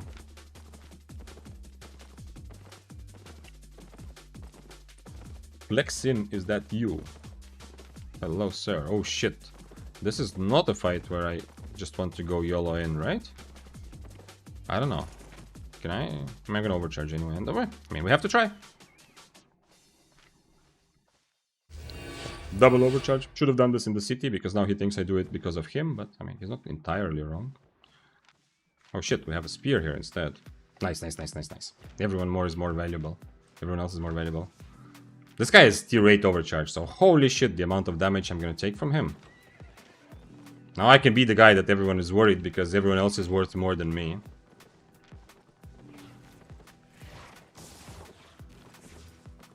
I don't know. I'm gonna die so quickly to his tier 8 overcharged items. It's not even funny. I need to Inferno and hope that the fight is over before... I don't know. We'll see. Man, mists are active though. This mist, I mean, is very active. And it's been quite a few mists in a row that I've gotten constant action. I'm not going for the Battle Axe bait again. I mean, I do want to fight him, but... Last time I went for the Battle Axe and then I got in the middle of 3 people. Can we try to just brawl him, actually? If I'm careful with his helmet. Can I try to just brawl him? Martlock Cape would be better for that, probably. I cannot... I will just Inferno his W, maybe. And remove his Mercenary. Oh shit, there's a Spider also, but I don't care about Spider. Do you think premium is still worth buying in Europe? 32 mil. That player Rami. The answer to that question is personal to you. You have to figure out how much you play the game, what kind of activities you do in the game, and then you have your answer, yeah? Would I buy premium if I wasn't getting it like from content creator system? Would I buy premium with in-game money? Not sure, actually. The reason I say not sure is because the more you play PvP, the less valuable premium is. Premium doesn't affect how your trash rate or how much more items you get from others. It does affect your tax when you actually sell the item, so you kind of take that into account. But for a PvP player, meh. If you want to do non-PvP stuff, premium becomes instantly much more valuable, but then you still have to decide based on how much you play the game and how profitable you think you are, yeah? So one thing is, like, if you're gonna play like 60 hours next month, and you know, you play content like PvE content or whatever, half of it, and you think, okay, I'm probably gonna make like 50 mil, premium is gonna, on average, raise it by, let's say, about 50% of that, so you get plus 25 mil, so you think, maybe it's not worth it, yeah? But then you also calculate in focus, the fact that you get more fame if you still are faming up your account, so you have to decide for yourself. Will you try a more conventional Arcane build with Royal Boots, maybe? Is that would that be the conventional one? Royal Boots and Mercenary? Yeah, let's play that next, Mofanza. That's good, good, thank you for the shout out. Mafu says, I was the Blade in Abbey. The Blade in Abbey. Which blade? Oh, the double blade that you mean. Oh, okay. You killed my friend. He was playing music for me. If you go back to, VOD, you will see.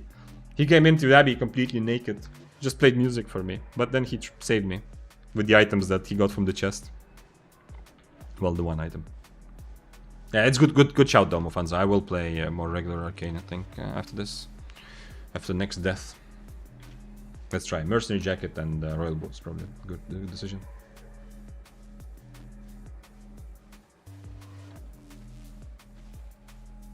There were so many people in this mist. I definitely had the luxury of being the cheap tier 7 guy that no one wants to fight. Because everyone knows that if they start fighting me, I am the soldier that has nothing to lose, but they are the ones that are going to get focused by someone else.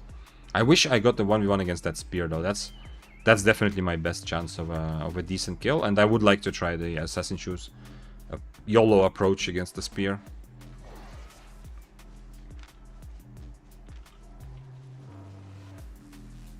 Don't really even want to kill the spider. Come here. Wolpertinger. Be my mobility.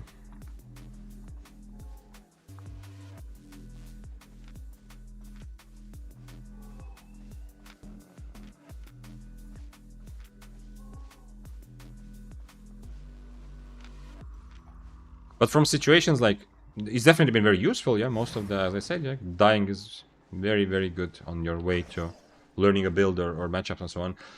But there were a couple, there's not been that many that I feel like, you know, were close enough where I should have or could have won. The Bloodletter one is definitely one in the Abbey where I fought the other guy to bait him in, remember? That was definitely one where I felt like, it depends, maybe he just runs away if I use my E right away, but still, that's one where I could probably get a win and a good payday. And then the 8.4, I'm still not sure the 8.4. Like, it seemed pretty close, but I think it actually wasn't. The 8.4, if the other guys survived long enough, maybe the curse staffs. If you weren't here, we tried to 3v1 an 8.4 earlier with two other tier 7 guys. And he kited around all of us and killed all of us, which he has a good build for that, unfortunately. The other two were both curse staffs. There was a Shadow Caller and a Life Curse. It was this. And then I was the last one alive at the end. And it felt a bit close, but it in reality probably wasn't, yeah, because it was still 8.4, even if he had just half a bar of HP. Not enough. But still, it still makes me wonder a little bit, like, if I played that a bit better. Several times in that fight when we were chasing, I was not able to purge his boots. Yeah, because he has Duskweaver, he has obviously the Hammer W. So he was kind of, you know, kiting around the whole time, which as he should, 1v3. But it was my job to purge because the other guys had nothing, yeah. Unfortunately, they were also on soldier boots, the other guys. They just did damage and kept him in the fight, that's it. But I was not able to purge his boots, unfortunately.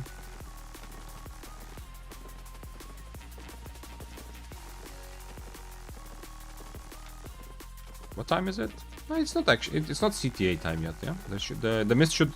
I guess everyone left because you know, we saw each other on top of the hammer wasn't close. Yeah, you're probably right. Yeah, it just feels like that because, you know, I was just helmet E and and hoping to do damage. But yeah, you're probably right. Yeah. But I mean, at the very end when I'm 1v1, I don't think I can kill him anymore. But just before that, if the curse staff survives a bit longer, I get more time to heal up also, yeah, because I was out of combat. Like, if we juggle him around without dying, the three of us, he was like... The fact that this ending, he was... I don't know how much HP he would be left with, but still. The fact that the ending went like that, if we juggled him around for like 30 more seconds, I think he would be low enough to potentially die, no? Of course, then he would probably keep kiting and not accept the final brawl, but still. Anyway, I felt like he legit had some risk in that fight, which is a big respect, you know, for me. Anyone who risks items, I love that. Of course, especially 8.4. I felt like there was some risk. But maybe you're right, not at the very end, right? How is your Arcane staff KD going so far? I actually don't know. I don't know. I also don't know KD on anything else that I play. It's not something I look at. But today I'm just, as you see, I'm just buying tier 7 and just running into fights, so it's bound to be very low. Although, if you count KD based on fame gained and fame lost, it would be much better. If I killed the Bloodletter, probably I would be somewhere close to like 1. Because I don't lose a lot of fame, yeah? Like, look, if you count based on fame, I lose about, let's say, 65, let's say 70, and I've died 11 times, is it? Yeah. Yeah. So 770 fame that I lost, more or less. You know, like, one kill like this is already more than half of it making back, so... So in terms of KDA based on fame, probably somewhere close, a bit less than 1, I guess. But don't focus on KDA. Unless that's specifically your personal goal, don't focus on KDA. The same with silver, yeah? It's much more fun to play for other things. Or, if you do want to make silver, then make it a conscious goal that, you know, you are choosing. It's not like, oof. What is it today with... This is a tier 2 guy, we had a naked guy before. Do you buy chest with favor or you just use it for energy? Ha! Player Rami, do you want to see my answer? What I've been doing with favor lately? Here it is. This is what I've been doing with favor for a while. Yeah, keep farming. I'm not here for you, sir. So, I am not doing anything right now with favor. I'm hoping to get to 1.1 million. Because if I do get to 1.1 million, I can buy 200 chests. I'm gonna buy chests then. And I'm going to open them all, and we can see together on stream what the average cost of a chest is. You know, after opening 200. It's probably gonna be like 70 mil total or something like that in terms of money. What? Who is this? Holy shit! Is he fighting? If I make it seem like I'm not fighting, is he fighting? Come on, Daybreaker. Daybreaker! He's not fighting. He's tier 8 Daybreaker, man. That makes me unhappy. Is that still him? Yeah, okay. Let's go. Try it. He's very dangerous to me. Let's go. And that's the tier 2. No, please. Yes, please. Yes, please. Okay, I have heard his argument and I rebutted it.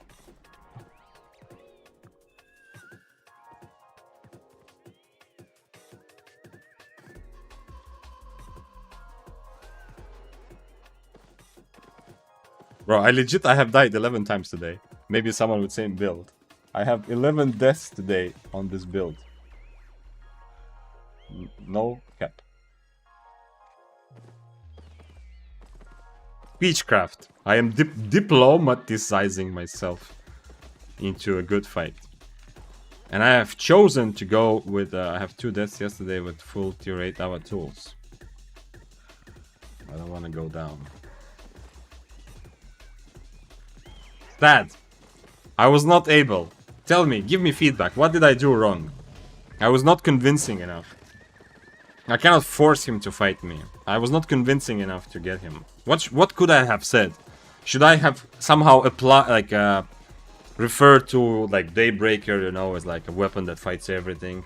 Should I have somehow talk about reason him into fighting, or should I told him something like your girlfriend will be proud of you or something like that?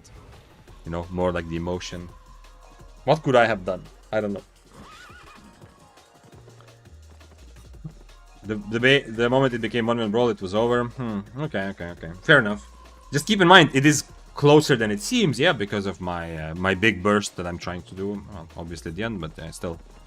It is closer than it seems, but yeah. You might be right that it's over still. Brim asked... I have flies. Don't leave your bananas out. I had a banana in the kitchen go bad, and there are some flies in that place. Even though that was like a week ago, there's still a fly on the ceiling. You know, these fruit flies. I don't know how they go away, or if they what to do. I mean, not that many, but I've seen some. Okay, so Brim says in YouTube chat, "Hi Victor, hello. I've noticed an interesting interaction with Grudge, Curse W, and Assassin Jacket. If you W when buffed, bonus lasts for all the hits, not just the initial one. Is that a game changer? I have not seen it used in Grudge. The damage bonuses do apply to some other things, yeah, like damage bonus at the beginning of Stalker Jacket. We're not talking about Assassin, but other damage bonuses, yeah. This is why you will see Mobility Bloodletter, usually.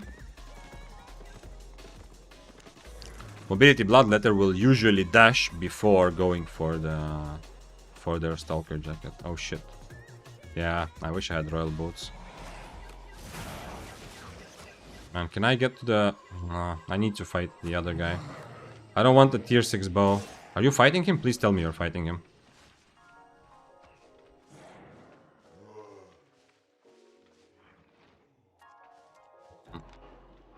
I don't think without dash I can catch the Prowling anyway. Although, I'm not sure what W the Prowling was on. I didn't actually check it. Did you catch the Prowling? Please tell me you caught the Prowling. Where Prowling? Did he keep going? Oh, he's here. He is on tether, okay. Then the shoes are correct. Okay, at least I can prevent him from going invis, but... Oh, it's only... It's not the full dismount debuff.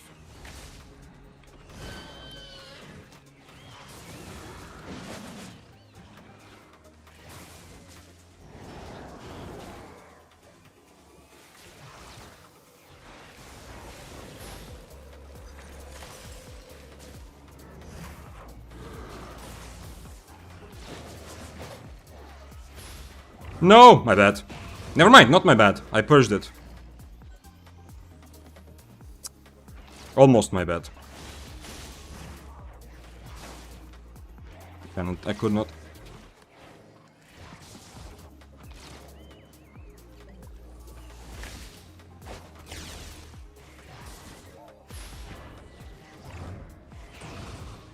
No, I need the mob.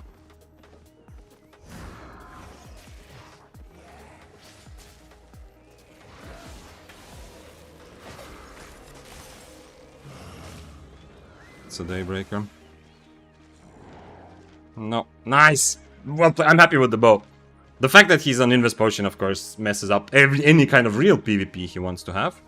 But I'm happy, kind of happy that he got away. He was chasing the Prowling for much longer, he dismounted. I missed so many spells when I was tanking the mob next to him. At least I got the boots, finally. First time I chase and I actually get the enemy's boots there. The Daybreaker doesn't want to one me. I don't have a cape now, so he might want to.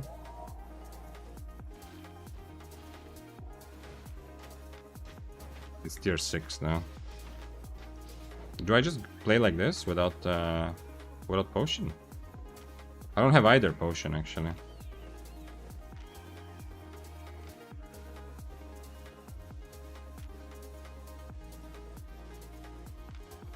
Daybreakers are really scared of me. I don't know if the potion advantage makes up for the fact that I am 1 tier higher, yeah?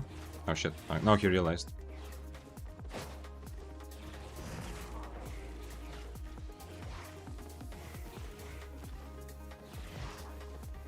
I already know what I'm gonna do actually. I'm just gonna Inferno when I am when I have my W.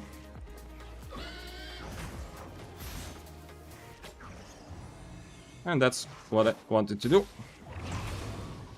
But he has Demon Boots, so he will still be able to get away probably.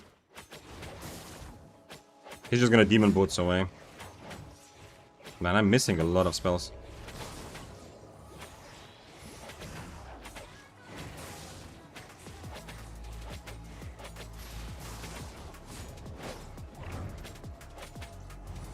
Oh, he's also missing a lot of spells. But I cannot chase against Impaler for too long now. If I let it go for too long though, he will have his helmet, which sucks. At least he did realize that I don't have potion, yeah? I need a mob. I need to find a mob. Not these mobs, I need a Wolpertinger.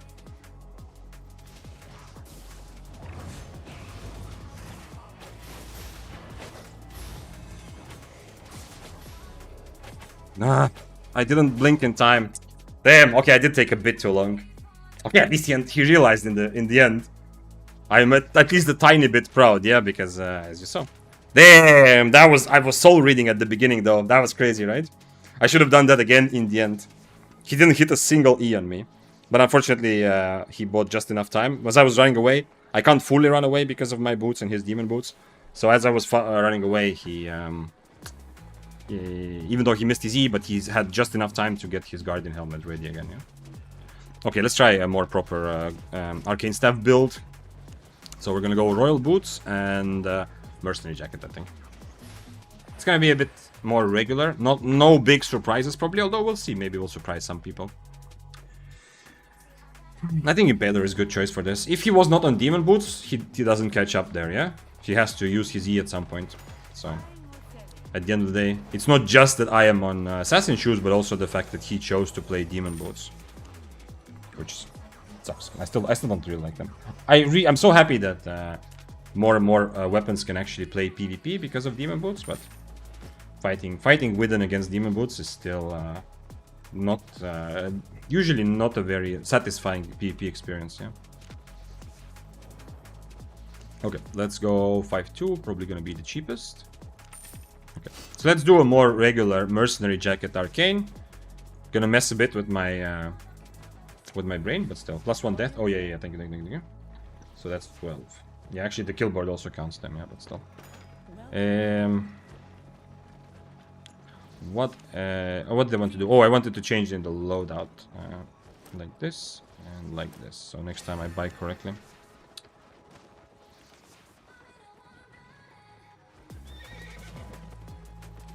In the end, yeah, I had to E his boots, yeah, otherwise he just gets on top of me for free and he will never miss his E. But he messed up a lot with the E's, yeah. If you're struggling to hit E's, then you can also Impaler before your E, yeah? So your enemy is slowed, and an enemy like me, who doesn't even have a sprint, the only way I dodge his E is with this, yeah? So you can also play around that, knowing that, oh, they don't have Enigma Blade anymore, so you can go for E now.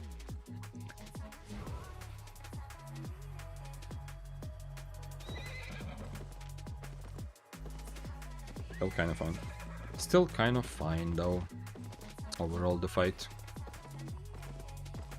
I did at least have enough time to use my healing potion. Okay, so now we are no longer a kind of a meme. We cannot do the meme cheese big damage build. Now, whoever we fight... I actually I should have changed the other parts of my build also. Let me do it here now. At least the helmet. I don't need a Stalker Hood at all anymore. I should buy a defensive. Oh, this is the guy that we 3v1'd earlier. I should buy a defensive on my helmet now. Soldier or Guardian, I'm not even sure. What did I want? I'm going here. I guess let's go Soldier helmet. Or Guardian. Both are good. Cultist could be okay as well, especially with Royal Boots. Cultist is not bad either. I can go Cultist and just keep it on the other Cultist cow. Let's go Cultist. And we're gonna go 4.3. Outstanding. Like this. Say, how to go to Brescia, I transport mammoth cows. Works every time. I don't know, Nerisher. Give me... Has it ever? Has it ever? I feel like my policy of being honest with him, he believed me, yeah? Like, his last counter argument was that he already died twice with full set of Avalonian tools, which there isn't really much of a reason to take them out at all, yeah? Especially you should never have them in mist setting. But anyway, so his argument was that he already died twice, he doesn't want to go down again, that's what he said. Clearly signals that he believed me, yeah? Like, my truth worked. He did believe and he did think that, okay, indeed, I am telling him the truth that I died already 11 times in this build today, yeah? I'm still not full specs for some reason. It's because, and the reason is because I'm not killing mobs outside of abbeys, you know, unfortunately. But it sucks a bit. I would like to already be at 100 arcane. I'm still in a situation where my mercenary jacket is 100 IP higher than my weapon, which is not the end of the day. I mean, nothing wrong with that, yeah. Not, but it does kind of feel like, especially for the faster paced arcane build, would be nice to do as much damage as possible with my spells. And one thing we are all hopefully learning is when you do fight an arcane, just like with Flamewalker, that was the same lesson when I played the one day of Flamewalker, is that when you are close to them, it's not super easy for the arcane to hit their Qs, yeah? I'm sure experienced arcane players hit more than me, but still, I am missing a significant amount of Qs when the enemy is close to me, running back and forth, yeah? Like, running around me occasionally, constantly moving, like, that is a thing to consider. If you're brawling arcane, unless you are confident that you are out brawling them, moving around is a very good strategy. He has cultist as well. Do I go this or do I go cleanse? Oh, it's Badon though, actually. Yo, it's Bow of Badon. He's on Invis. Then I definitely go like this.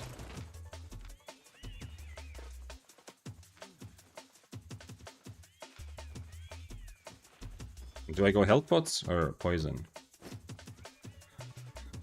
Probably Inferno against his E, to be honest. Seems like a good idea. Did they change this to be 18 meters? No, not yet. It's still 17. For some reason, Arcane is the one ranged weapon which has lower range.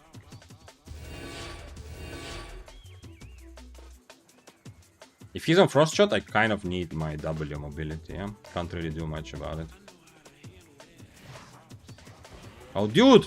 No way! I am offering you a good fight and he mounts up because I didn't attack right away. What a waste! Okay, never mind, he's fighting, thank god. Oh, he has close range Q. Okay, interesting. That's gonna make it interesting. I get fucked close range, but that means I have a bit of a range advantage, yeah?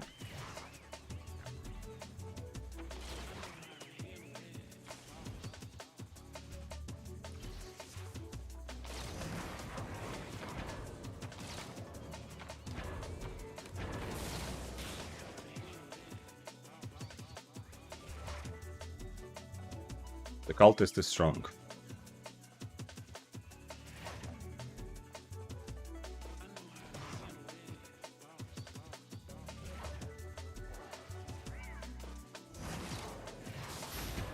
Ah, that was my bad.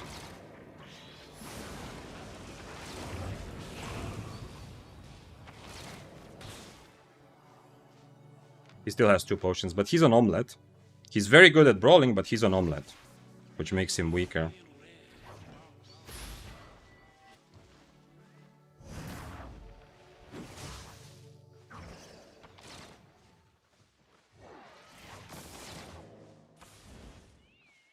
Not that good at hitting his spells, though.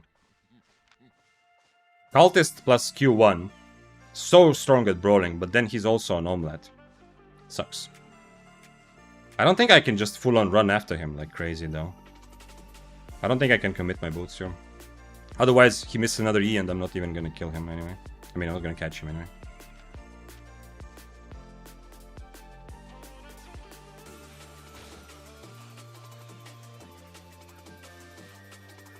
Guess we try again, but this time only 1 potion each.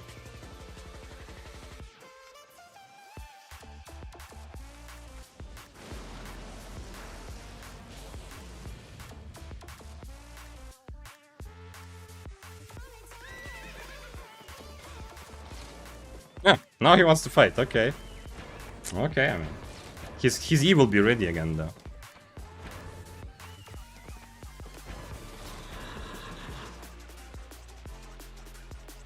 He has a free E to start the fight.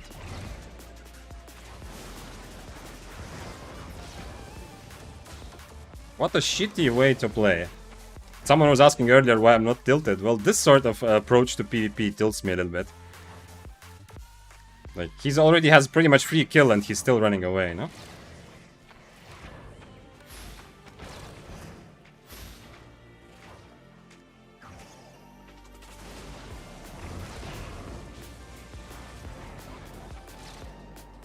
He just wants absolutely free money. Oh, this is the first one. By the way, earlier we were asking why I'm not tilted about dying. Because I've died in good ways. This is the first tilting death, yeah? Because he wanted only the fight if it's absolutely free for him, yeah? Unfortunately. So even, you know, run away, hit... Even though he's on Q1, run away, hit 1E, and just keep running, yeah? Okay, well, he's risking more, so there's always that balancing factor. He missed so many E's. Unfortunately, I was not able to punish. I should have probably swapped my boots next time and just... But the thing is, he's using Cultist and Q1, yeah?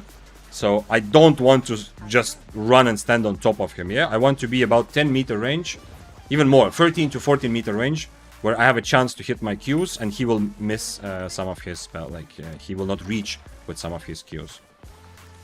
Let's change. He didn't even change to Inferno, interestingly. He made an Invis. Okay, but now I have Cultist for the future as well. Let's make sure I select the spells also here. So I'm gonna play a bit of a different build. That time I still had the Stalker Hood, which was interesting. Both missing most of the skill shots. I wouldn't say... I mean, okay, if you count my Qs as skill shots, sure, yeah, but... I mean, they are skill shots, I understand, but the important spells... I missed that 1E, but the important spells... But, you know, I get punished because I didn't change my boots, so my weapon doesn't have any sort of mobility, you know? Unfortunately, to properly catch up. And I don't mind that, but it just sucks that the way he, like, I don't mind that when he misses an E, he walks away. Of course, I'm not like that. That's how you play, yeah. If you have a longer range spell, you try to hit it. If you don't, you start walking away. That's fine, and wait for it cooldown. But the fact that he hit his E for absolute free, I tanked his E, he didn't take any damage, and he's still running away from me. You know, when I mounted, yeah. That was the tilting moment, right? That is like the double-bladed playstyle, yeah. Essentially, if I am not trying to learn Arcane and making content and whatever, he's never gonna kill anybody, right? If he plays like that. Because the moment I care about my life, he has zero chance of killing because he hits an absolutely free E from far and he's not even walking towards me to take advantage of it. He's walking away. You know, that was the situation where I just mounted up and essentially I could have left, yeah, but I'm a bit starved for Arcane PvP. Did I update correctly? That is number 13. Yeah, I think that is number 13. But I did have Stalker against his Invis at least, which was like gave me a better choice. My damage was still kind of okay close range. I didn't swap Inferno because it's easy to purge with your E, but Invis is harder. Yeah, but I have Stalker. Oh, you were the one where we just fought. I have Stalker Hood. I have Stalker Hood. That is a bigger argument, no? I mean, okay, fair enough, fair enough. But I feel like that's a bigger argument. Yeah, but then, okay. But if your logic is that I understand, like, if you get into trouble, your plan is that if you get into trouble, you're gonna frost shot and then invis, yeah? That's your plan. Okay, fair enough. Kind of, yeah? If I was a melee weapon, that would make some sense. Against ranged weapon, I don't know. Like, you are playing Q1 and the cultist, so you are out-brawling me anyway. It's okay, I understand, but then why do you have Invis at all then? If you're only gonna use it away from me, why do you have it at all? Right? Because Invis helps, like, it's much more impactful to help you kite when you are on top of an enemy you don't want to be on top of, you know, so you use it to buy extra time and create space to get away from them, yeah? But if you are going to already frost shot away from me anyway, the only way I can kind of see your Invis working is if you wait for my boots and you try to waste out my boots, yeah? And then maybe I will miss it. Which is okay, yeah, it's fine. But I would definitely go Inferno if I was you still. If I don't have Stalker Hood, your logic is sound. I do the same. Even against Helmets of Valor, yeah? It's easier to, much easier to purge Inferno than Invis, yeah? Absolutely. Like with a purge that you have to aim. That makes sense. But Stalker Hood is like instant argument against, because it's just so easy to get your Invis wasted. What about offhand like Facebreaker or Muizak? Your regular cooldowns aren't that long. Yeah, Muizak would definitely be a good option as well. We'll see. I should have changed my boots also. But I had Stalker, so it was okay. Now I'm gonna be on Cultist, so I'm gonna be stronger at brawling, yeah? Because last time the bow I played was... the Badon essentially brawls almost as well as I do, yeah? and because of Cultist even potentially better. But now I am... so it's not clear, it's not in my interest to run into his face, because he's gonna Stalker Hood and QQ, yeah? And do as much damage as me at least. So... But now with Cultist Skull, like from previous fight also, with Cultist Skull I am so much better at brawling, so it's even nicer for me to have Royal March. Inferno is useless because you will just keep E for it and it's easy to purge. Fair enough. Then I can purge your boots. I mean, I'm confident that overall in that fight you're better off with Inferno, but you don't have to play the same way that I think like would be better, right? Like you can play your own style. But if I hold on to my E, well, I understand, yeah. But once again, I can miss it, yeah. If you Inferno close to me, it's more likely I hit. If you Inferno a couple steps away, because you are staying in Q1 range anyway, I can miss that also. And if I do miss my E on your Inferno, now your Inferno is winning you the fight, yeah. It's very, very good value. Like, once again, keep in mind I have Stalker Hood. That's the big thing, yeah. Not saying that Invis is like hopelessly bad against like in the fight or something, yeah. But because I have Stalker Hood, I would definitely go Inferno. It's gonna, like you even it makes it even easier for you to predict my E, yeah. You can if you know that I'm not gonna purge anything else, like you said that I'm gonna keep my E for your Inferno 100%. You can dodge it because you can already predict that I'm about to E, or you can also hope, you know, you don't know who I am. I don't even have full specs in Arcane. You can easily also hope that I'm just gonna E your boots or E randomly after that, after which you have free Inferno, and Inferno impact is crazy good. I don't have enough hours on this weapon to know when I can brawl what build. I understand. But yeah, but I'm annoyed that you took, like, when I'm offering you the fight, that you took the fight only when you're 100% sure that it's a free fight, and even after hitting your E for free, right? I didn't hit any, I didn't even hit my Q back, like after reset the first time. After you hit your E for far, you're just walking away because you're like, okay, go mount up now, yeah? You're like, you don't even push your advantage. So essentially you end up, the reason you kill me is because, you know, I'm playing to just go into every PvP, you know, for content and for learning Arcane. But essentially, if you play like that, if you hit your E damage for free and then still run away from your enemy completely, I'm not saying you have to use your boots right away, but just if you stop, like, you're not even trying to push the advantage a little bit, you're not going to kill anybody, right? That was the annoying part. Inferno is just like, it's a playstyle thing, yeah. The fight definitely is more difficult for me if you're Inferno. Like, I have to think more about how I play. Oh, we have a swapper here. Haven't seen those in a while. The most obvious swapper in the mist. Bro, change helmet. Okay, we can say that it's a tier 8 curse. I have a bit of an iframe. Can I if I purchase boots, maybe. So based on helmet, I'm gonna guess it's tier 8 swapper. Yeah. This is like this is way too obvious. Why don't you swap helmet, bro? Why no swap helmet?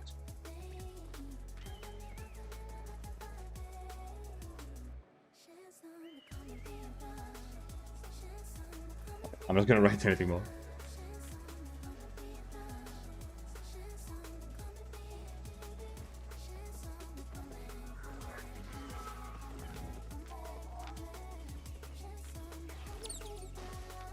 I kind of want to fight at tier 8 curse down, right? That's why I want him to swap and to think that he got me, because I kind of want to fight the tier 8 curse. There's very unlikely that I can catch him, because he's gonna use boots when he's far from me.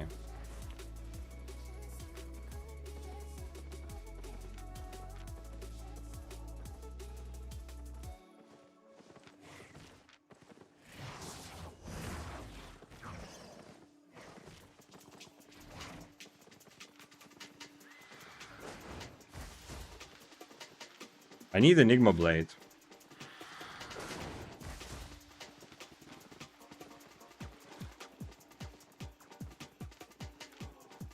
I don't want them to team up. I don't... Bro, this guy doesn't understand that. Oh, no! I misclicked my soup! Oh no, I need to use more food. That's bad. This guy doesn't understand that it's an obvious swapper, so he's gonna team up with the swapper against me. And I don't like that. I kind of need to attack this guy. Too bad I ate the wrong food there. Fat finger number 2. Doesn't really happen that often, but I used to. When I started Albion, I definitely drank some potions by accident every now and again.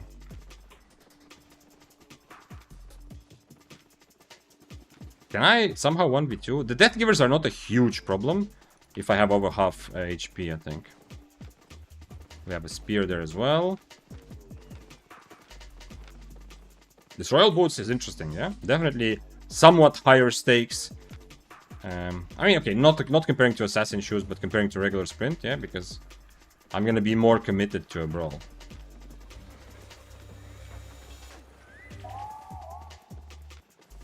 Ooh, those Death Givers I cannot fight on these shoes at all, unfortunately. I need to be careful there.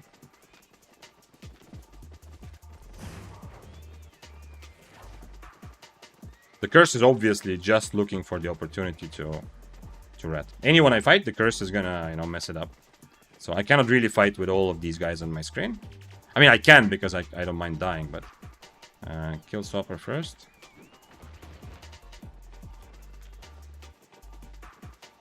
I'm gonna copy kill Swapper first, so I can copy... If he comes back, we can say. Wait.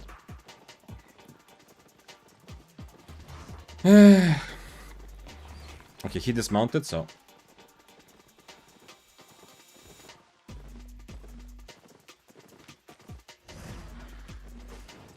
I'm gonna try.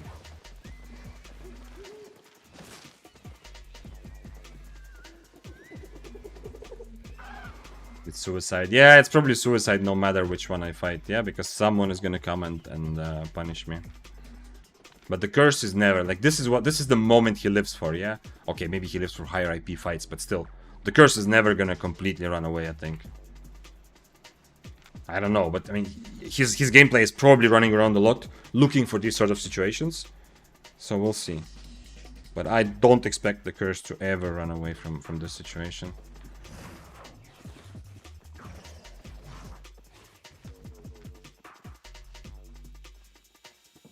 These Death Givers are not a problem, even though they have very strong brawling spells. I don't think they're a problem. They cannot remove my my Mercenary, and I have Cultist against him, yeah. So that gives me confidence that I can just stand and brawl him pretty much. The Curse actually left. Oh, somebody here? Oh, that's the Curse. Never mind. I need other boots, though. I won't catch him like this, I think. Although, even with these boots, me purging his... it's gonna take a lot of stars have to align for me to be able to purge his minor boots. And now nobody can fight each other. Well, what I want to say is just because of the Curse, yeah? It's not just because of him. It often happens that there's a bunch of people who would like to fight, but because we're all in the same place, the fight doesn't happen, yeah? That's the only thing I'm a bit worried about tomorrow's update. We'll see how it feels. I love those multi-way fights when I'm playing tier 7, like I am right now, because I don't worry about it. Especially if I'm playing a Daybreaker or a Spear, where those are very good weapons to handle these sort of situations. But I'm a bit worried that if mists become more full, other people will start fighting less and less, because there will be constantly 3 people on your screen, and people will they will take a little bit of time for mist players to adjust to that, yeah, to the reality that there's so many people on your screen so often.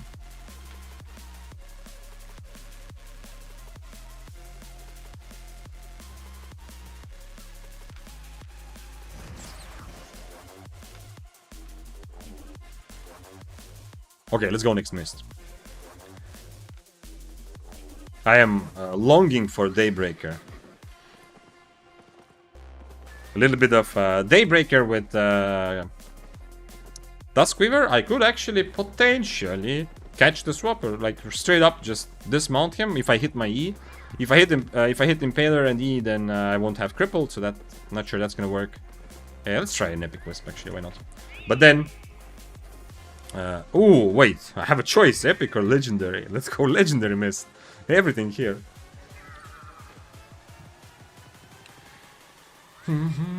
What's changing in the update to Mist? 2 things. First of all, there is okay, two important things. First of all, ratting, like getting dismounted on top of a fight. If you get dismounted by damage, this is just for solo myths, not for open world. In solo myths, if you get dismounted on top of an already existing fight between other players, you know, like if you dismount yourself, you get 15 seconds, yeah. But if you get dismounted by damage, you can just fight right away. In starting tomorrow, if you get dismounted by damage, you will have 10-second debuff. You can fight, but you have 10-second debuff where you deal 50% less damage. That's a big debuff, obviously, and 50% less CC. So ratting, in the style of the cursed rat, you know, who tries to get dismounted in a fight, is significantly nerfed because you have to find situations where people are really low. So like right now, if you see two high IP guys fighting and they're both 40% HP, you go and start getting dismounted to try to rat them, and then they, you know, maybe they fight because they... Anyway, in the future, it will be much more difficult. Like the threshold for how low the enemies have to be for you to get your free ratting kill has to be lower, which is very nice. And the second thing, or like the threshold is higher because, you know, their HP has to be lower. And the second thing is that they said that they're going to change a bit about the algorithm of how many mists are created, so that there would be fewer mists, essentially. So more people per mist. Fey Robe and Mistwalker will go up in price. Why do you say that, Big Bad Owl? Why Mistwalker? Because you mean the artifacts are more difficult to get? Oh, with fewer mist instances. Wait, there was some specific thing they said about enchanted mists as well, but I don't remember that. There was a line about enchanted mists. Originally, I didn't read it. What update? Tomorrow is they have announced that should be the next patch. It's like the new, not like a huge big content update, but you know, like whatever is the current, the depths update number 4 or whatever. I mean, I have to try, but I don't think he's gonna let me. Hello, sir. Are you at your computer? No. He's on wrong boots, so I need to also be on other boots. Okay, let's check this out. I was a bit too lazy. My gank attempt. He was not at his computer, but he still had time to react. Obviously, it's just like 4.1, but if he's gathering in a legendary mist, he might have a lot of tier 8 or 8.1 or 8.2 materials, which I would love. I would love to have. Yeah, Mistwalker is already very expensive. Face Care Robe, obviously, also. Yeah, it's not even... Ooh, 8 point... I wonder if he can gather 8.3. If he can gather 8.3, then this is a good spot for an ambush. Because he's using regular boots. Okay, let's see what awaits me. I'm still tier 7, so I can easily just double overcharge again. To not think about it, and we'll continue. Emma, I'm called Emma IRL. In my language, where I'm from, Estonia, Emma, like exactly written like that, 3 letters, is mother. And not like some weird word for mother, but the number 1 regular word for mother is those 3 letters. So your real life name is mother in my language.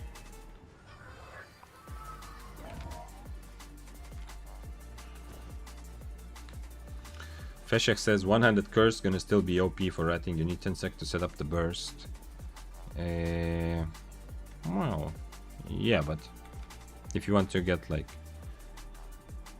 if you watch the kind of Goldstein like clips from him ratting, many of the best kills, all the damage matters, yeah.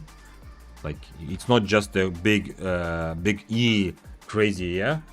Oftentimes it goes up to being it's really close, yeah. So there will be I guarantee if you go through Goldstein's clips, there will be of course he's gonna adapt and play differently, yeah. So I'm not saying that he can't do what he does anymore, or he will have to adapt some way, yeah. But if you go through his existing clips, I'm sure that you will find a very high percentage that with the new update, if everything happened the same way, he would not get the kill. Because of it's a huge debuff, 10 seconds of minus 50%, yeah? But just so we're clear, I'm just saying that if you went back in time and applied that debuff, you know, to those situations. So it's a big thing. Wow, my complete name is Emmanuel, it means God with us. Yeah, I mean, that's a very kind of international name, yeah? Okay, I see. Thanks for following, Verten Cox and Leap number 10. Friends call me Emma for short, and Vic, I'm from Spain. If you come here to live, make me know. I need some of your knowledge. Yeah, Spain is my place. I don't know why. There's no rationality about it, but when I was in Spain, I loved it. Just a feeling. And I wasn't there just as a tourist. Yeah, I lived probably like 3-4 months in Barcelona and then another 2 months in Valencia. And I felt at home. Not that I don't feel at home here, but still, I felt more weirdly at home there. We have an Abbey. Oh shit, we have a... Okay, I'm gonna open this and then mount up. It's a life curse. That is bad, because it's gonna be too easy for him to purge me.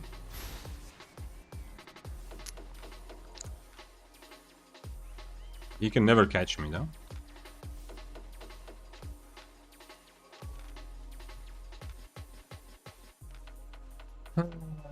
I'm gonna change boots when I get some separation from him.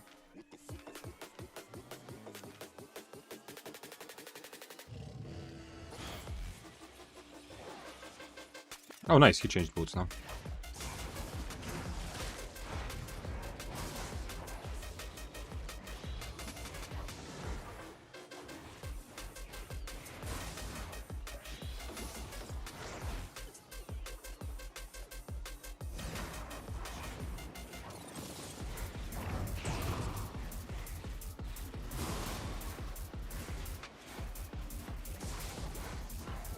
I'm taking the whole fight with 4 stacks.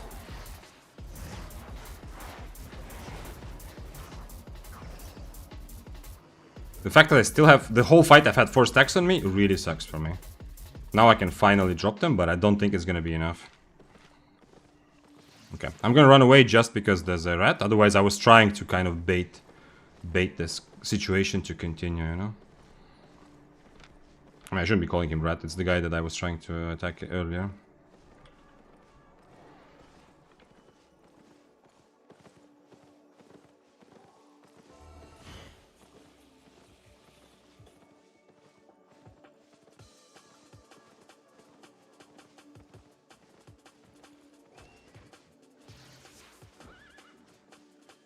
Okay, he did not purge my boots, interestingly enough.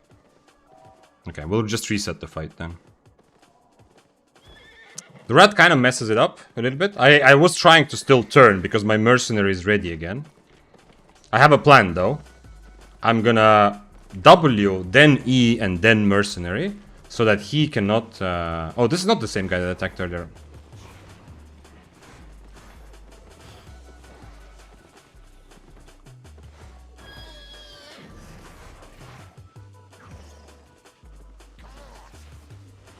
Nice. Okay, I should be dead here, but we'll see.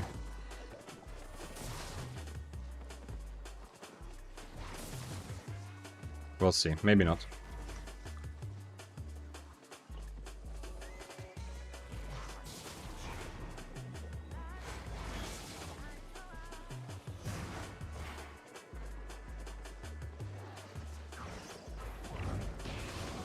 Nice, the silence bought me just enough time. And this guy has 15-second cooldown. Now the question is, when is his helmet ready? Is he gonna have his helmet to... If he has his helmet, I'm just dead here anyway.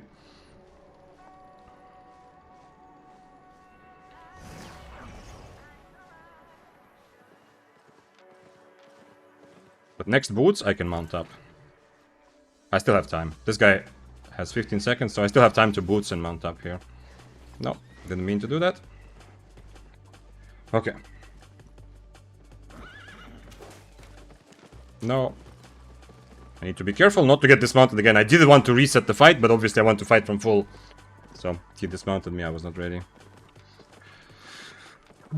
So, my plan, that I was talking about when I got dismounted again, is that I want to W, then E, then Merc Jacket, and then just as my E silence is running out, I blink out, so he hopefully misses his spell. That's my plan. I don't know if this is a crazy thing to desire or not, but let's see.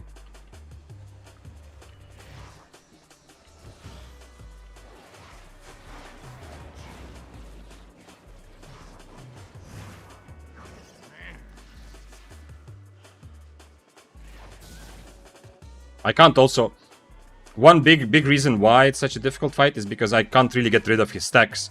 And you saw last time, I'm taking the whole fight with 4 stacks pretty much. That makes everything so much more difficult. Oh shit. This guy is actually dangerous. This is not like a regular Blight Staff. Why is he... He's trying to dismount him also, but... There is no reason for him to think that I am more valuable, you know?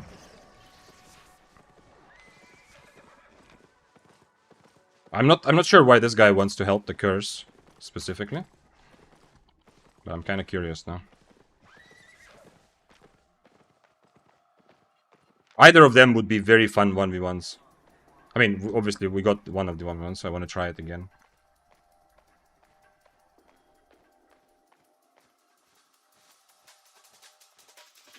Maybe? Nah, I want to have Enigma Blade.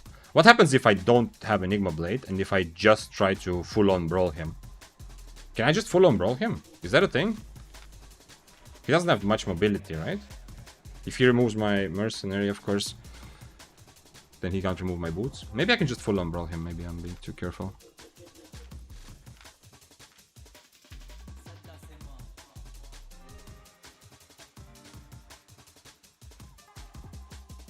Shit, who is this? Nah, that's the guy from before. Come on, give me one of the guys. give me back one of the guys I just saw. Although I think the Blight Staff didn't actually, like, he's not gonna fight, yeah? He's only gonna try to...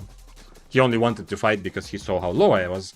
So he wanted to kill me, yeah, but I don't think he actually wants to fight either of us. But the Life Curse would be an interesting fight again.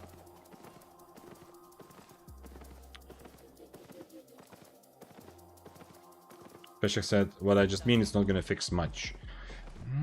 Well, I actually, like, so the discussion about whether the debuff is going to be a good fix for people using dismounting on top of a fight as a way to rat. I actually, it's not gonna fix it, obviously, and nobody wants to fix it as it remove it from the game, except for Hamster, yeah? No one really... like, of course, it's annoying, but it is kind of part of the game, and it gets a lot of people into PvP, at least, you know? When you're a beginner, you can at least participate as a rat, and then later you become, like... You start taking 1v1 fights. But... Anyway, that's beside the point. What I want to say is that I actually prefer a solution which is not like full-on fix, remove, something like that. I prefer a solution which is more...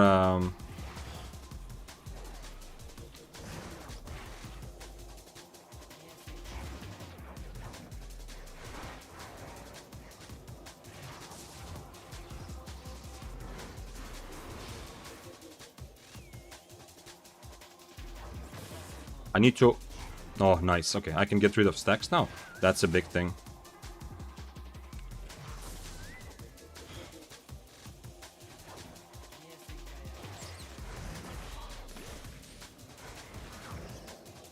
Ah, I messed up there. Okay, I deserve to die.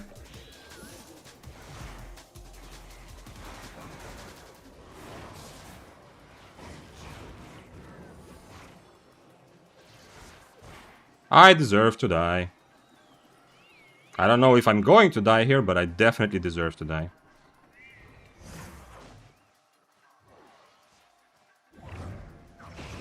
Nice, I purged his boots. Okay, so I'm probably not gonna die just yet. I was so obsessed with dodging his purge for my mercenary that I did not think about him just going... I need a mob here, and not a Wolpertinger mob. I need a nature mob, because the other tier 8 mobs hurt too much. I need a nature mob to get to proc my mercenary.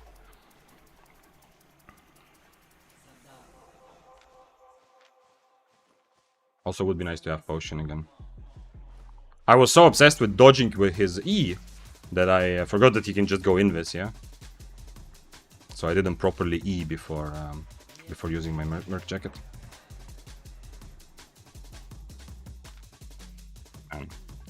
Where's the helmet of Guardian helmet when I need it, yeah? Okay, I need to find a nature mob. That would be the best. Because last time he just purged my boots, so I didn't have to worry about E anyway there. There are no nature mobs here now.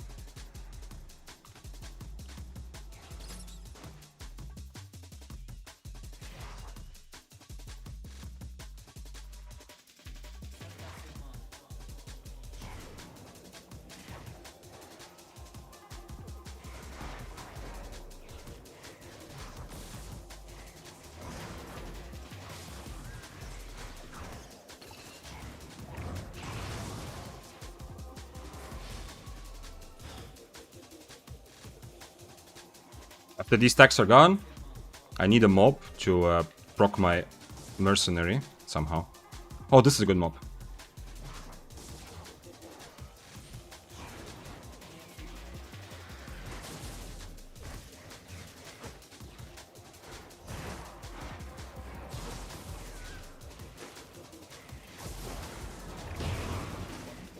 Nah. Yeah, the mob ended up deciding it for me. Damn, I feel a bit dirty for taking it like this, but hey. The mob, as I said, I need a nature mob. I went for the easy way, yeah? There was the proper outplaying the enemy way, and then there was the easy route, yeah? Of course, if you play mercenary or werewolf, you need to use the mobs around you, yeah? But still, I feel a bit dirty. It feels a bit like an easy way, yeah? Like I waited for the mob to go close to a mob and then mercenary. I don't know what happens if I change to Frazzle. Like, with my Enigma Blade, obviously I'm not just gonna full-on brawl him. But, maybe if I change to Frazzle, who knows? He says XD, yeah, it must be annoying for him, yeah? For him it's like playing as double-bladed. Although, he was so close to killing me that it's, you know, I was risking my items many times earlier, yeah? But yeah. That's the only problem with curses. And the same reason why I'm bringing these boots, yeah? Oh, oops. Because weapons that don't have inherently good built-in mobility will often struggle. Specifically, like this is a very good case study for how they struggle, yeah? Although, admittedly, life curse is one of, like, it's probably the best curse if you're worried about mobility. Not probably, but definitely, because you can purge enemies' mobility. Noise. Yay! Satisfying fight. This is how you probably should play Arcane, yeah? I don't mean specifically what I did in the fight, everything you have to play that. No, I don't mean that. But I mean like with Mercenary Jacket, you know, with a bit more kite-heavy playstyle, not going just full YOLO and attacking everyone like crazy. And you know, just trying to finish quick fights with your Frazzle. That's fun, but I think this is probably closer to a more real Arcane experience. Do I need other food? I actually don't, probably, yeah. I have still overcharged for a while. So yeah, what I want to say earlier, what I was saying, Fesha, is I actually prefer that they are not fixing ratting, but they are just tuning it, yeah? I like those kinds of balance changes. I love how Dota has always approached also balancing, not everything, but mostly with just small changes. And I feel like SBI in general is making usually changes that are a bit too big. Which is okay, it brings a lot of fresh air, which is nice, like completely different weapons are strong. By the way, thanks for following. 9 Yildiz. Happy to have you. Or welcome back, if it's not your first time. But yeah, I like the approach to balance it, which is more like tinkering a little bit. And this is exactly, I don't want them to implement a solution which removes ratting.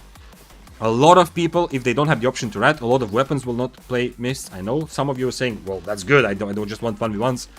I like the inclusive nature of Mists, and open world to some extent.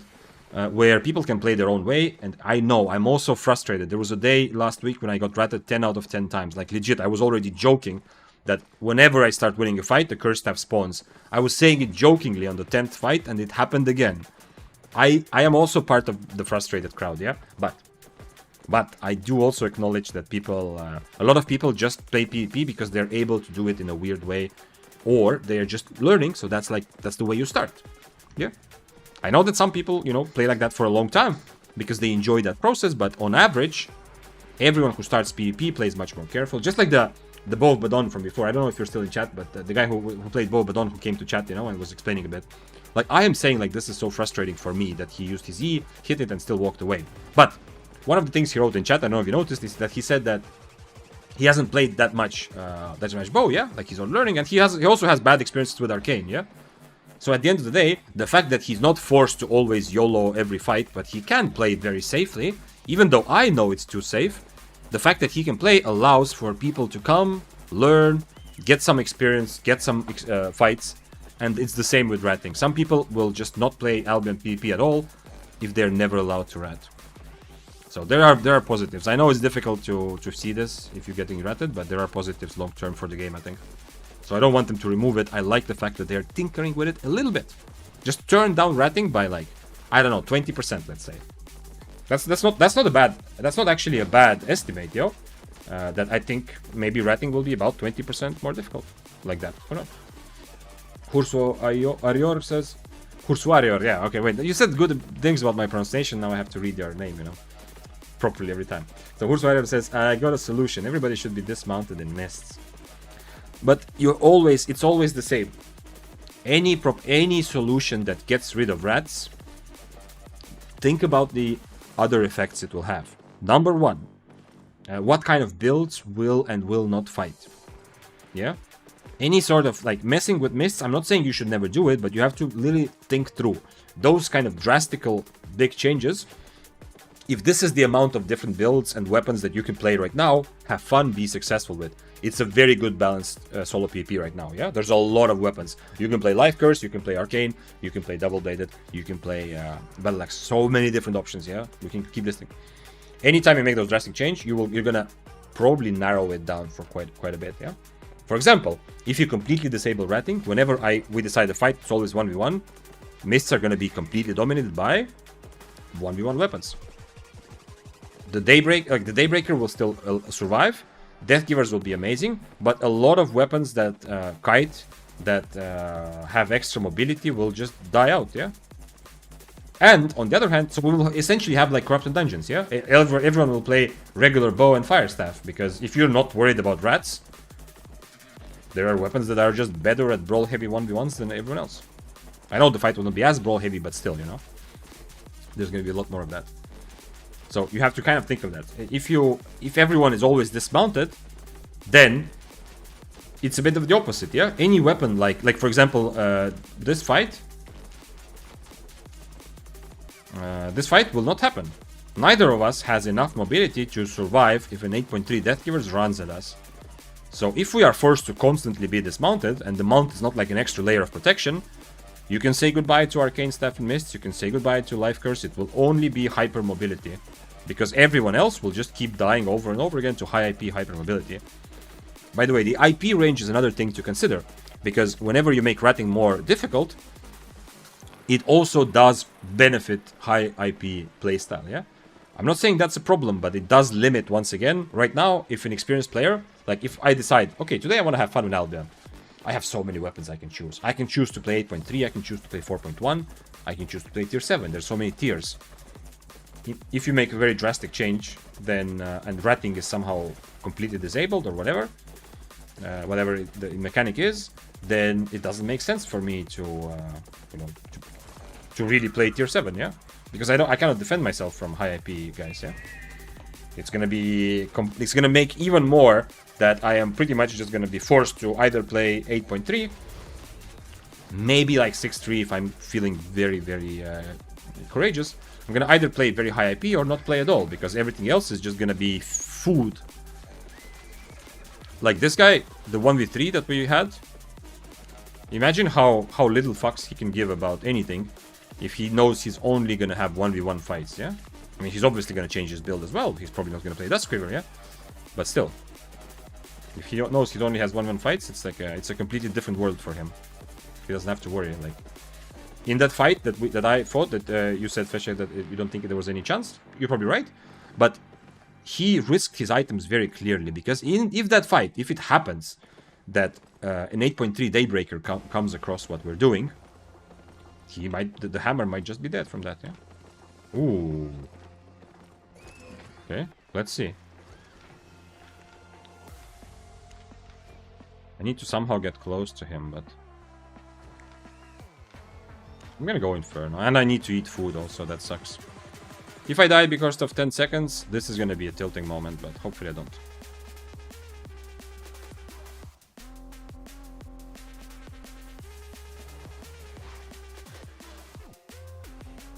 If he blinks and cancels, that's gonna be interesting though.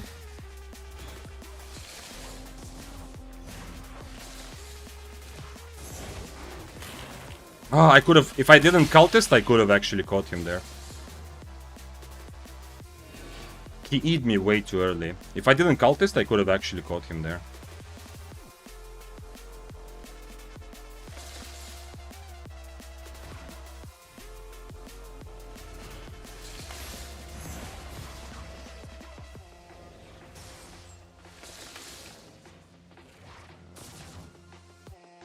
he gets too much separation, he's gonna use his cultist, yeah? Okay, nice. The mob just messed up this fight for me a little bit. I didn't notice the little Walper Tinger.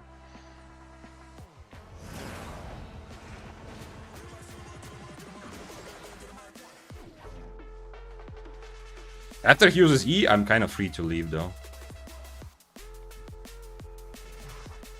Interesting that he's trying to dodge my things. Like, he wants me to get into combat with him, right? I don't think he understands how my W works, to be honest. Because he did not care about the E. Why do you say he E'd me too early? Because I still had my W ready. The first time also, I could have still W'd out. Oh, he changed spells, okay.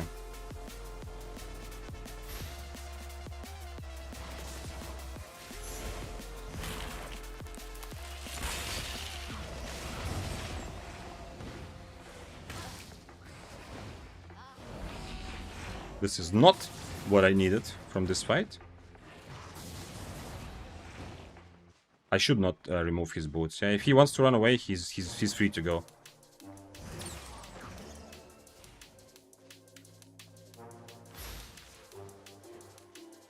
Interesting. Interesting. Yeah, so I don't know if you noticed, the first time it's just that I clicked cultist and then there was global cooldown, yeah? But wait, you're not fighting now.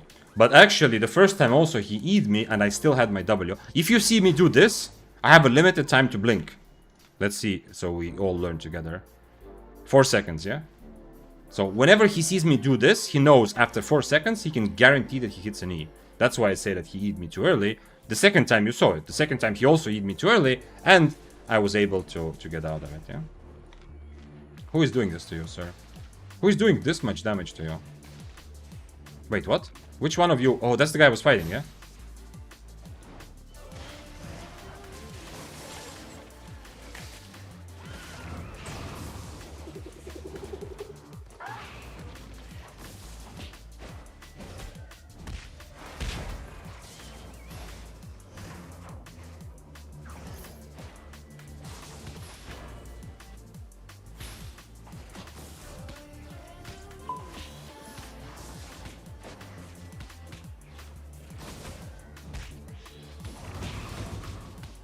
Does he have his E? Maybe not.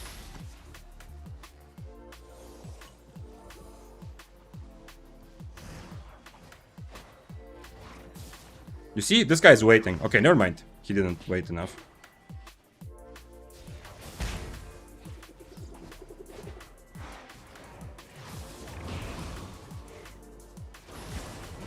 No! He didn't wait enough, still. But I didn't have enough mobility to keep going. I tried to dodge. His E was pretty good, pretty long range still. Well, I mean, I ratted some, and I and I got ratted some. Very fair, crazy battle. Very fair, yep. In the end, close though. Yeah, kind of surprisingly close. I tanked so much. He did a very good. He did a very correct move, which I always say about. Which I always say about fists. Since I'm on Inferno, he E'd. Then he did the W combo, and only then the second part of E. If he did the second part of E right away, then I can reliably Inferno his W.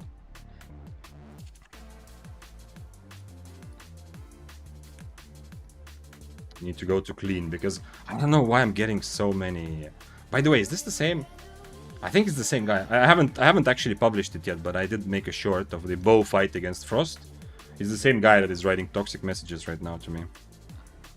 I mean, I hope he is going to be happy at least to know that in the wild west of the mists, where everyone is always attacking everyone, the fists killed me, yeah? So...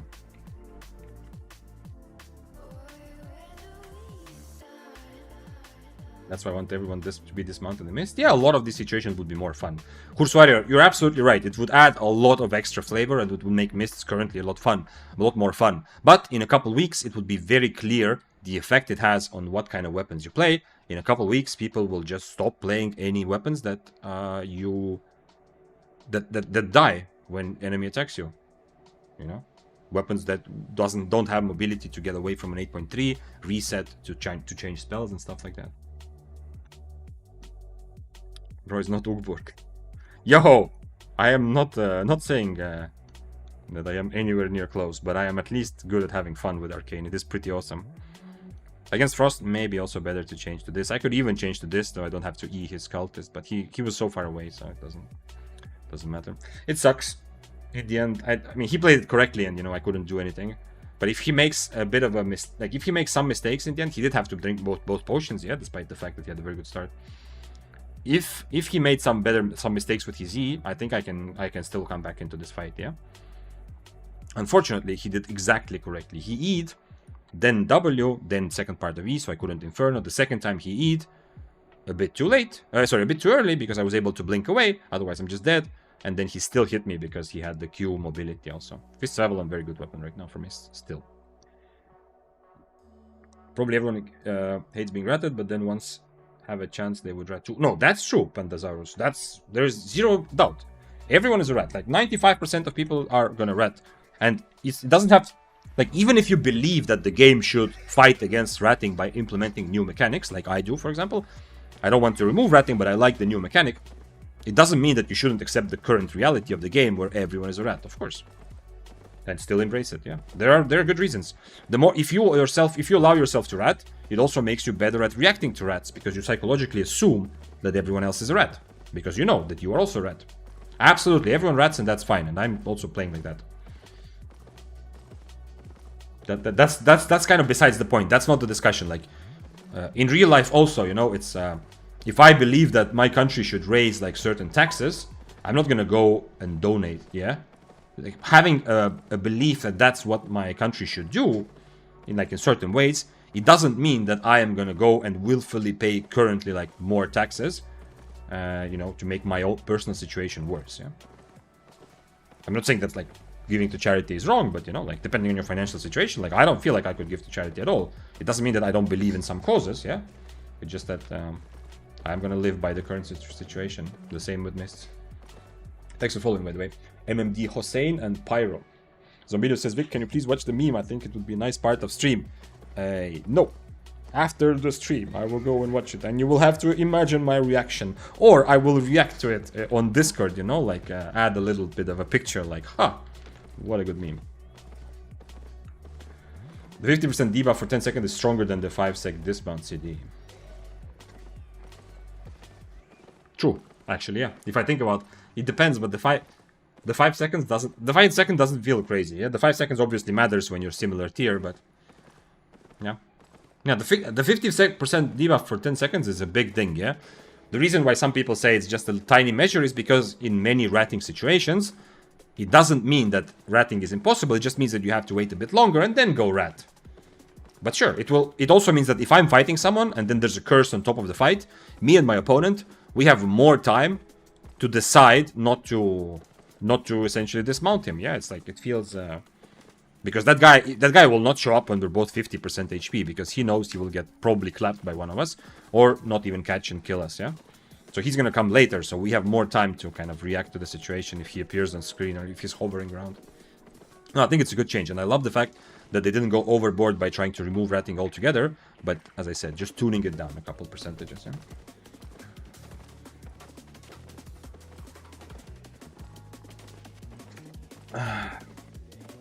But there's absolutely zero doubt. The point that people who hate ratting will still rat if they're given a chance. There's zero doubt that the vast majority of players will. Like, there might be some sort of honor thing that some people have, of course, but it's just a handful of people who will not rat. And obviously sometimes, like even on stream, you see like if I'm playing 6-3, I'm not gonna go rat like 2 tier 6s fighting, yeah? Unless they seem like they have valuable items. But like 2 tier 6 spears fighting both cost, I don't know, 300k max. The build, you know, I'm not saying you should always rat. And the very big important... Ooh, what do we have here? Okay, never mind. Very big important distinction that I always say is like how bad it is to... Like, how boring it is, at least from my experience and from what I've seen also from others. If you don't just watch like the clips, how boring it is if you go into the mists with the goal of ratting, yeah? It's... So, at the end of the day, obviously rat if you come across the opportunity, but I mean, a lot of beginners have to go through this themselves. you know, to go with the Curse Staff ratting build and then discover that it's just running around for 2 hours and nothing happens, yeah? It's very difficult to actually come across a lucrative ratting opportunity if you are looking for it, yeah? I won't rat if given a chance. I don't rat at all because I'm not a cockroach. I understand that you are pissed because you died. And you didn't die in a nice way. As I said, it should make you feel better that I fought the Fists of Avalon and also died after that situation, yeah? But like, you need to understand that you are 1 out of 1,000 people maximum, yeah? Like, it is very, very rare. And, like, yeah, sure, you can have your morals. First of all, nobody knows who is you and who is not, yeah? So you can't expect others to make a decision. You are not some sort of famous guy, the only guy who plays some sort of tier 7 build. Nobody knows that it's you. And like, it's kind of, it's the same, like I said, it's your prerogative to decide to give to charity. But everyone else is kind of, I mean, ratting is a bit rooted in the acceptance, like, and this is the way it is, yeah? Like I said, like the same like when we just discussed that Pandazaro said that people hate being ratted, but they will rat. Yes, absolutely. And it's just, it's part, like, we can discuss situations, like, we can discuss that, hey, it would be nice to have extra measures against ratting. Absolutely, the tomorrow's patch is awesome. But you can still live in the reality, yeah? But if you legit don't rat, like, I have a lot of respect, because at least you are, like, the same thing that I do with a lot of my gameplay, and that I talk about is be the change you want to see, yeah, in Albion. Like, I risk, you know, like you see, like me, I'm risking my items all the time, kind of thriving on embracing the fight and not trying to be safe and stuff like that. That's the same kind of thing with ratting, yeah? If you legit believe strongly that you think ratting should not exist, which is not the case for me, yeah? I have made points about the benefits of ratting as well several times. This guy is also tier 7, by the way. He doesn't have cape, that's why he's like 100 IP lower, but if he had a tier 7 cape, he would actually be stronger than me. I don't know if they're... I'm guessing that they wanted to just fight me, yeah? Oh, it's not that they both overcharged. He just overcharged. Okay. He just double overcharged. Okay, that's fine. So, what I was saying is that I kind of respect that. If you legit don't rat, then I love that. Like, I love this approach, that if you believe the game should be a certain way, be the change you want to see, yeah? Just like I am willing to take risks and not trying to just, you know, be safe and play a safe build or play in a safe way, usually. That's awesome. Am I really that obviously more worth than the other guys? I guess so, yeah? I guess at least I am obviously stronger, so... Do they have anything to cancel my boots? They don't. This guy should... If they want to 1v3, this guy needs to change to Shadow Edge.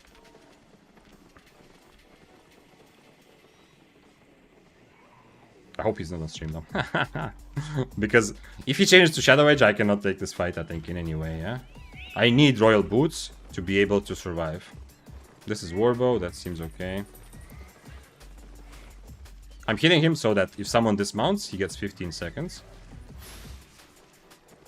Like this.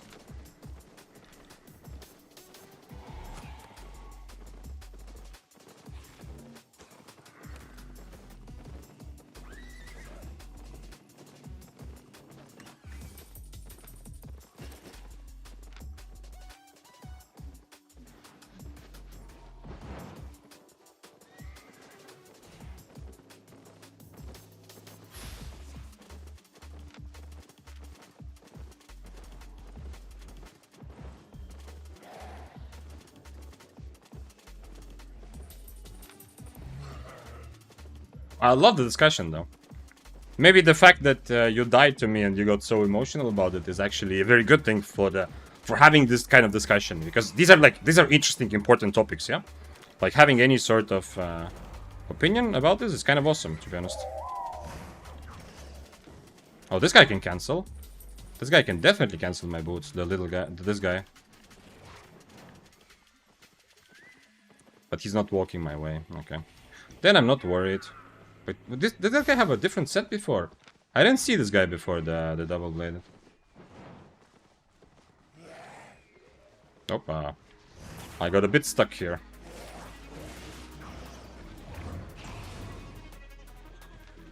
Oh, we have an actually interesting target here. Now that's the guy I would like to fight. These guys together are... Okay, I mean, that guy is worth 400k. It's not nothing, but... These guys together are worth less than me, and they are proposing that I 1v3 them. Okay, if they have... This whole time they have not been able to organize, to mount up in front of me and catch me from two different sides.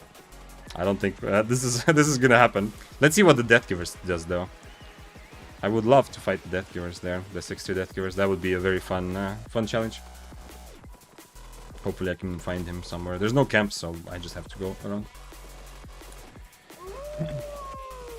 Take a fair fight, it's more fun, you will improve more, have something to be proud of when you win. Absolutely, yeah, of course. I mean, if you have a choice, take fair fights, yeah. But it doesn't mean that if there's like five different people on your screen, that you should just run away. And then you should play Corrupted. Like, if you are so obsessed with fair fights that even when there's a bunch of people on your screen, you're not going to, you know, to fight them, you only want 1v1 fights, then you should play Corruptors. There you are limited to 1v1 fights, yeah. That's like going too far. What you say, like, your point is correct. I agree. I'm Mao. I very much agree. You learn more in a 1v1 fight usually, although, I mean, 1v2, 1v3s can be also really nice, yeah? But you'll usually learn more, as you said, it feels better. The new video I'm gonna make, probably tomorrow if I find it for this, it's kind of exactly that point, yeah?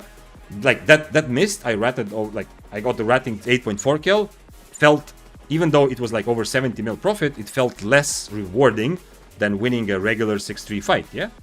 Well, kind of. Is this that? No, that's not this guy.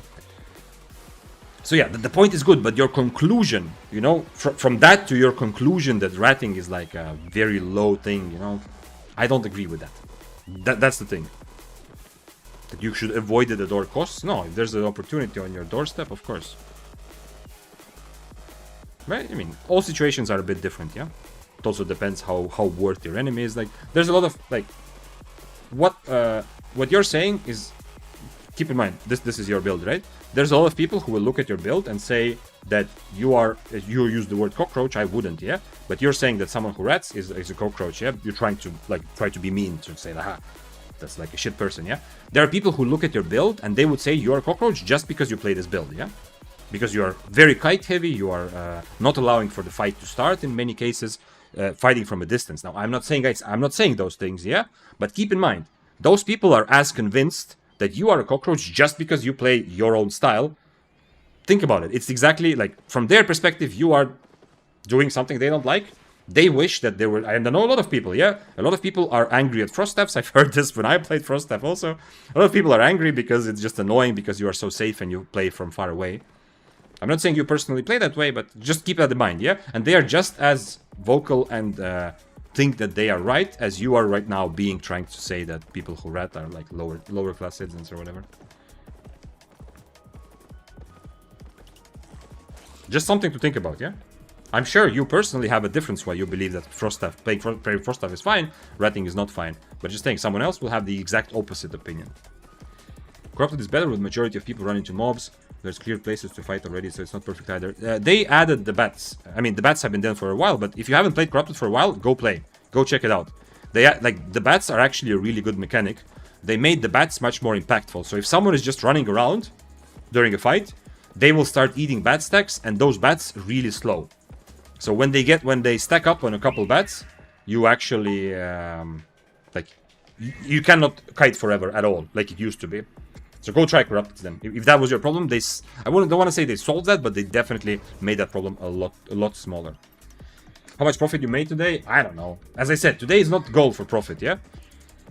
Those last couple of streams on Daybreaker mean that I can die 140 times on this build. So the profit-making stream is special. Like, it's not special, but it's like separate. Today, the goal for me is to just run in and attack everything, to learn to play Arcane and try different ways and get the matchups and kind of feel out for... Does Arcane have potential to also be played at higher tiers? So I don't actually know the profit, yeah? But I have died how many times? I'm counting deaths because that's a success for me today. 13 deaths, I pay about 1 mil per death, so about 13 mil I've lost.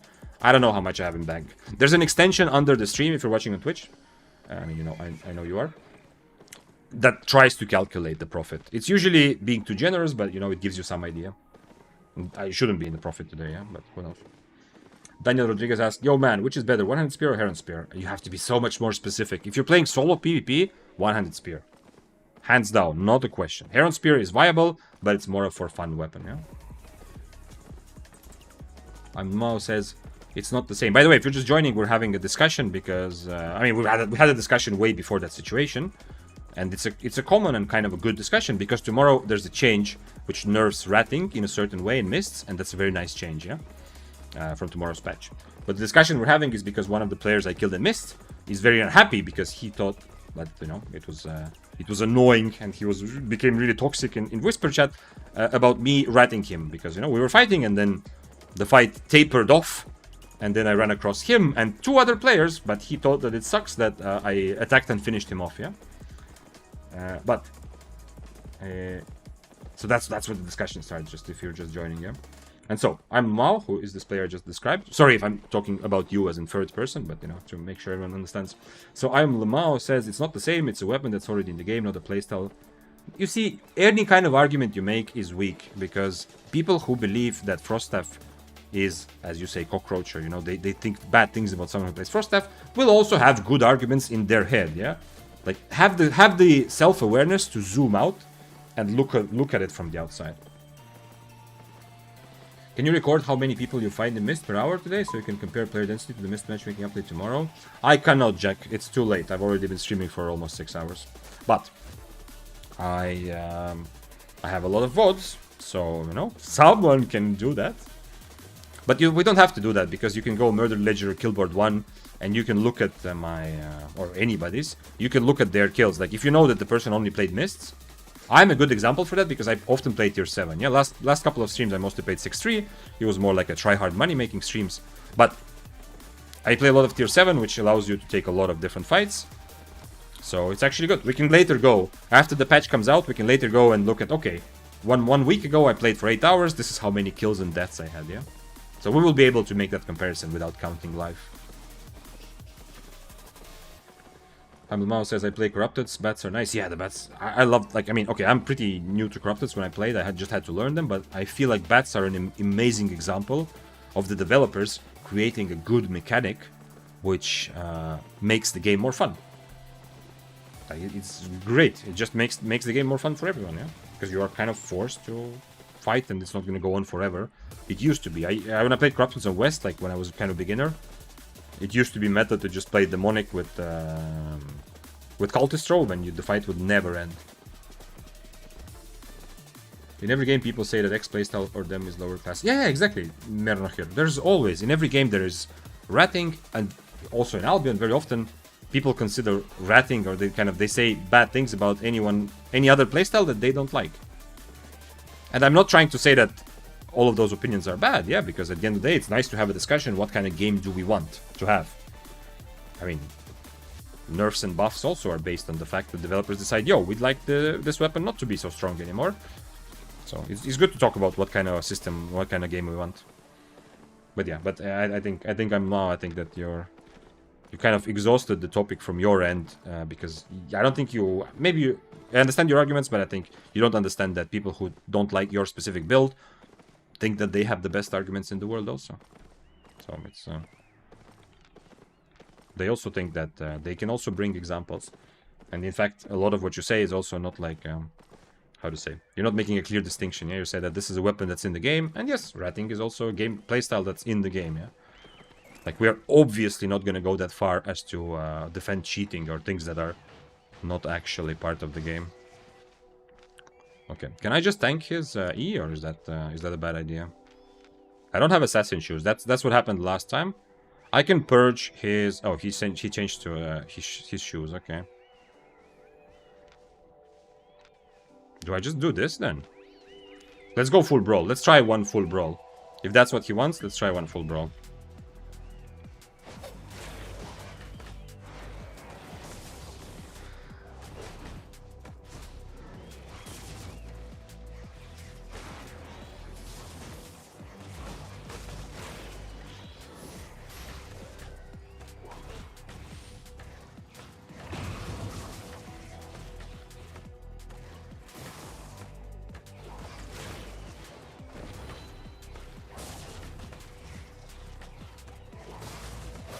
His W makes him not so good at brawling. I think that's what gives me the chance to win this, actually.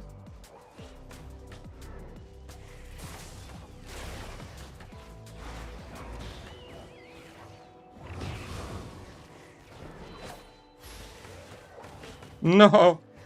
He has to dodge my next Q. He didn't. That was awesome. That was purely tactical. That was not a mechanical win. There was nothing I did mechanically. Okay, dodge rolling his E, yeah? One time. But there was nothing about this mechanical fight, you know, that I outplayed something. This was just purely tactical. Because he is completely disregarding mobility, I thought, okay, well, what if I do the same? My big advantage, even though I was very slow with it, my big advantage is that I can purge his mercenary. He cannot do anything against my mercenary, yeah? Other than cultist, which he 100% should have tried, but then again, then he just lose the fight anyway.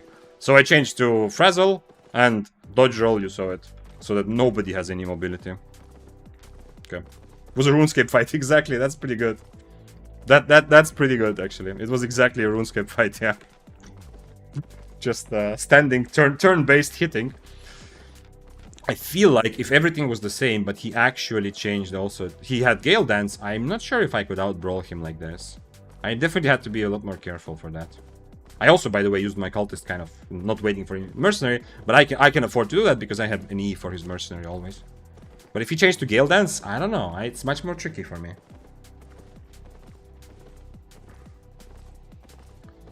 Why you have 1400 IP in tier 7? Like, I don't get it. Once I equip tier 7, I'm 1200. Well, right now I'm 1301. I have full specs in all my jackets. Probably, yeah, and all my boots and all these, yeah? So while I don't have over 100 in these specific items, what I have here, all my other leather jackets, you know, that helps a little bit. You can see this is 120. But the actual weapon spec is only 1324. This is what it looks like. My arcane tree, yeah? Trying to get this to 100, but probably won't. I mean, today definitely won't. And then I have like a little bit, like 30, 50. You have 1300 without OC, but anyways. Yeah. And I also, usually on tier 7, I just keep overcharging always.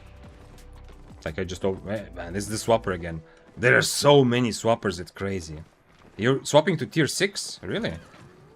And this, with this helmet? I don't want the tier 7 Abbey. Let's go see what the swapper is up to. With max spec, you basically get 1400 in tier 7. Yeah, it depends on the weapons as well.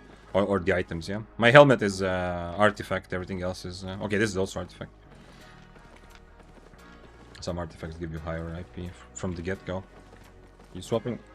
What tier you swapping to? 6? 4.2? Really? Swapping to 4.2? And expecting to kill with it?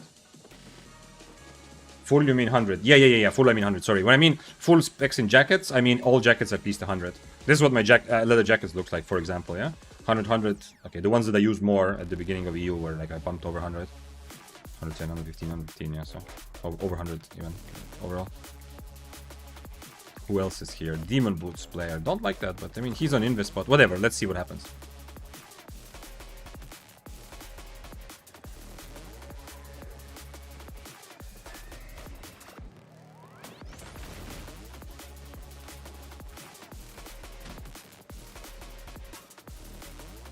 Without rats, no ratting. Without chill help players, chill help still exists. I think your energy is a bit wasted trying to convince me that you're... like, I understand. I am very frustrated by ratting as well, but trying to convince that like, you... Also, you should have... If you want people to listen to what you have to say, maybe you shouldn't write toxic shit to the people who kill you in whispers as your first contact with them, yeah? That kind of devalues a lot of what you say later, because it makes it seem like now you think like you're making good arguments, but you know, it's very obvious that it's coming from a place of emotion, yeah, which is much less trustworthy. And at the end of the day, as I said, a lot of your points I agree with. That it's the conclusion that I think is very far-fetched.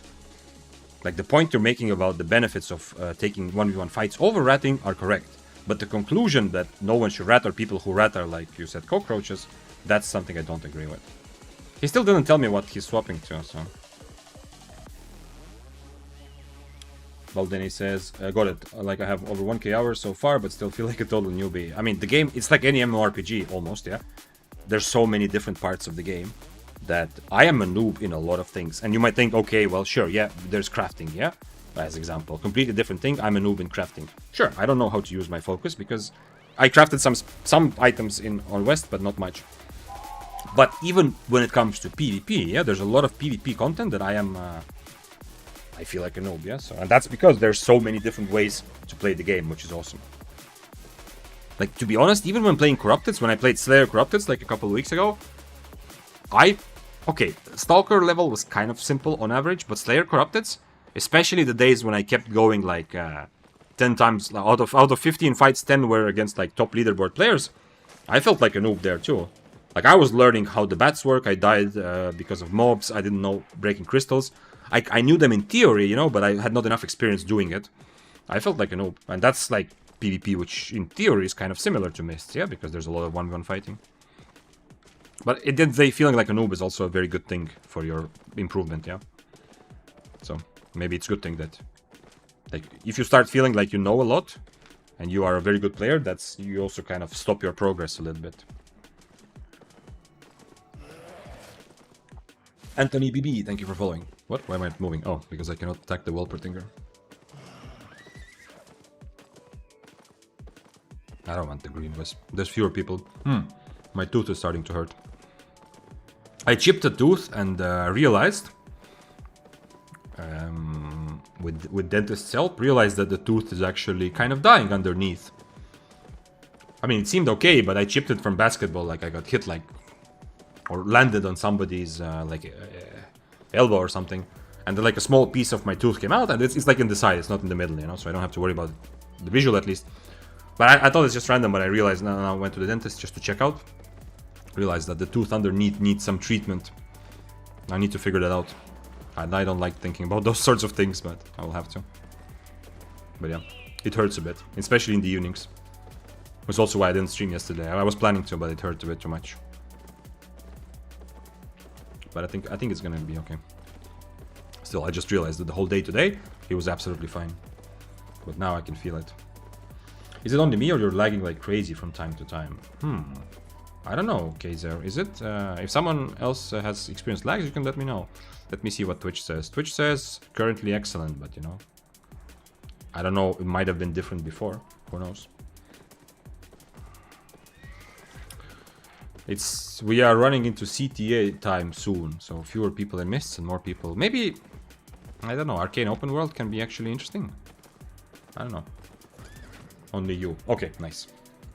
Yeah, so far, other than the stream crashing a couple times.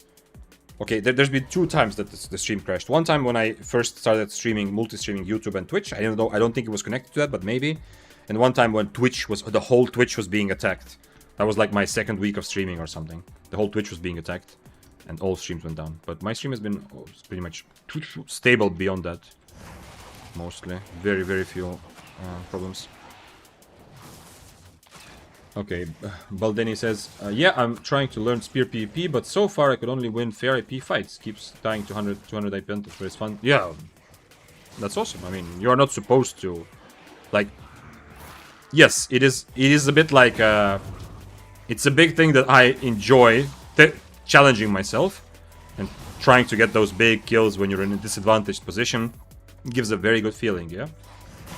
But it's not like, I mean, at the end of the day, it's not a given that you can win. And I mean, it's not always like that, but if I was, even if it's a decent matchup, yeah, like if I'm playing, let's say I'm playing Spear versus Spear against someone who's like 200 IP higher, I'm not supposed to win that, yeah? Like, it depends. If the other player is experienced Spear player, I shouldn't beat the 200 IP higher player, yeah? Obviously, it feels amazing when you do. It feels like, holy shit, I outplayed them, and you know, it's very rewarding, but yeah, I'm just saying that. If you said that I'm only winning equal IP fights, there's a lot of people in Albion who would be so happy to just be winning equal IP fights. Yeah, that's already a big achievement if you feel good about those fights. I'm scared to equip there in tier 7 because I can't handle diet frustration even if 500k set. That you have to think about a little bit.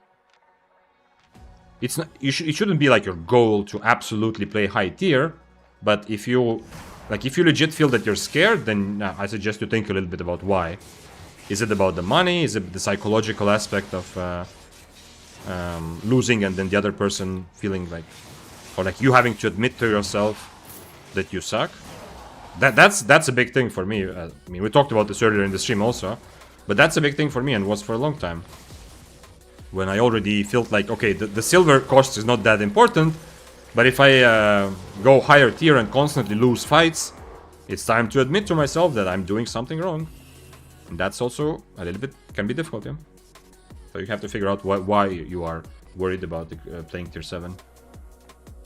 And of course, if your bank is only a couple million, then that's the reason why, but... Spear is very difficult, mostly about managing mobility. Yeah. Well, you're kind of right, especially now, in the current meta, with all the addition of the crystal weapons to the meta that are strong right now, and a lot of matchups which Spear has to use mobility to win. You're kind of right. But I would still say that, I wouldn't say it's mostly about managing mobility. I would say it's mostly about figuring out what exactly your enemy wants to do. So if you're fighting a strong brawler, if you're fighting a flamewalker, they want to make sure they hit an E. If you're fighting a carving, they want to stay on top of you. If they have W1, and they want to kite you a bit more if they have W... splitting slash, I don't remember which number it is. So I would say it's more about figuring out your enemy's plan, but managing your mobility is definitely very important right now on Spear. You're right. Tosha says, I have problem with regular bows and sleep combo crossbow. Rats make me happy sometimes. Okay. Play dagger pair and everyone even 200 AP below will go after you. No, dagger pair is not very strong for solo PvP.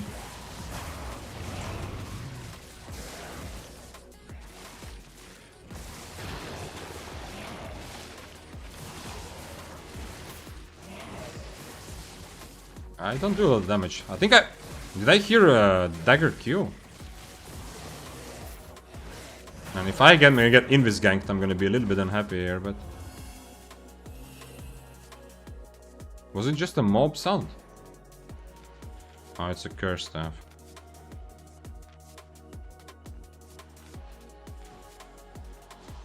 I don't need full HP for this, so hopefully this is fine.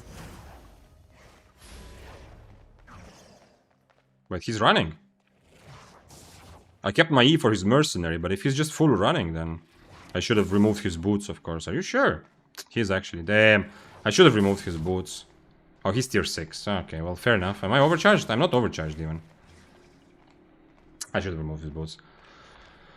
I inspected him before, and I figured, okay, it's gonna be the same situation, Merc versus Merc jacket, but I remove his. He doesn't remove mine, but... Okay. You all think more IP cap content is good for the game? As a new player, I think Stalker's CD is great for learning. Yeah, you have also Hunter CD. I don't know. That's a good question, Killakiz. I really don't know. I don't want to channel all people to play high risk PvP. I don't want to just for the game to just care about the hardcore PvP. Depths are an amazing addition. I like that, and IP capping Yellow Zone is amazing. But I do feel like the kind of I don't want to say hierarchy, but like a little bit like comparing how much you get from different. It's a bit like. What kind of like if let's say we had a bunch of PvE raids, yeah, like maybe World of Warcraft, it should make sense that a more difficult raid that requires more people has better rewards. And to some extent the market will take care of that, yeah, because those rewards become more rare. So it's more like the kind of hierarchy of different content that I wouldn't say bothers me, but I would prefer definitely that they change so that people who risk items and have to, if there's content where you have to risk 8.3, that it also rewards a bit higher from PvE loot than things like depths or IP capped content like Stalkers. So that opinion I do kind of hold. But whether adding more IP capped content is good or bad for the game, I don't really know. Interesting. Well, then he said, my bank is decent, but for me it's kind of wasting time. Because silver is basically time, you know? And if I don't like gain silver in my gaming session, then it's kind of lame, you know? Why? Why is it lame? I'm having fun today, and I'm not gaining silver. I'm legit asking. I'm not saying like, holy shit, like, you are wrong. I'm legit asking. Why is it lame if you're not making money? There are so many other goals in the game. You can make fame, you can learn a new weapon, that's a big one. You can generally just feel like you are improving and getting better. I mean, do you also think like that about gathering or crafting? Okay, gathering is always financially good, but what about crafting? Have you done any crafting? Like crafting is also, not always, but a lot of the crafting early game in Albion, you are not making money. Yeah, you sometimes even at a loss, especially if you, what is it? This not inspect but learn. Yeah, or what is the thing you do to get more XP from the items you crafted? I think it's called learning. Yeah. Anyway. Like, the people who try to get crafting up fast are losing money. Do you also feel like, holy shit, my day was wasted because I didn't make any money today, even though you actually, you know, improved your crafting level so that you can make money in 2 weeks maybe. Plus, of course, the undeniable feeling of fun if you get better. I think it applies to everyone. I know some people care about it less. But I think we're all humans. We are all kind of wired to really enjoy our own kind of expansion, or when we get better at something, yeah?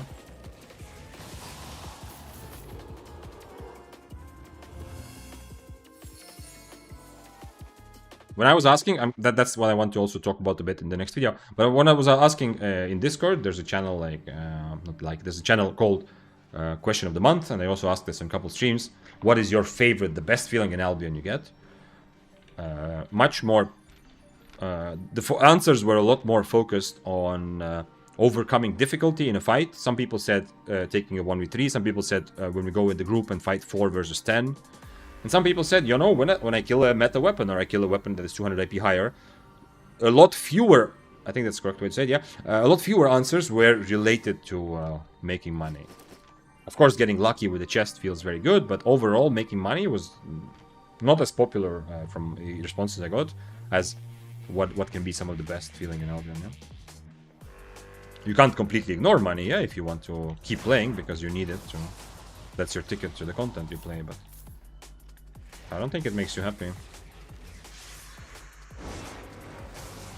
Need to be a bit careful because I am very close to the chest that is about to be ready, and even though I am also close to the door, so I'm not really risking probably that I'm gonna just straight up die. I definitely don't want to... what? I don't even know what that weapon does. Let's see if he wants to try his luck. Oh, that's not the button I want to play.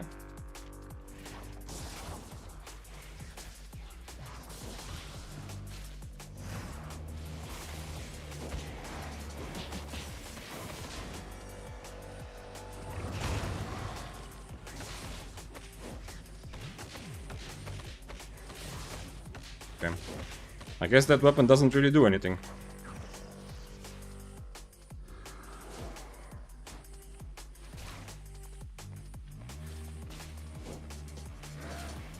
Wish I had my E ready there. Don't slow me, please, Mr. Mob. I use my mercenary. Come here, give me the kill. I use my mercenary for you. How long for the chest? 5 seconds. Okay, I'm going for the chest. This guy's not really worth anything anyway. Or at least not much.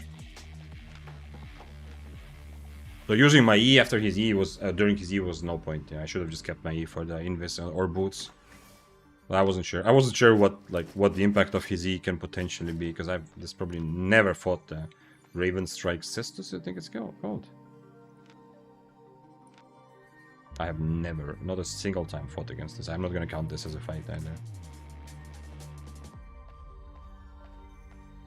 Got a good fight or beat someone fighting is my reward always. Yeah, that's what I said. A lot of answers were about the rewarding feeling of overcoming difficulty.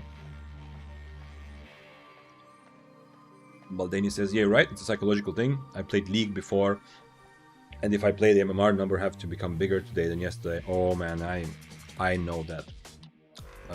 League I played just a tiny bit, didn't look at it very competitively, but Dota, there were long periods of time where increasing my rank was incredibly important to me, so I understand that.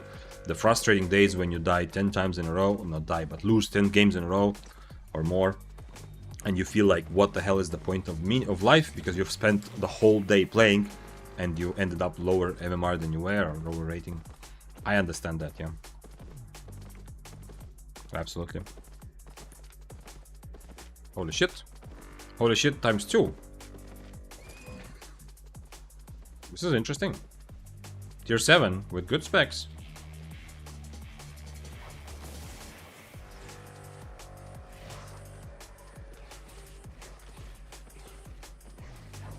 wants to fight, but he wants to get dismounted on top of me. I probably need to overcharge. I have too many times I have undervalued the IP difference. He does have a tiny bit better cape, but he's still over 100 IP higher, yeah? So if he doesn't want to start the fight like 10 meters away at least, it's probably not a good idea for me.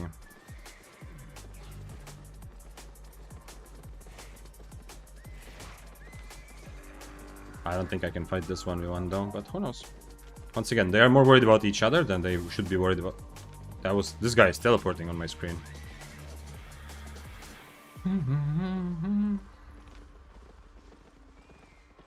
This guy is gonna be very annoying. I cannot stay on top of him no matter what I do. I mean, the hammer. The carving would be an interesting fight, but the hammer, I cannot stay on top of no matter what I do.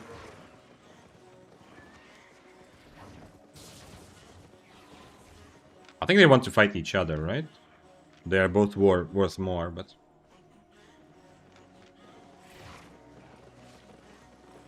Why is he teleporting like this? I hope he's not doing it on purpose. I hope it's not some lag switch thing, like I've seen some gatherers use. To be honest, there is no spec needed to get money on crafting items to sell black market. Oh, okay. At least, are you sure, Takitomo? At least with food, right? I think crafting food at least does take an investment. Who is this? Ah, that's the same. That's the Daybreaker from before. So who wants to fight me?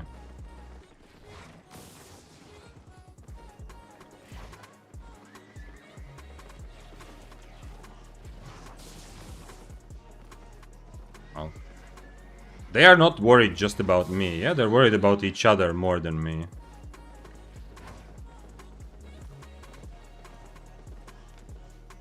I don't know if I want to just hang around in the middle of them this whole time.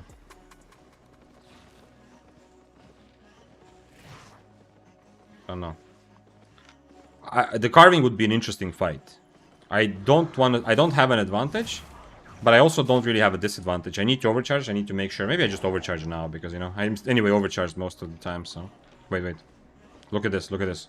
Wow! That guy sure was scared. So yeah. But I think I'm not sure. I don't think there's any sort of advantage or disadvantage either way. The fight can go both ways. He can purge my mercenary, that sucks, but then he cannot get rid of cultist, yeah? Have you tried Kite Arcane? No, not really, no. The Arcane I played before for the most of the day was also... I mean, it was kind of similar, but I was changing to Assassin Shoes Dash sometimes. And going full YOLO with Frazzle, which I don't really do that much with this, obviously. I don't have the Assassin Shoes.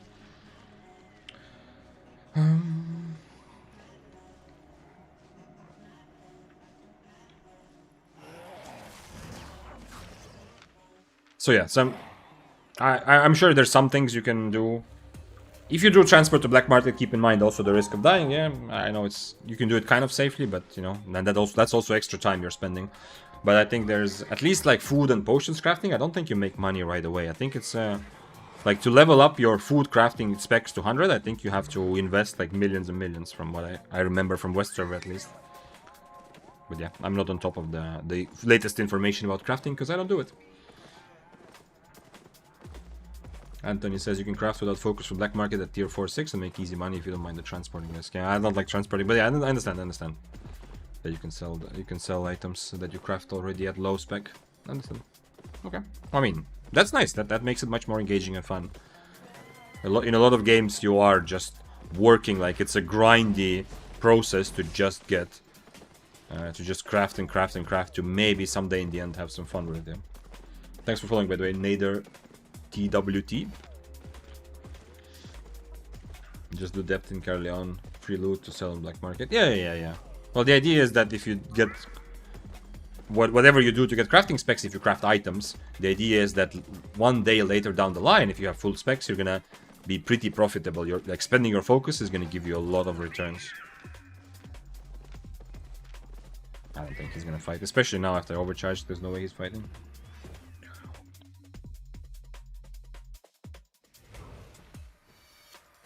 Ooh. Oh man, I like cold weather. It is much colder now suddenly. comparing to a couple weeks ago, I still have the window open in the other room, and I can feel the cold evening. And I can feel that's what I was doing right now with my hands, you know, to warm them up a little bit. Because I can feel my hands getting cold, but I don't know, is this some sort of weird fetish, or is it like actually me being a proud Nordic person, but I legit like the feeling of being just a bit too cold. Or chilly, you know. It gets me into a more active state, yeah? When it's warm, I feel like I just want to not do anything. Someone on YouTube chat said there will be a missed matchmaking update. Is it real? Tomorrow is the next patch, Profano. And one important thing. Oh, okay. Let me look at... actually, no. Whatever. You can go look it up. But the exact wording is not 100% clear. But the intent and the idea is clear. They're changing the algorithm of how mists are created. So essentially, there will be fewer mists created for the same amount of players. Which, yes, means more people in every mist. Even if you're playing during an off timer, even if you're playing on a server which is not super active. No, good. I need Wolpertingers. I really, really, really need Wolpertingers. Oh, shit. Come on, bro. Give me. Take my items, sir. I need to fight next to Wolpertinger. Even then, it's probably gonna be a bad situation, but who knows?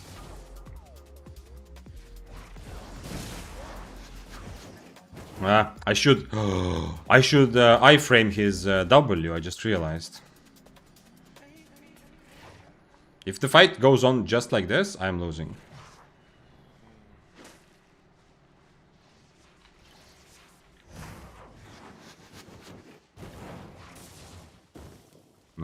No, I don't have a...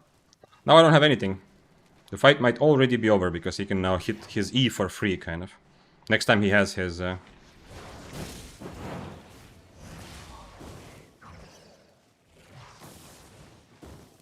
the fight is over.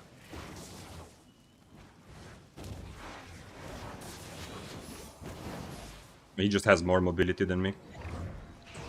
Okay, this is the only thing that can kind of save me.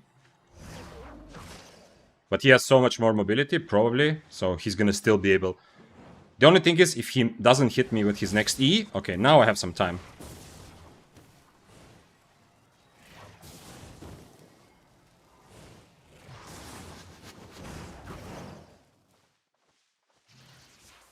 Okay. Now his E is on very long cooldown, so I can reset if I really want to. Maybe I could have actually stayed, but I need to be a bit careful.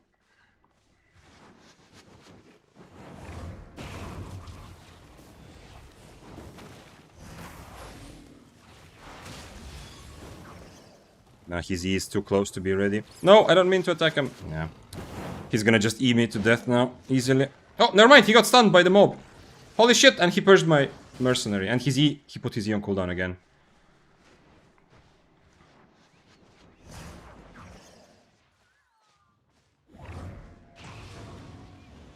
Haha, the mob is helping me. But I cannot mount up because I just hit him before. Damn, he has very good mobility though, still.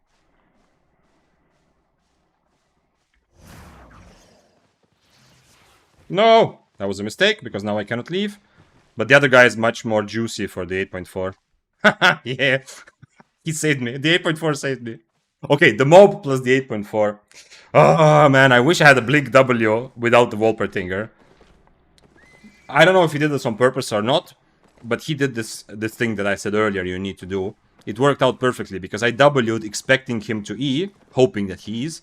But then my W runs out, and then I don't have the... I don't have the blink ready.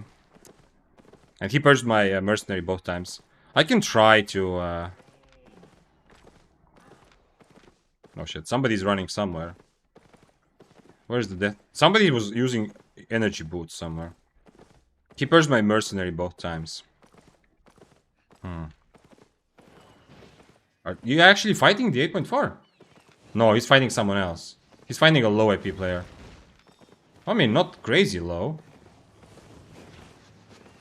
Come on, Fists, do something. I'm protecting you. I'm protecting you. I am sorry. I should not have done that. Why did I do that? I protected the Fists for no reason. Okay, there's a Frost there as well.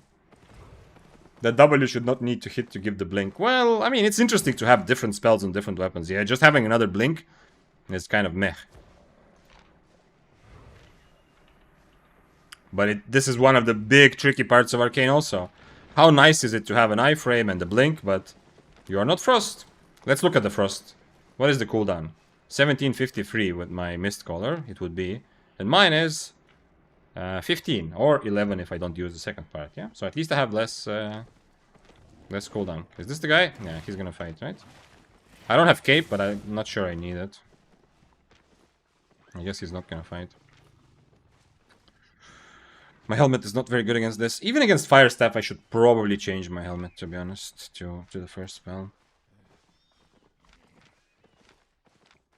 Do you want to fight, sir? This is a chill howl, so I'm actually going to go like this. And use my defensive against his E. And you change my boots, because otherwise I will never ever catch him.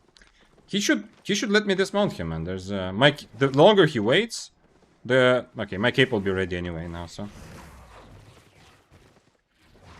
The thing is, what does he want me to use? Like, what is the thing that he wants me to use to dismount him? I already used my pretty much everything I have, yeah?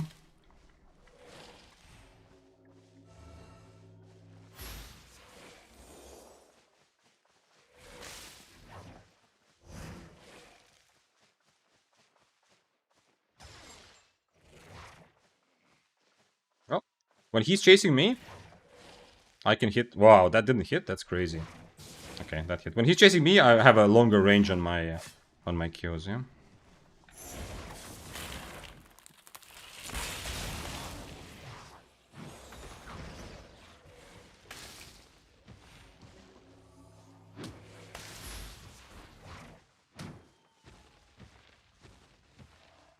He has only one potion.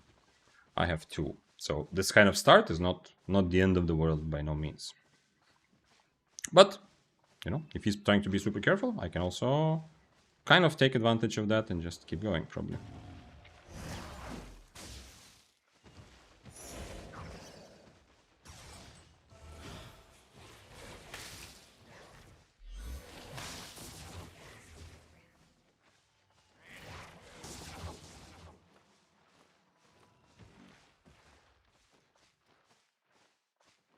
He did not expect that blink.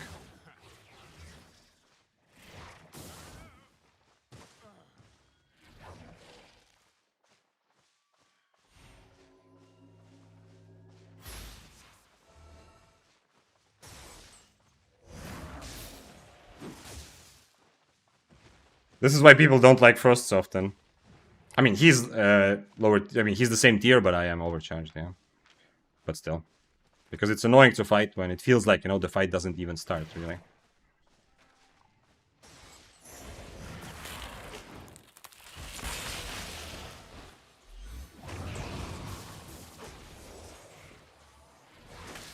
I still have 2 potions if I really need to, so I should be fine. But who knows, maybe I'm not. Maybe I just keep running now, we'll see. I mean, he might also be equally annoyed at me having Royal Boots, yeah? And he already used 2 potions, and I'm still keeping my potion for the kind of the bait, essentially. Now, if he stops this, I'm fucked. But he didn't.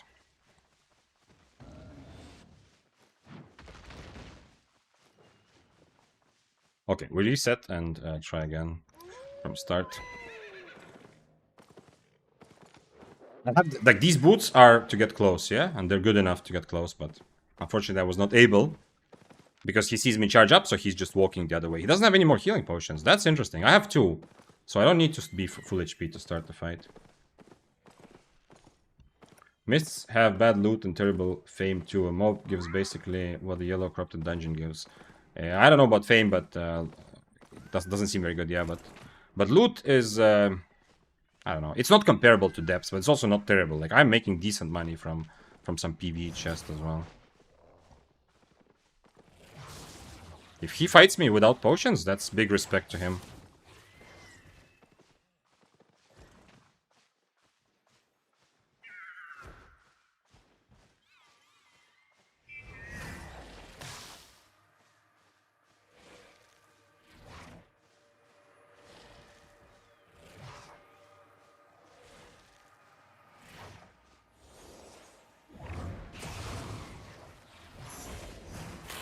Nah.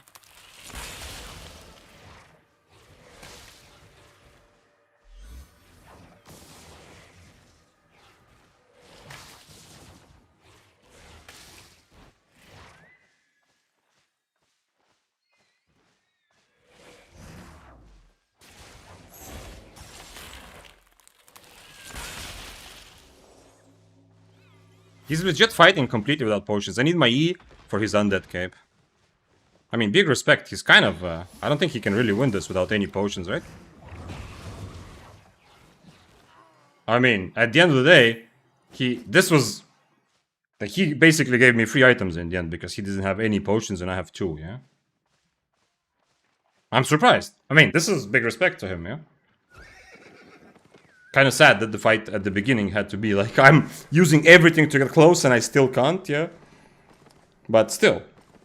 In the end, he took a very, very disadvantaged fight, yeah? Like, he has to play out of his mind somehow to win with 0 potions against 2.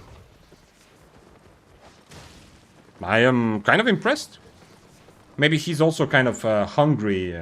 Maybe he's also hungry for PvP. Like, if you see me, you know, if I'm getting constantly good fights, like last stream on Daybreaker, I'm not gonna run up against crazy situations because, like, the whole day, last time I was so intensely packed with fun fights. My last Daybreaker, like, it was only 4-hour stream and it was full of fun stuff. But if I'm having one of those days where everything goes wrong or I just can't find a good fight, I can also be a bit like him, like he was here, yeah? With the same attitude that, you know what, just give me something, game. I don't think I need this. Just give me some sort of fight, yeah? So maybe he was, like, desperate like that. Oh. Misclick. I need 1 more food. Classy to give him respect. I mean, he deserves respect. I always... I do comment on people playing way too scared or way too safe, because I don't like that. That makes me a little bit annoyed. But I also always comment on people doing the opposite, you know? Being, like, big dick and taking a difficult fight when they are lower IP, when they have... a difficult matchup, and in this case, when they don't have a potion anymore. Holy shit. I was not able to W. At least I learned that. I mean, it's kind of obvious because of global cooldown, but if I W the same time he is, I don't have time to use my second W jump before. So I ended up not using my Inferno. If he E's me with my W's on cooldown, I'm going to Inferno always. Or Helmet. But since I was always hoping maybe I can W out, I didn't do it. I mean, it kind of worked out, I guess. I think Frazzle would be good in that fight. This fight here against Frost, no chance. I mean, I need everything I have to try to catch him. And I need this also to have something to dodge his E. Like, that's the only thing that makes it a bit tricky for him, because I have at least 1 spell to dodge his E. He sure does. People should be more willing to fight like him. Absolutely, 100%, man. This is... like, last time there was the Fire Staff as well. Oh, this guy is still writing to me. The guy who came to chat is still writing something. Holy shit. I was giving him, like, the benefit of the doubt and having a discussion. He wrote, like, 25 messages of bullshit. Calling me out. And then he's... At the same time in chat, he was trying to present arguments. Like, it's not a good counter-argument to say, yo, the person who made the argument is stupid, yeah? But it's inevitable that you can't... Like, it's much more difficult to convince people if it's very obvious that you are very emotional, yeah? Interesting, though. He's not gonna be happy with the YouTube short. He's not gonna be happy because I recognized his name. I am 95% sure the YouTube short that I already uploaded but haven't published yet about a random fight I had on a bow is against the same guy. It's just coincidence, yeah? It's like from last week or so. Which, by the way... Yo, the guy who said that ratting is for cockroaches, remember? Let me see. At the end of the video, it's not very good quality because it's very zoomed in. Against him was the fight at the end of the YouTube short. I'm gonna publish it right after stream today. At the end of the YouTube short, it's he dies. I was bow, he was Chillhull or Frost, I don't remember. Chillhull, yeah. And he says something bad about the bow. Like, his line was something like, XD bow is like, whatever, so, yeah? I just remembered, holy shit. It's the same guy who was saying how his arguments, like, people don't like Frost players, it's like, it doesn't apply. Right? Because he's saying that every weapon that's in the game, you can play it, it's the same. The weapon is still in the game, but ratting is a specific way of playing that, you know, makes you like a lower tier human, or that's what he was trying to say. And I just realized that legit, like, that's a coincidence that is like made in by the universe. Oh my god, you're still streaming? Yes, Hotab. But I'm about to reach the philosophical part of the stream, so maybe time to go soon. Vic, you having fun in Arcane? Yeah, I am. I'm not having the kind of fun that I'm like, holy shit, this is my new weapon I need to put more time into. It's fun, and a lot of the fun comes from the difficulty. I do feel like I am very much punished, and I am still disadvantaged. More and more, when I play different weapons, interestingly, I realize more and more like why they are where they are in a specific, like, if you try to rank how popular weapons are, Arcane is the same. Like, I do have a bit of an opinion, like, it might be a bit underplayed, like, it's actually stronger. But playing it, I understand how much Arcane being stronger than it is, like, it's more strong than it should be more popular, was what I'm trying to say, yeah? I also understand how much that is tied to the theory. Theoretically, Arcane should be more popular because it has a lot of good tools to win fights. But in reality, it's so much more complicated. Like, as a good example, on paper, I have mobility on my W, I have an iframe, I have decent low cooldown damage in the same spell. Yeah, I don't even need to choose between damage and iframe, like Frost. But in reality, the Frost W, you sacrifice damage for an instant blink. It is so much easier and better to use in most situations. Whereas this one is so tricky. You need to find a mob, you need to you can't even really predict, you know. Plus, your enemy is always going to look out. If they are experienced enemy, they see you use Enigma Blade. So they know for 4 seconds they don't use any of their telegraphed abilities, and then it's free because you no longer have any sort of dashes or anything. So I can also see all the problems with Arcane a bit more clearly now that I play.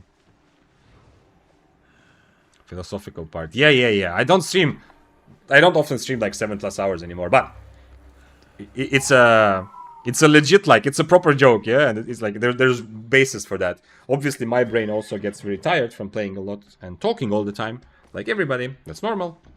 I mean, it does also feel like, I mean, any sort of, like, mental activity probably gets you that, but talking for a long time, definitely even more so. So, at some point, we get into the part of stream where I start...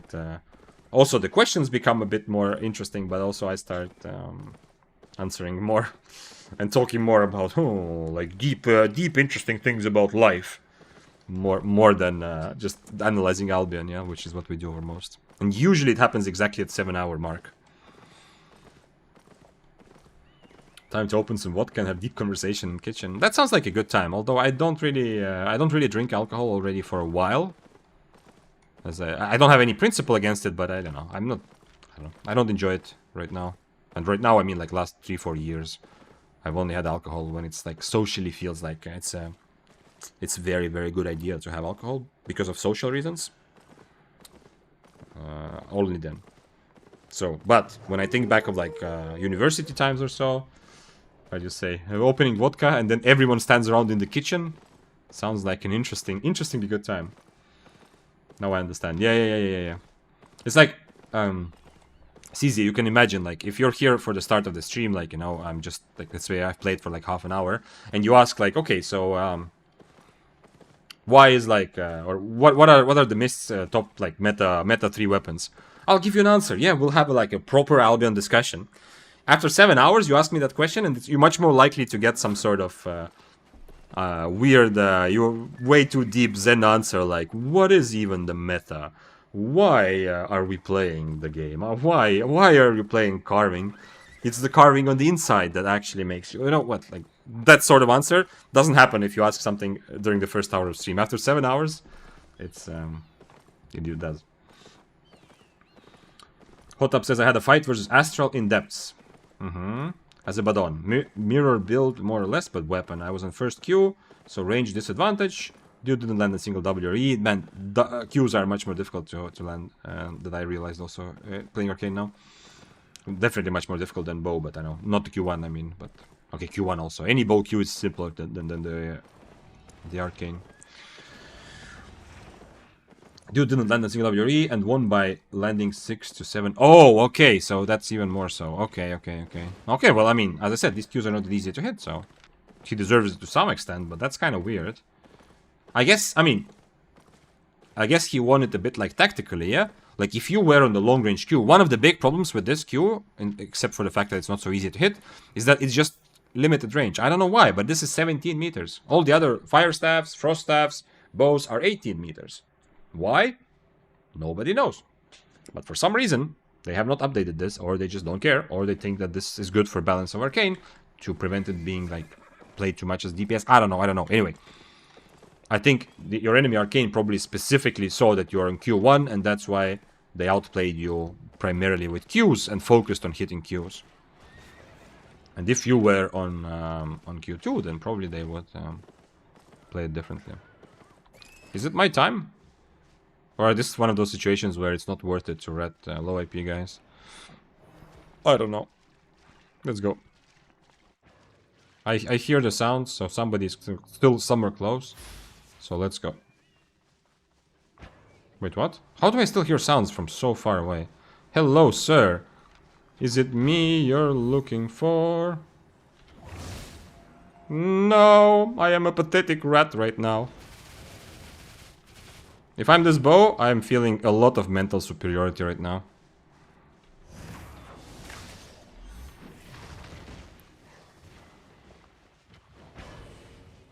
Well, at least he's gonna run out of energy because he's in demon boots. I'm gonna purge his demon boots. I don't want to purge his soldier.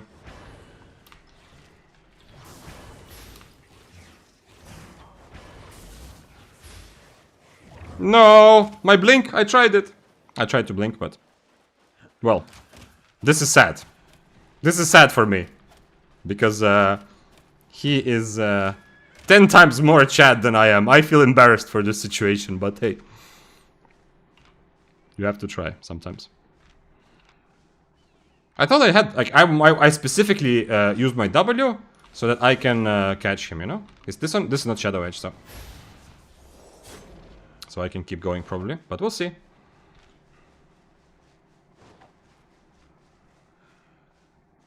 He's gonna change to Shadow Edge and then I'm just dead, unfortunately. Man, I wish I could fight this from full HP.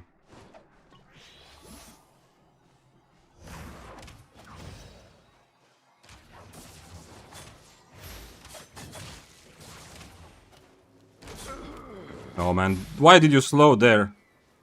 Why did you slow while I'm still charging up my boots? This sucks, man. I would love to have this sort of fight. Like, for real, yeah? Absolutely would love it. Man, this sucks. I've been wanting to fight some 6-3s today. The whole day. And, I deserve that. For trying to fight the bow, hopelessly failing, I deserve that. But, man, I wish I could take this fight. This is exactly the kind of matchup I want to see how it goes. Like, in a real fight. Ay. And he wasn't even on Shadow Edge. And still couldn't get away. You're Victor for a reason. Yeah, I love the Victor's justice. But honestly, I'm very glad that my mom made me Victor, yeah? Like, her logic was that it's gonna be international, and it's true. I have never had to really repeat my name, yeah? Okay, I have definitely had, yeah, but it comes from people don't listen or don't care or whatever, yeah? But I have one of those names that if the person is actually listening, you know, anywhere in the world, people are familiar with the name. So I'm actually lucky with that. If you can guess the country's flag from the logo's colors... Wait, what? Oh, shit. So, yeah, the question where I'm from. Oh, okay. I mean, most people know, but you can try to guess, yeah? It's true, actually. The logo is the same color as the... Okay, let's try one more, and then maybe it's time to go to sleep. We'll see. Man, I wish I could, especially since I am on Cultist Cal. I have everything I need to fight. He doesn't have Purge for my Mercenary. This is the kind of high-ticket kill that I'm going to... You know, that is going to take my Arcane playstyle to the next level. I'm surprised I didn't get away. He used this thing while I was charging my boots, yeah? So he doesn't even know that I'm not... like, I'm immune to the slow. I don't know. It feels like he should absolutely wait for me to stop charging my boots and then helmet. But it was still not enough. The dash plus Q spam was more mobility than I had. Surprisingly. I did not expect that. I thought with Royal Boots I'm getting out of there. I was just dodging his Enigma and E and landed 2 of my E's in his Cleric. Just got outpoke. Yeah, but I mean, that's what I think. What I think is that your enemy probably saw that you went for low range Q, so they specifically focused on that. Yeah. I thought you had Slavic ancestry. Yes, I do. I do, but I'm not from. I did not grow up in a Slavic country, and I don't live in one. But I do have Slavic ancestry, as you say it. Tier 8 werewolf. Can we try? Is there any chance? I'm gonna overcharge again, as always. Otherwise, he's gonna think that I overcharge for him. Can I go Frazzle for this? I mean, he's gonna run away, but especially if I'm on these boots, can I just go Frazzle and hope for the best? Let's see. Let's try. I have no idea. Obviously, this is not a fight I have ever taken on either side of the equation, so let's see. When I was playing regular bow, I just outbrawled werewolf. Just stood and brawled him. And if this guy is using tether, I can also maybe... Actually, I should probably change to Frazzle. Because there's nothing for my W to dodge, I just want to do more damage. Oh my god, is this my time to shine? Oh shit, this guy is also worth a lot. The Frost Staff is actually worth more, but I don't think I can catch the Frost Staff, unfortunately. Nah, now the Frazzle fucks me.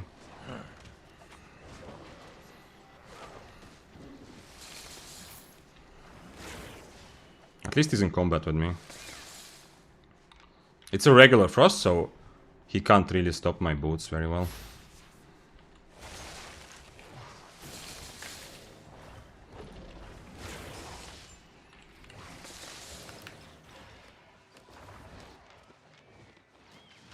Is he invis here or what?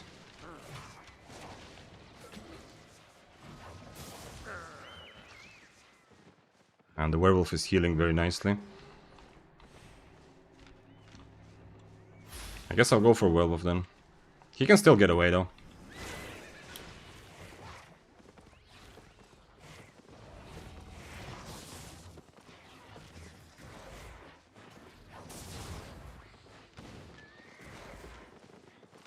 The Frost is getting out of combat. I need to be in combat in both of them, otherwise I'm messed up here. And they should probably just kill me first, right? I am the bane of their fight. Okay, here Enigma Blade would have helped, but I was setting up for a 1v1 against Werewolf, so I thought I will just go Frazzle. With this one, it's better to settle the situation with a lot of people, but I think against Werewolf I just die on Enigma Blade. I'm not sure though.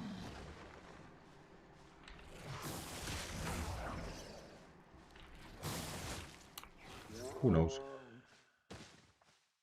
Have you seen depths lately? 98% of people use Purity Sandals now. Oh, I didn't know. I remember it becoming popular, but I didn't know it's like that crazy. So it's just Purity Sandals, Face Scale Robe, and that's it. And the rest you can do whatever, yeah? Or is there a specific helmet that everyone is using as well, more than other things? Well, the fact that such a popular, like they added such popular non-lethal content exposes some of the, I don't want to say issues, but some of the interesting balance things, yeah? It teaches all of us some things, like for example, the fact that Face Scale Robe is just ridiculously good, except for the price, yeah? It's not balanced against other cloth armors. With how strong it is, it's balanced just with the price and rarity. I guess something similar can be said about the boots. But with Sandals of Purity, the big thing is they can be interrupted. But the cooldown is so low, but they can be interrupted, yeah? They can be interrupted with pretty easily. The cougar you just killed dropped a puppy? Oh no! I like puppies! Let's go back. Thank you, Random Kio. And hello, Prosto Perchik.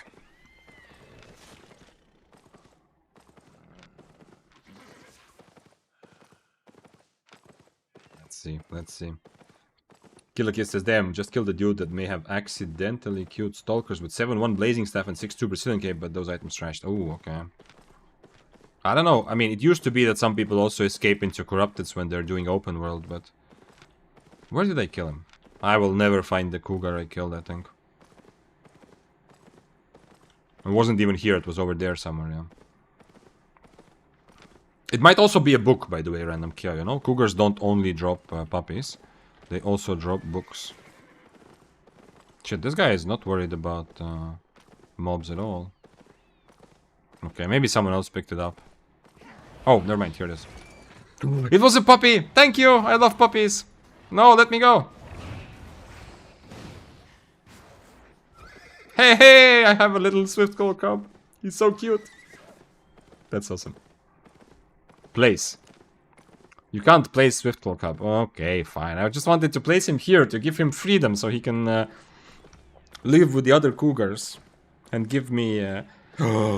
Yo, maybe they should add an item where I can have a Wolpertinger spawn close to me every 10 seconds. Yo, new idea. New offhand, crystal offhand idea. Gives you like 3% cooldown reduction and every 10 seconds a Wolpertinger spawns 5 meters from you. So if you're playing a weapon that has is based on stacks, you can use it for that. I don't think the wolf is gonna... I don't think I can beat the wolf, but then again, who knows? Crazier things have happened, you know? He also has to worry about me a little bit. Sorry, me. He has to worry about Frost.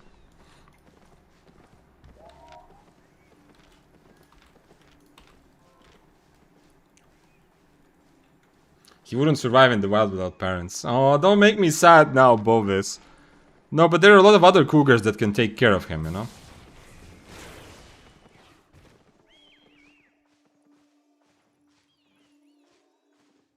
My guildmate killed someone in Stalker with 8.4 masterpiece, says Fesher. Okay. I mean, yeah, people can accidentally enter the wrong corrupted because they don't realize it's lethal, yeah?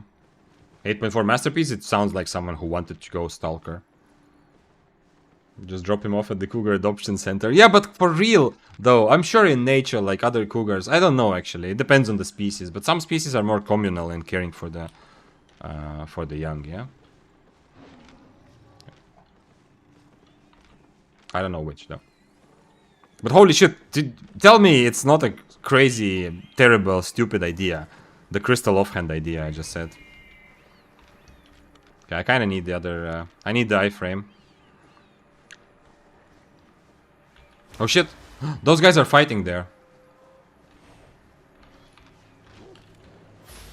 Man, they're never gonna get peace from me.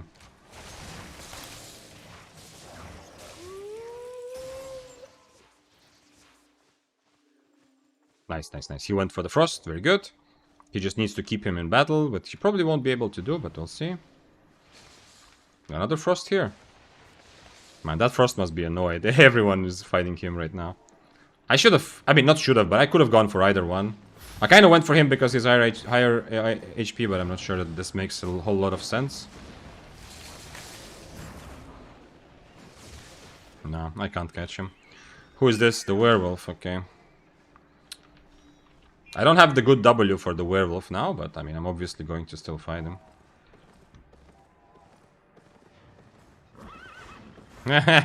Little curse boy. I would love to 1v1 either of them. Right now I'm obviously ratting and messing up their fight, but I would love to 1v1 either of them, to be honest. I guess I just leave them to be... like, okay, twice they happened to be on my screen, you know, I was taking the objective. But if I stick around right now, it's...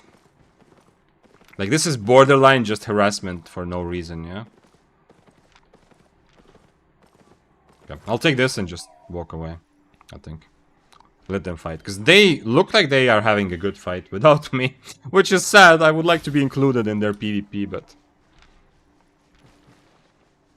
they are still fighting there. Come on, guys, I am right here. At this point, surely, if they are still fighting, they are enjoying the fight. Surely they must have this gentlemanly agreement that they are gonna kill me together, right? That would make sense. I should probably go for the werewolf now that I think of it, but I don't have... okay, at least he cannot blink away, but he will W away. And both of them have W mobility, so both of them will use their mobility. When I boots on top of them, they're gonna use their mobility. Okay, now you're asking for it. If you're still somehow here...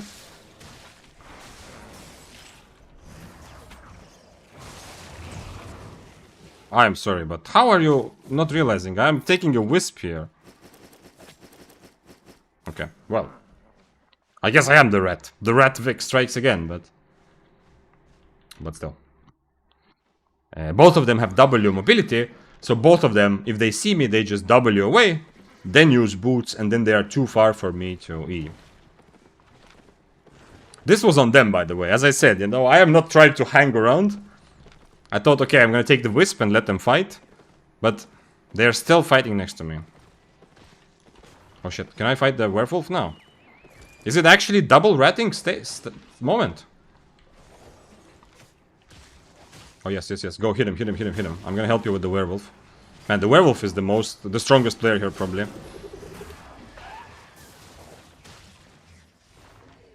The battle axe gets away, but fuck it, the werewolf is definitely worth more anyway.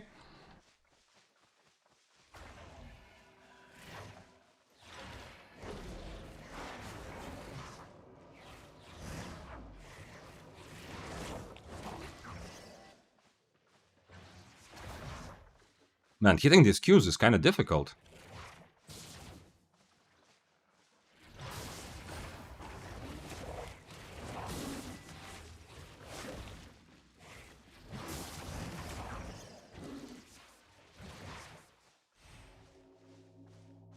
Need to make sure I remove his mercenary.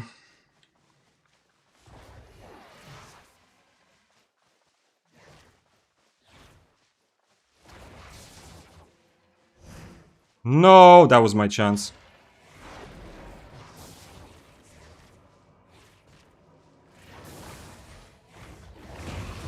Nice, quick mercenary removal. But I might still lose the brawl, because it is a werewolf.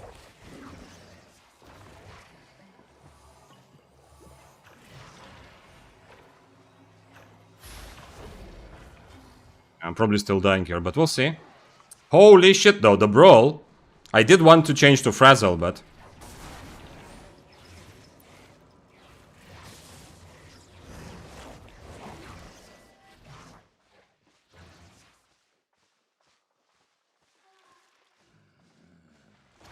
This is with me getting 2 potions and my full mercenary value.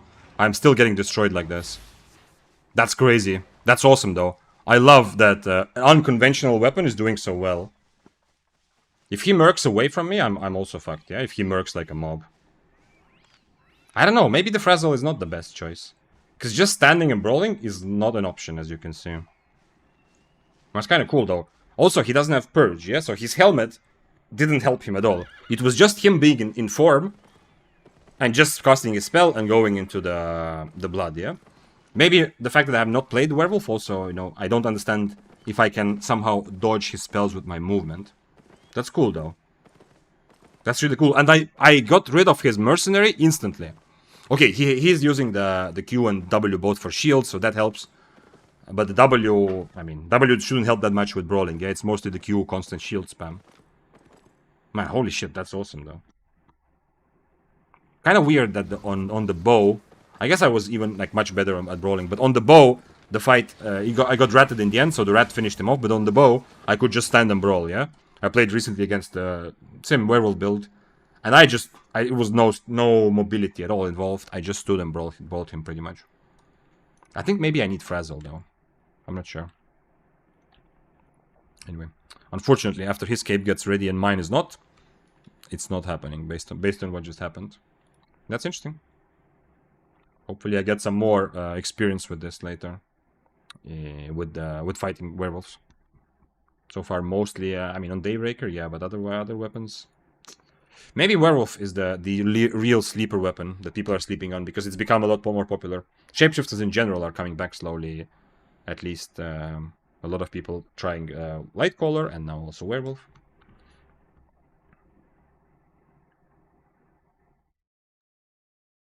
My guildmate... Oh, okay. Yeah. With 8.4 Masterpiece... Mist Piercer, yeah. Okay. I mean, anyway, if somebody's playing 8.4 in Corrupted, you know that they accidentally went in there. I'm convinced every weapon in the game is a spear. Okay, there is some truth to that. Because spear gives you decent fundamentals to then apply to other weapons. You're not going to be able to magically play and be good at other weapons just because you played spear, you know? You still have to figure out, like I'm right now, like on Arcane. You know, I have no idea what the matchup is going to be like against most of the weapons. I have to figure it out. How much damage am I doing? Like, the werewolf thing, I was surprised. I was surprised that he was able to heal that much after I instantly purged his mercenary. Just from his spells, lifesteal spells, yeah? But... Spear gives you good fundamentals to also understand and learn some other weapons, because you're forced to figure out. Like on the spear, at some point, pretty early, you are forced to think, okay, do I want to be close to the enemy or not? Yeah, so you've played 100 Hours of Albion and you already thought about this concept. So now you play Arcane, this thought will be with you forever. You're playing Werewolf, you're playing whatever weapon you choose, Frost, you're constantly thinking, do I want to be close to the enemy or not? If you play dual swords as your first weapon, the first 100 hours, you might not even think about this. You just, my spell is ready, I click spell towards enemy and see who wins.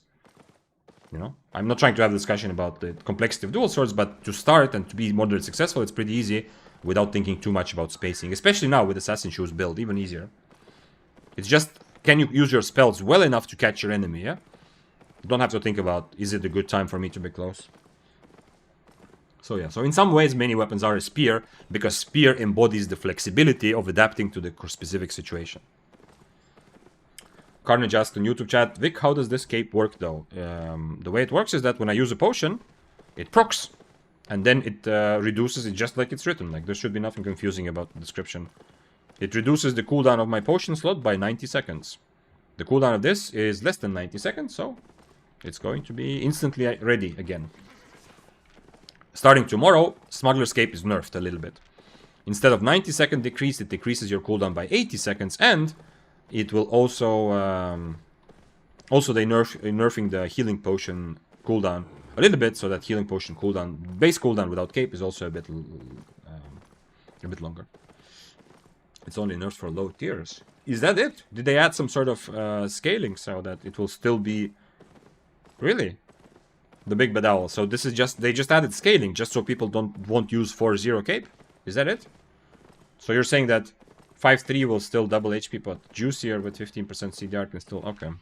We'll see. I want to see it tomorrow.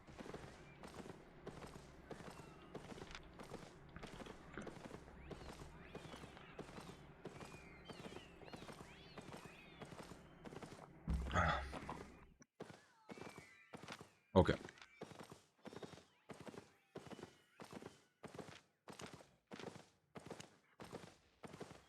Did I actually...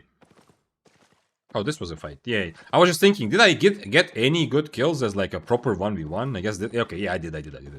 Because it is definitely feeling like a much rattier day than most. I guess like the first big kill was technically also not a rat. I tried to rat, but then I ended up 1v1ing the other guy, and then this guy came back to kind of avenge as a rat of his own, but... So yeah, so okay, technically it's not as rat heavy as it feels, but it does feel a bit like it's today is and I have a weapon which is really bad for ratting. So I'm coming across a lot of ratting opportunities, but I am probably missing a lot of them because I'm not playing a Daybreaker, which would be pretty good for that, or some other weapon, which would be good at catching the guys that are trying to run away. So refreshing to have a streamer who doesn't use bro as every second word. I have my words that I use too much. I use the word like, definitely. And especially when I'm tired, like from having already talked for 6 or 7 hours, yeah? But I appreciate you.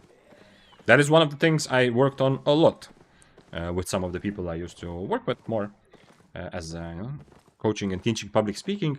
Specifically when I was working with debaters. Now those who've been here before know, for my time in starting from the like high school already, but university, and after that for a little while, I was super competitive about competitive debating. Like that was a big part of my life, and going to European championships, world championships, and it was like a legit sport. And at some point after that, I also coached some other like guys, especially like national team and stuff like that. So that was one of the things I was a priority for me, even more than for others, to eliminate these sorts of filler words. But it's inevitable. We all get them, and I still have them for sure. But I'm happy that you say that. At least I don't have that filler word. I definitely say the word like a lot. Or you know. That's another thing that in English I often say. Things... Talk about something and then say you know for no reason. But it's a good practice for yourself if you want to become better at speaking, of course, especially in public.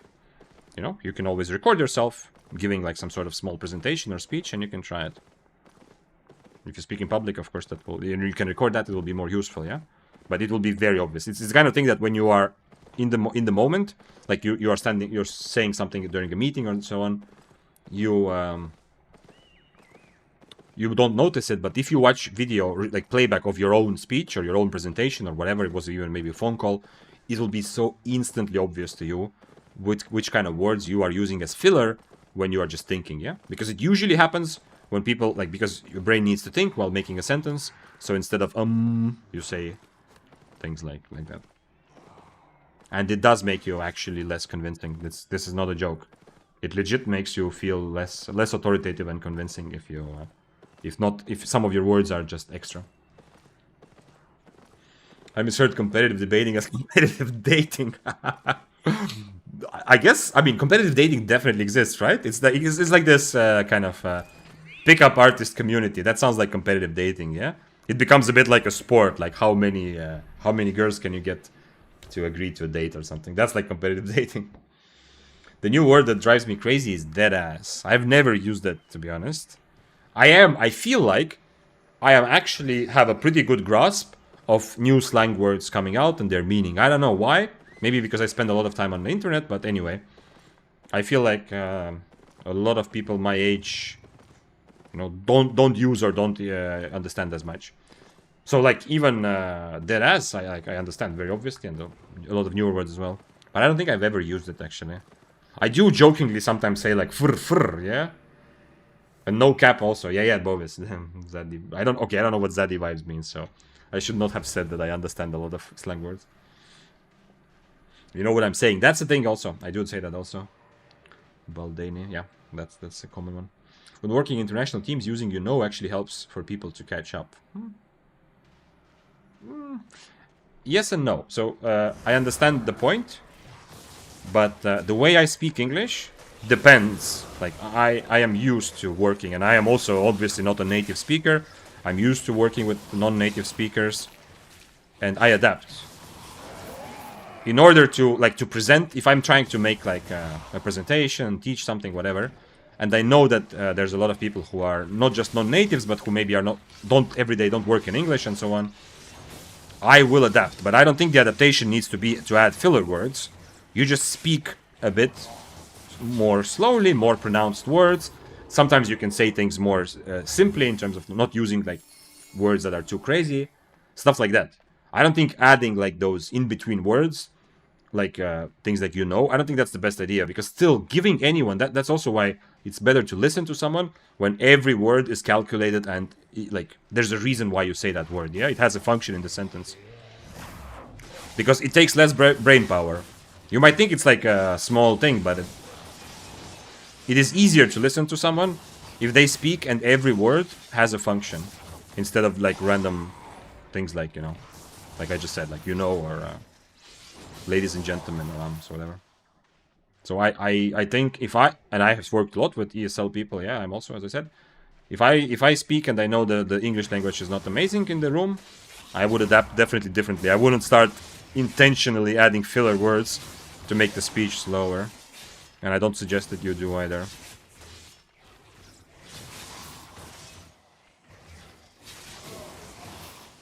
But yeah. Language is a big thing though. One of the things I learned from more experienced people, they actually told me to use more often. I don't subscribe to that. Now, what you could, like maybe what they could mean, to try to make this argument and understand it better, what they could mean is to legit ask for feedback, yeah? So, to read the room, sort of, yeah? If you're talking, then leaving a bit of, like, space to see if someone didn't understand, so they have a chance to butt in, say, oh, what the fuck does that word mean? And for you to see their reaction. That's a good point, but I don't think that has to come in the form of filling your speech with extra words, yeah? Like, if it's important for you so that the people understand what you're saying, you're trying to convince, like, someone or teach something or whatever, you probably anyway are constantly looking at people's reaction and trying to gauge how clear you were and how many people actually understand what you say. Competitive baiting. Competitive baiting is that's a good description of Albion in general, yeah. That could be a pretty good description, especially mobility-based content like Mists, or even open world. But for Mists, it's a very good description, yeah. Albion Online, competitive baiting, because a lot of the best paydays you're gonna get are gonna come from situations where you surprise your enemy by being the better brawler. You don't have the good enough mobility, but you bait them in. Oh, come on! Tomorrow, chests will give a stack. That's the biggest thing. Tomorrow, if you get a chest, you will get... I would have 5 stacks here. Anthony says I'm old and I don't adapt. I mean, I don't change how I speak, but I do enjoy knowing what some of the newer slang terms mean. Gen Alpha is a very funny language. Yeah, there's probably... Okay, there's probably like...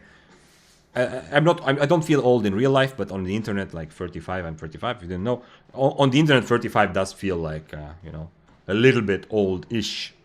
So there's definitely some things that I might think like, oh, I'm actually like, I know some slang terms. I'm one of the youth, you know, like, how do you do, fellow kids? But actually the slang terms that I think I know that are relevant are like from 5 years ago. That's also possible.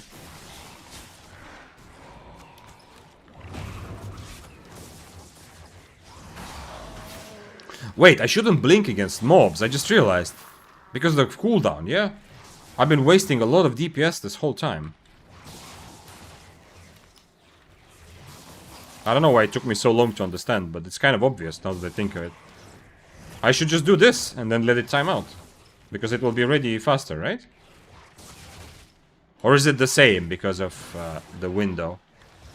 Wait, it's 4 seconds, and this is... Here the difference is 11 and... Okay, so it's very... Okay, it's almost the same. Never mind. Peshek said I was at work just listening. Deadass. That's fun. That's a funny word to say, though. I just communicate through grunts. That can work. You know, if you have like a... If you have a wife or girlfriend that loves you and understands you without you having to say anything, you can just grunt in different ways. Okay, somebody is here who opened all, like, fully looted chests. Usually that's indication of a lower tier player. I should also change my boots, I just realized. And do I have another food? Yeah, okay. So I'm ready for whatever happens.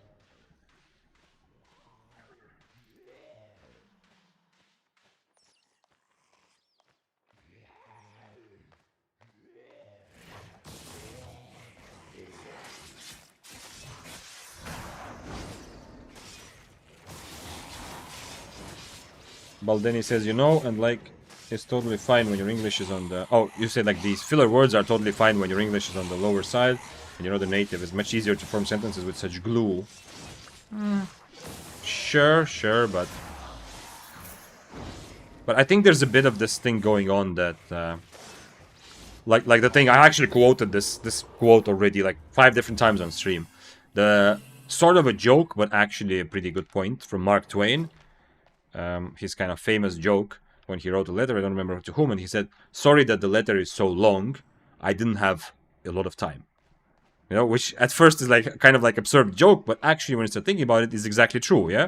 Like writing the same point in fewer amount of words takes more time and effort. And you are respecting your listeners sort of more. So yes, I understand your point about if you're ESL, you know, English as a second language, you're not native. I understand it's more likely that you have filler words, but once again, I think it's a bit of an indication that like if you know exactly what you want to say, you are you're very deliberate with every single word in your sentence. Nothing is there just to fill the air. You will feel more convincing. You will be easier to listen to, and you will be more like an authority on that as well. You know, it's kind of inevitable, but if you speak a lot, I feel like you can lose a bit. Like if you make the same message, trying to make the same point, then you have to like say it in more words. Sometimes you lose a bit of that feeling that, okay, this guy knows, yeah. But I'm not trying to hate on those words like they are always bad, but just saying that Once again, I think it's okay when they happen, but I wouldn't say that if I was coaching someone and they have to make a presentation in English and they are not an English native speaker, I would be less harsh with those words, yeah? I wouldn't probably focus on it as much. That makes sense. But I wouldn't tell them to add those words or, you know, like, kind of point them out as a positive thing in my experience. You can use okay as a question or as a filler as well. Yeah, yeah. A lot of people also say right at the end of the sentence. To kind of gauge, like, you're with me? Yeah, so far it makes sense. Meh. Meh. Another 8.4 hammer. It's the second one today. And he's not gonna let me loot the legendary chest, right? And on omelette. And on snapper, just in case. You get me in it? Yeah, it's exactly that sort of feeling.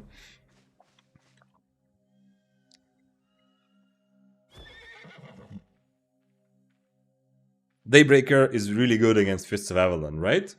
It's like, it kind of would make sense, yeah? It does feel, like when I say it, it does feel like a little bit less like I'm speaking from a place of knowing, but then I can kind of gauge, especially if it was a real life conversation, not over camera, yeah? I can kind of gauge a bit like, okay, you're with me so far, so I can continue my point with that. That's a common thing also. You said such a good speech on filler words and finished it with "you know" anyways. Oh no. Usually when talking about these sorts of things, I really like to bring examples, yeah? If I teach about this sort of stuff, then I obviously also right now, because this is the topic I've been talking about, I am much more conscious with my words, but okay. Just to be clear, when we're talking about public speaking, usually it takes place like as a presentation, a speech, a sort of role you have at some sort of event in front of people, even on over Zoom, but it's not usually talking into a stream for 7 hours, yeah? So at some point the natural instinct of the brain overrides the conscious knowledge or habits even. I don't know. Just found you today, but really enjoying the stream. Victor, love listening to you. Thank you, sir. I appreciate that. That's a happy thing to hear. I am kind of itching to go back to Daybreaker. I mean, not today. Today's already been 7 hours, but maybe tomorrow it's going to be a good idea. Oh, I also... Oh, no, that's not what I meant to click. I also, at some point, I want to do 1 week to see what happens if I try to... I mean, I'm going to play 6-3, so not like 8-3. But what happens if I try to go for this, yeah? If I try to... Why is this broken? Friend? Okay. If I try to go for like top 50 or something at least. I did, not last week. Last week I didn't play that much. But that 1 week when I got the 8.4 rat and I got a lot of good kills, I did end up like top 25 or something, yeah? It's not... It doesn't show skill. It's not for that, yeah? It's just interesting to follow.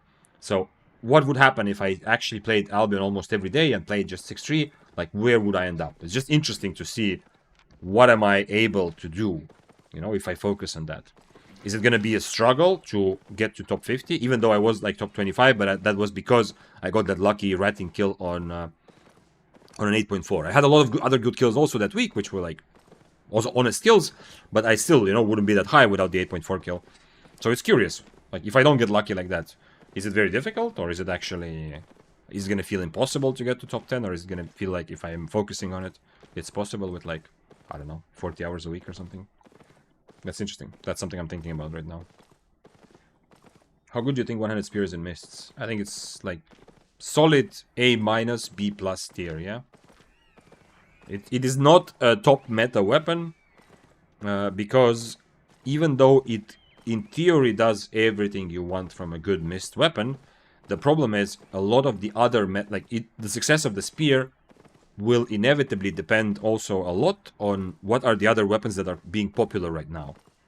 You know, because your plan is to counter, you have tools to counter different things, but, I mean, it's kind of true for all weapons, but still.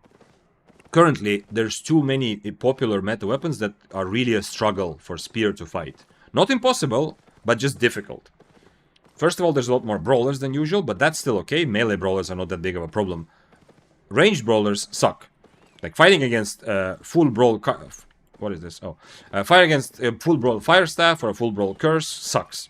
But even more importantly, we have Arclight Blasters, Flamewalker Staff, and Sky Strider. Sky Strider seems okay, but Flamewalker and Arclight Blasters are just straight up difficult matchups. Not impossible, but difficult. So, because of that, Spear, I wouldn't consider it like a meta tier weapon, but it's just below that. It's right next. If for you meta makes sense, like let's say the collection of like top 10 strongest weapons, I think Spear is just under that category. Something like that. I think crossbows are the worst for one-handed spear. Yes, that's what I've been saying several streams as well. I think if you had to choose one weapon tree, which is the most difficult,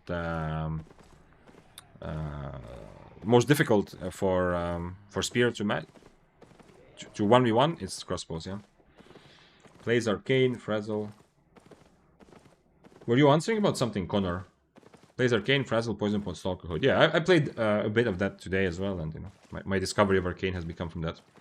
Has also gone through being a more Frazzle-y player. Oh shit. No, that's the same guy. Whatever, it's 4.1. Let him farm. What is top missed meta now? S plus tier winner of any tier list for solo mists right now has to be Deathgivers. It was Flamewalker for a while. After the nerf, I think it is no doubt it's just Deathgivers. After that, you have a collection of weapons which are really good. I would put there, and this is like S tier, let's say. I would put there Daybreaker, Fists of Avalon still, but some of these weapons are like, you know, the meta lags behind a little bit, so it's not 100% clear. Like Fists are almost falling out, but I wouldn't like discount them just yet, even though it's been a while since some of the nerfs. So Daybreaker definitely, Fists of Avalon probably.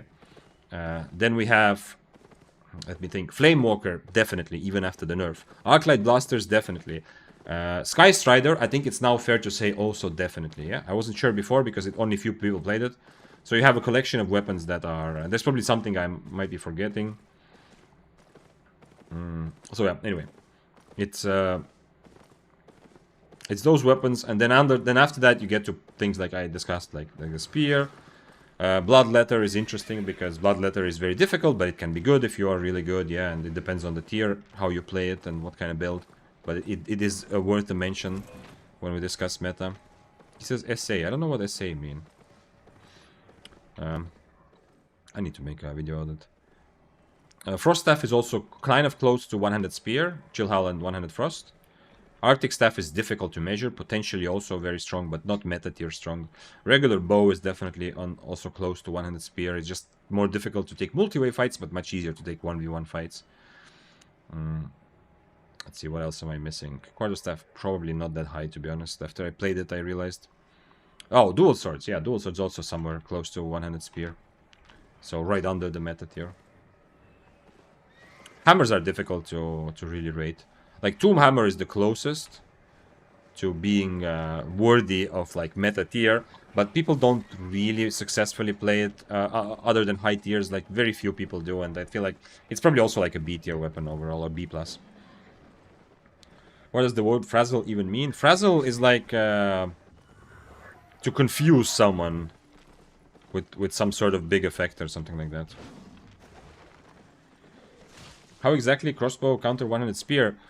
So the problem, and this is the problem with light crossbow and Arclight Blasters. The reason it's a very difficult matchup is because you don't have any range at which you are essentially good against crossbow, yeah? Like, the only kind of viable strategy is potentially to stay at 13-meter range and just try to deflect their Qs. But the problem with spear against crossbow is that if you are close enough to hit your impaler, they are close enough to hit their Qs, and even potentially caltrop. So you are losing from that range, yeah? You are weaker from 13 meters than the light crossbow. Especially light crossbow is also going to E you. So you have to get close. But if you get close, you're also not out-brawling most crossbow builds. So at any range, you have a bit of a disadvantage.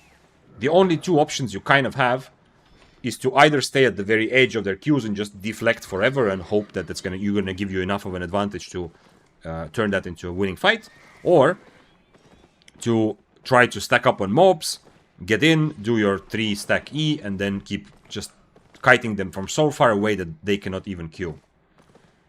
From my experience, it's the like when I play one-handed spear, it's the most difficult one. If you get close, if you are far, you are just losing with damage. If you get close, you've already taken some damage as you are the one who got close. They're gonna stack their defensives and they're gonna do giga damage if they hit their Qs and Ws, yeah, and specifically with their passive as well. Like they do so much damage up close that you are going to slowly probably lose that while they are using defensives to prevent themselves from dying. So there's no clear kind of there's no clear battle plan that feels good. Fist of Avalon with what build?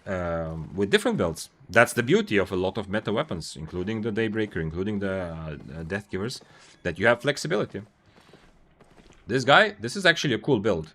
This is not the most basic build. Where is it? After I killed the dude who was toxic and came to chat. I don't remember. After that, I died to fists.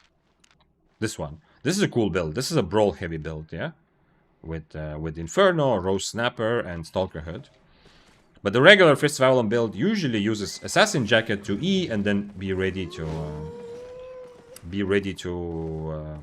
kite with Assassin Jacket. What about Forge Hammers though? Not worthy of being mentioned as part of the meta. But all hammers are always viable, decently viable for mists, because just simply having the charge W gives you so many options to survive and to handle situations when there's a lot of people. So Forge Hammers are also fine, but they're not worthy of being mentioned as meta contender by no means at all.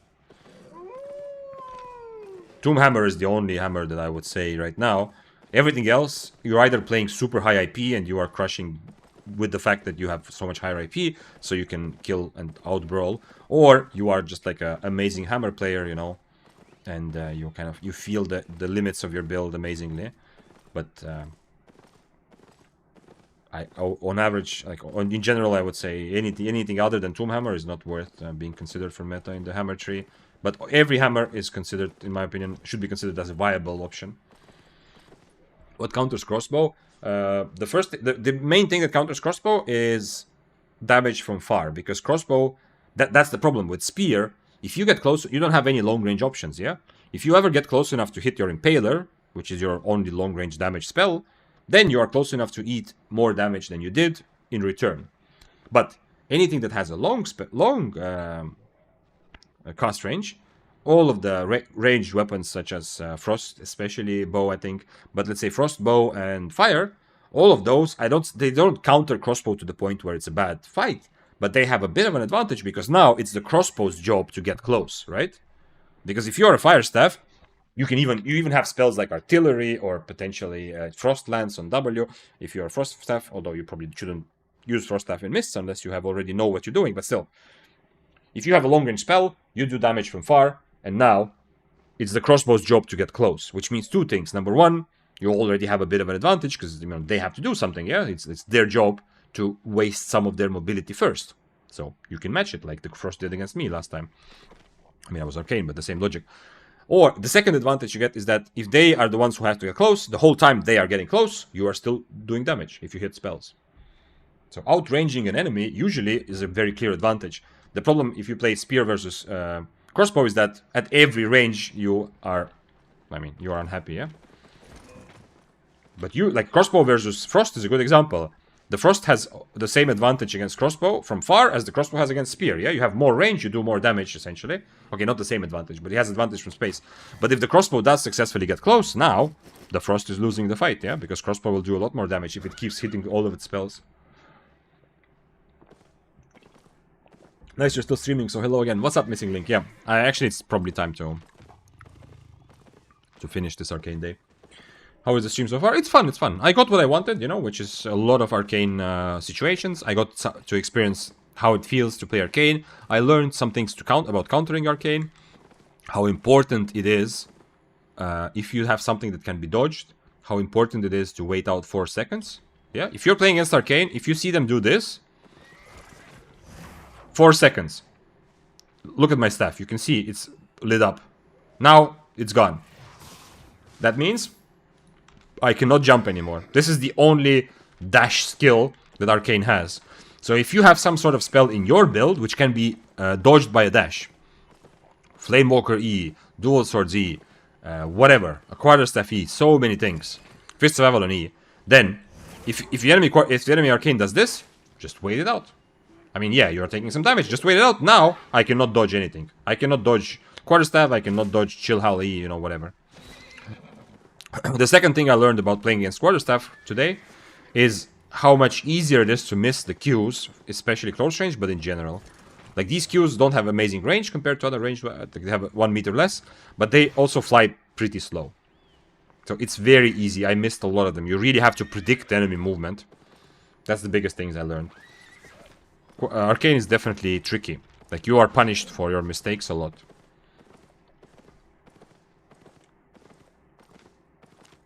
Thoughts on Forge Hammers? I just said it like a minute ago. But because they're a hammer, every hammer is viable for mists. And open world, it's not terrible. It's fun. You have good mobility. Because you have the very good W, you can charge away while slowing your enemy and then get away. Or buy time for your cooldown, whatever. But there's nothing special about Forge Hammers right now, making them a good meta option for solo PvP. They are just a nice, interesting, fun weapon that is viable, but they are not a contender for being a potential meta weapon for mists, or even soloing open world. Okay, this is double overcharge. Let's do, whoop, that's not the button I wanted to click. Let's do the prediction. As you know, usually only one thing trashes on this stream, but okay, start prediction. So you have 2 minutes to predict how many things trashes from this. It's you have choices 0, 1, 2, or 3 to 5, and then we'll remove them and we'll see together, so you can get channel points. On this channel, you can make me drink water, you can make me play a build that you want for half an hour, make me stand up. There's other things as well. Missing Link said in YouTube chat, you convinced me to go the full spear way, and I enjoy Daybreaker, even open world. Nice. I crafted some and ended up getting 2 6-3 excellent and 1 6-3 outstanding. You have interest in this for a good price? No, not really. I'm not gonna buy some special. I'm okay. I'm happy to just buy stuff whenever I feel like I need them, yeah. I'm not planning that much for the future. And when I loot, whenever I go through my bank, like, I don't do this on stream, but just before stream sometimes. Right now I'm have a lot of stuff. But for example, when I go through this, I repair everything, and then I see if there's some stuff I think I want to use later. I usually keep them like in this tab, yeah. And then I try to use stuff from this, or if something sits here for too long, I remove it and sell it. I have so much loot I need to go through anyway, and I'm sure there are still some Daybreakers there I can remove as well and use. Thoughts on the various war gloves for mists? Fists of Avalon are very good for mists. They are, in my opinion, still S tier, or at least very close to it, despite the nerf to Qs. Battle Bracers are good at middle tier and lower tier. They are super safe, but some of the 1v1 fights are too difficult, or not too, but much more difficult than Fists, because you don't have a built-in purge, you have fewer options, and your damage can be reflected or dodged a bit better, or even your jump can be interrupted, you know, by a spear or firewall or something like that. But you have more mobility than Fists of Avalon, so you are more survivable. Brawler gloves, very good at specifically going with a cheaper build and targeting much more expensive ones. And you have to go all in with one big combo, then use your helmet to recharge it, then go second combo and hope that the enemy dies. Other gloves, I have not seen enough to give any good opinion. And the fact that I have not seen enough means that they are not really very good for mists. The only ones that are worthy of mentioning from the other gloves, in my opinion, are the Hellfire hands. But it takes a good experience. Like, you have to have experience, and you have to know what you're doing with Hellfire hands to be successful with it. You cannot just press buttons. You need to really learn how to play this. It's much more difficult, in my opinion, to be successful. What about curse stuff for PvE? What about it, the Red Rose Angel? It's not amazing for PvE, but the problem with curse stuff is if you want to PvE the way that I do, which is killing mobs while waiting for PvP to happen, you don't want to swap between spells all the time, because if you get attacked, you want to be ready to fight back. If you see an opportunity on your screen, you want to be ready to participate. Curse stuff is not terrible at PvE. It's not very good, but it's not terrible either. But the problem is, in order to actually do proper PvE, you probably need to swap your spells, right? Your Q and W. So And especially the Q can hurt if you don't have the correct Q. But otherwise, I mean, it's okay. You can do some solo PE. Missing Link says, I can't understand how you don't sell loot. It's the best feeling after winning a fight. Well, I'm not going to do it. It's not because I am... it's my principle, yeah. It's because I'm streaming and I don't want to spend half the stream going to the market and repairing and then selling all the stuff that I just made. That's why. Before stream, yes. Sometimes I had the same problem, like the bank was full of random stuff that I forgot to sell or was too lazy. But sometimes I went straight to the market and sold them so that I know I don't have to worry about it anymore. What did I do? What did I do for the journal? Get out of I did this today. Or at some point recently. Holy shit, I didn't know. I don't remember this happening recently. The guy... Brother... We killed a... This is actually from my 3,000 hours of Albion. Obviously, I get so many whispers, like everybody, like angry whispers about my family and me and stuff like that. But I think no one has ever gone so far as to, okay, I have not been streaming for long, so it's unfair to compare. Maybe that he's probably that excited emotionally because he realized that it was on stream, yeah? But no one has ever written me 3 messages. Like maybe I've gotten like 1 mail of a person saying that they're disappointed the fight didn't happen or something, but sending me like 20 whispers coming to chat and then this is an interesting fun experience for me. It's something new. This is perfect because the new short that I'm about to publish after I finish the stream, I am 95% sure the new short, just coincidentally from last week's stream, is me killing this specific guy and then him saying in chat like something bad about the bow, yeah? I am pretty sure that's exactly the kill that is going to be there. That I already made the short, but I'm about to publish it. That's amazing. Thanks for following. Leviton. I hope I said thank you to Ironheart. If I didn't, then well, it's been a while, but hey. And Litrim, I appreciate you. Did I miss something else? He will be under your window tomorrow. That's I am not worried, you know? Like, I don't know what happens. I don't have to think about it, obviously, you know, after streaming for 3 months. But, like, if I somehow became, like, more known on the internet, obviously, you know, streamers and stuff don't want to get doxxed and so on.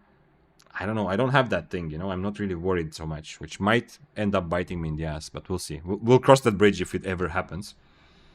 But I'm legit not worried. If I had a family, like if I, or even if, I don't know, if I had a family, 100% it would be a much more important thing. But for myself, I'm like, I've done so many crazy things in life where people who would worry about their life wouldn't do. So I feel like it's okay. All right.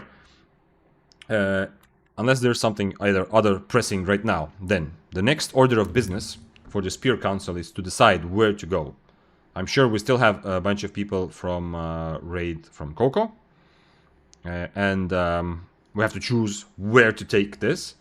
It has to be someone who has special drops, obviously, and someone who will embody the spear mentality. Let's see how long Dante has been streaming. Okay, Dante actually just started. So, if you want to see how the spear is currently played by one of the best, I think it's fair to say that this is not my opinion.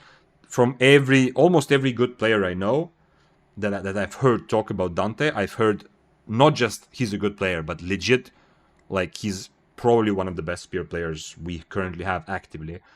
My understanding is a bit more limited to EU server, because even though I know the creators from other servers, I don't know as many players from other servers, because I don't look through the statistics, yeah?